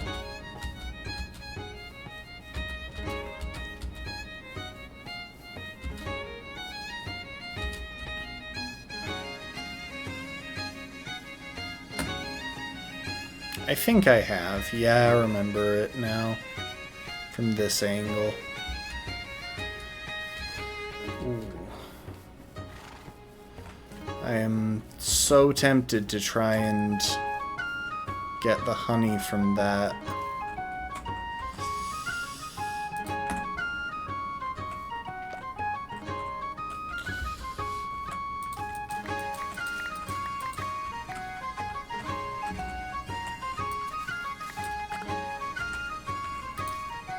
Jeez, these things drop so many of these little flowers.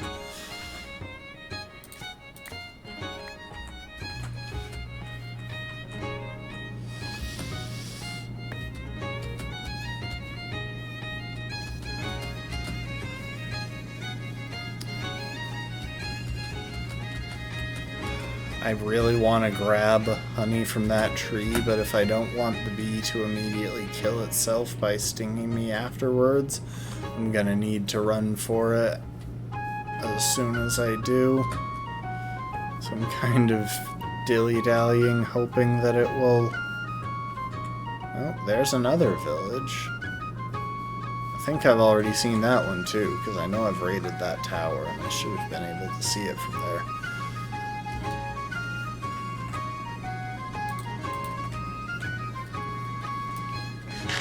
I'm kind of waiting around for the bee to drift away from its hive. So I'm way too lazy to build a campfire. just to do it without angering the bee.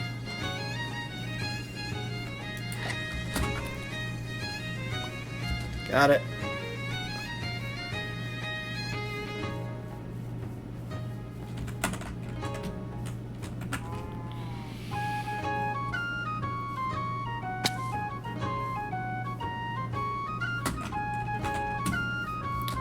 Nope, bees, you have to forget about me and head back to your hive.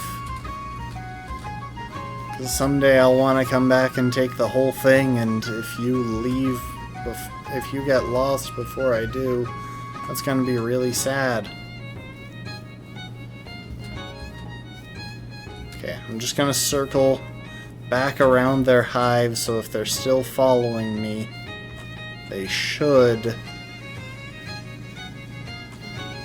wind up somewhere in the range of it.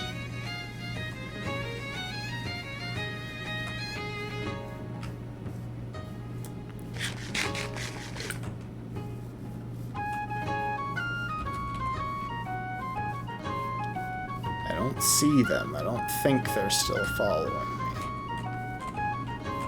Of course, they may just be having trouble getting back up the hill. I know I saw sunflowers at some point, but maybe it was back near one of the villages we passed while looking for the end portal, which would be just a massive pain to find again.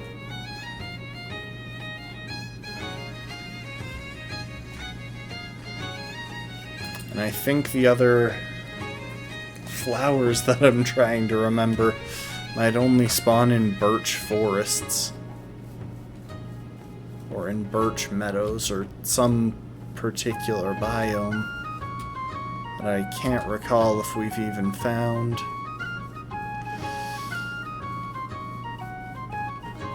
I will say,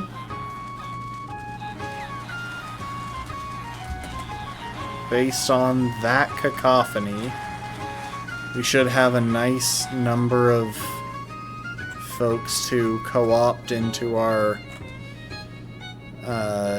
trading hall when we try and get that set up.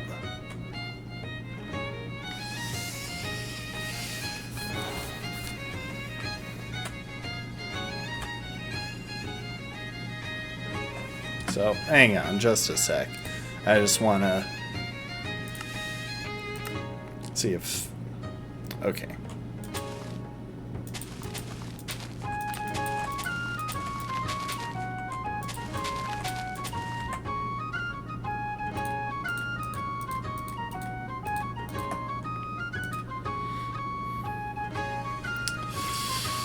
So the flowers that I'm thinking of that I think would look kind of nice in the setup I'm envisioning. Oh, what the heck are... Oh, I think I know what those come from, but that's a really pretty flower. Also, I should look into finding a spore blossom.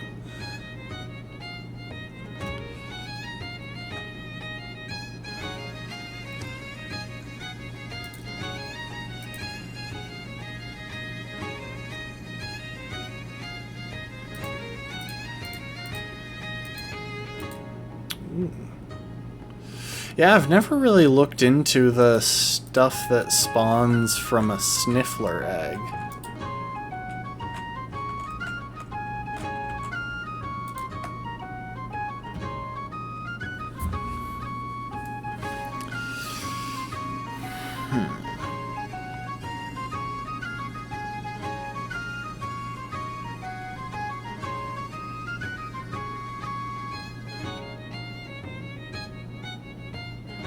I wish there was a way that we could do fire coral. That would be a really pretty one, but no, you can only plant that underwater or it dies instantly.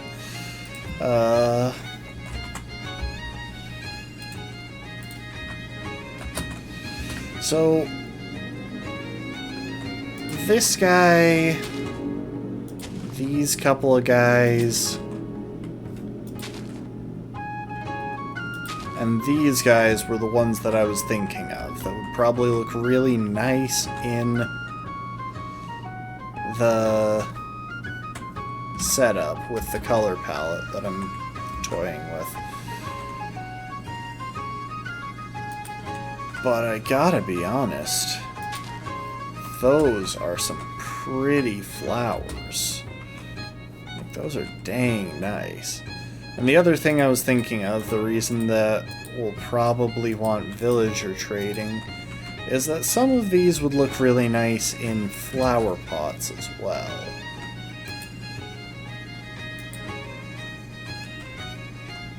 So they look slightly different when you place them in a flower pot. Especially when it comes to the tall ones. Oh no, you can't place those. I thought you could.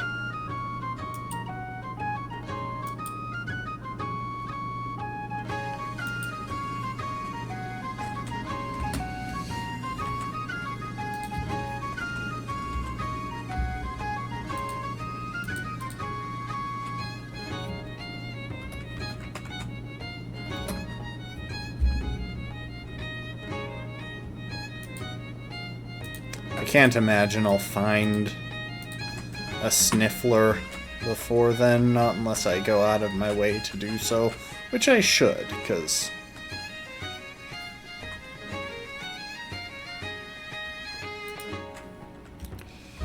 it would be cool. Can I? I can, okay.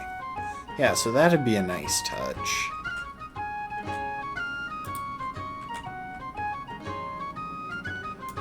And these two are always really nice. I have no idea what these pitcher plants do. I kind of want to do some research now. I love how over there are all these redstone contraptions, stuff that I cooked up to try and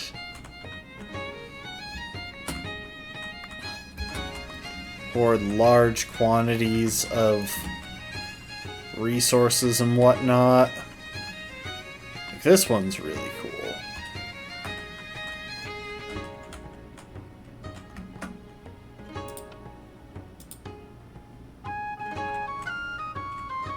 Can't remember how I stopped it.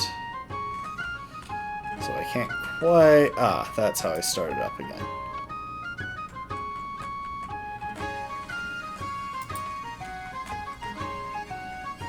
Not how I started up again? Anyway, it's a flying machine that goes along and breaks these, and when it hits the far side, it goes back.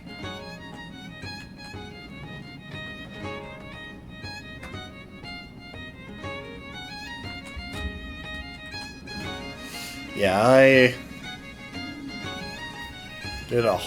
I've done a whole bunch of crud in here.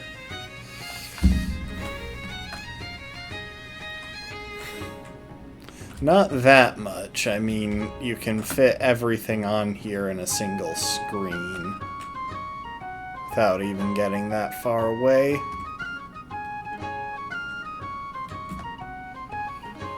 But yeah, these guys are stuff that I want to include in this, but I don't know if I'll be able to find it. If I can't put these in flower pots, I might still use them, but I'm not sure. I probably will if I can find them. But I need to look up what biomes they come in, because they'd just be a pain to track down if I'm just kind of wandering blind. I already know that the allium is just absurdly annoying to find.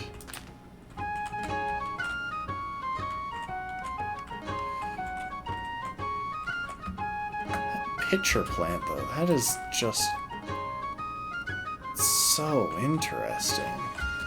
And the torch plant as well. Love to find a Sniffler, but I can't even remember where you track down the eggs. Anyway. Oh, and this little guy would be a great accent piece for the garden. Alright, let's take our character home and probably wrap it up there.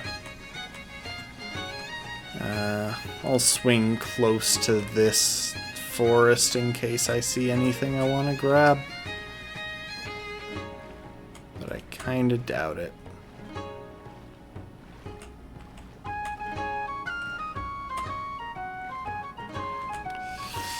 I apologize if this is making anyone motion sick. But if it is, maybe pull your phone a little bit farther away from your eyes. I don't think it's healthy to have it close enough to cause motion sickness. Yeah. I think I've found all of the flowers that spawn in this area. I know I saw sunflowers at some point, but it was probably along the way back to, or over to the stronghold.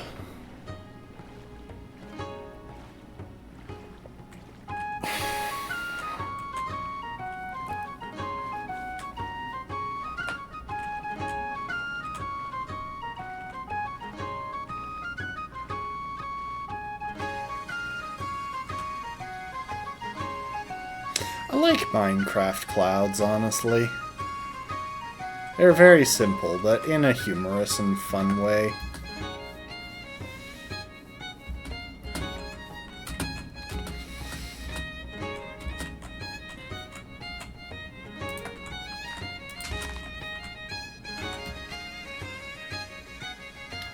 I got that honeycomb, which means I can now keep those from rusting farther, because that is the stage that I wanted them at. So that's the general quirk with, oh, thank you for the hydrate, Rafkin.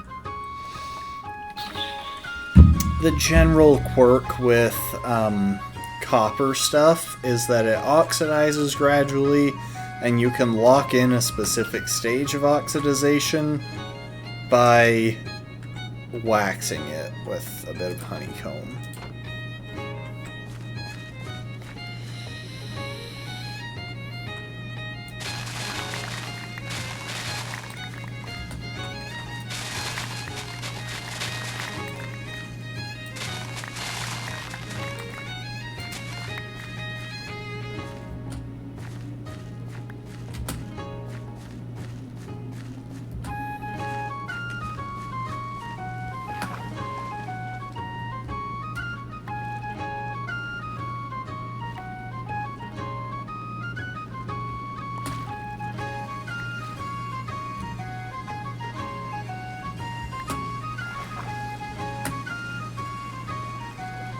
Oh right, my helmet has respiration, doesn't it? Yeah, it has respiration 3, so I can stay underwater a lot longer now.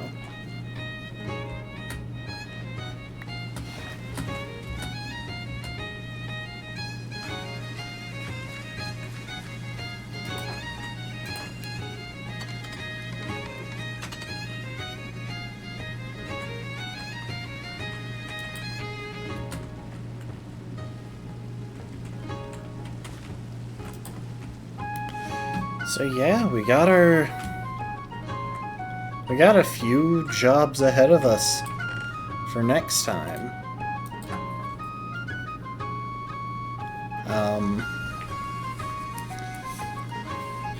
Oh, I almost forgot I found those.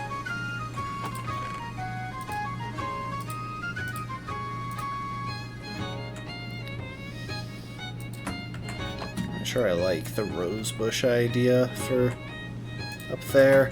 Anyway, we've got a few tasks ahead of us.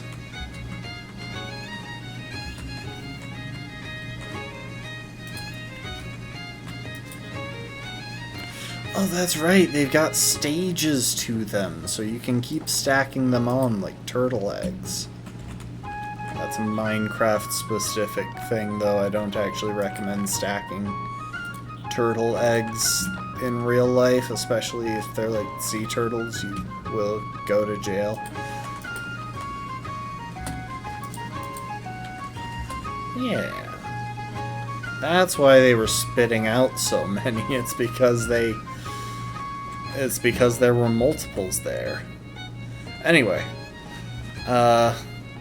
we need to get started on a trading hall. We need to decorate those extra basement levels that we added. Now that we've got time and have things less pressing, I would like to explore the end some more, see if I can get a hold of an elytra. And part of the trading hall deal I might even do myself, because I want to set up a system to zombify and cure the villagers. There are several farms that I'd kind of like to set up, which would be very helpful to have. Also, we're getting enough cocoa beans that we could probably change our diet to be entirely consist of chocolate chip cookies, because that's a thing you can make in Minecraft. It fills up your hunger bar like half of a thing and starts wearing off almost immediately because it gives next to no saturation, but it is a cool detail. Okay, now I don't know if these things spread automatically.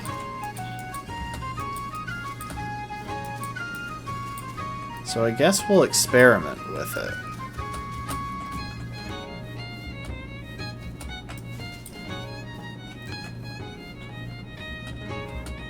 Even if they don't, they're definitely a nice accent piece. I think they're kind of overdone when they spawn naturally, but just having some here and there on the ground really pretties a space up.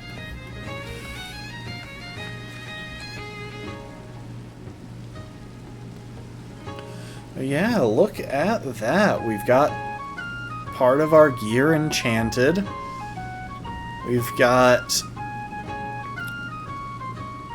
We've made it to the end and back.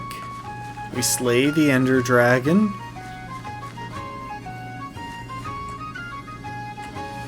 The house continues to come along as we work on this balcony.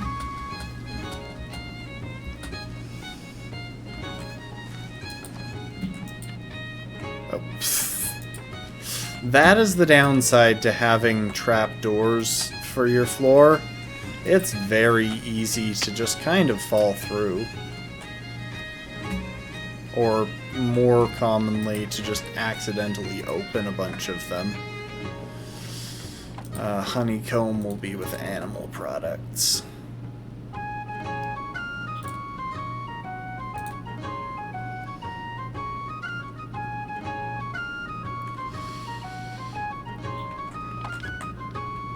Yeah, all told, I'd say we made some really good progress throughout today, and I'm looking forward to seeing what we pull off tomorrow.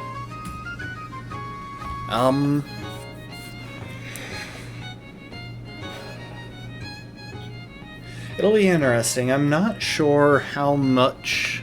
So, several of the things that I want to do right now involve making farms, and I'm not sure how many farms I want to make.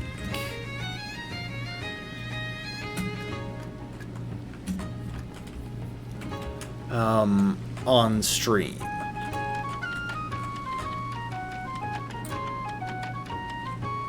I can play Spleef on my own floor. Not quite really, but...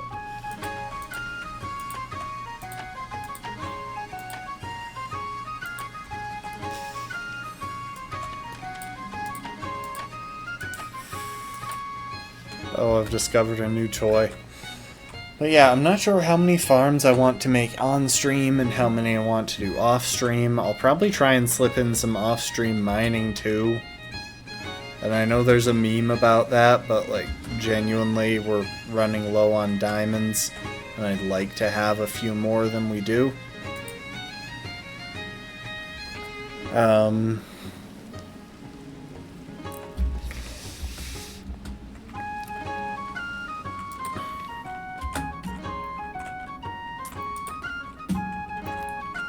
But we will figure that out in time.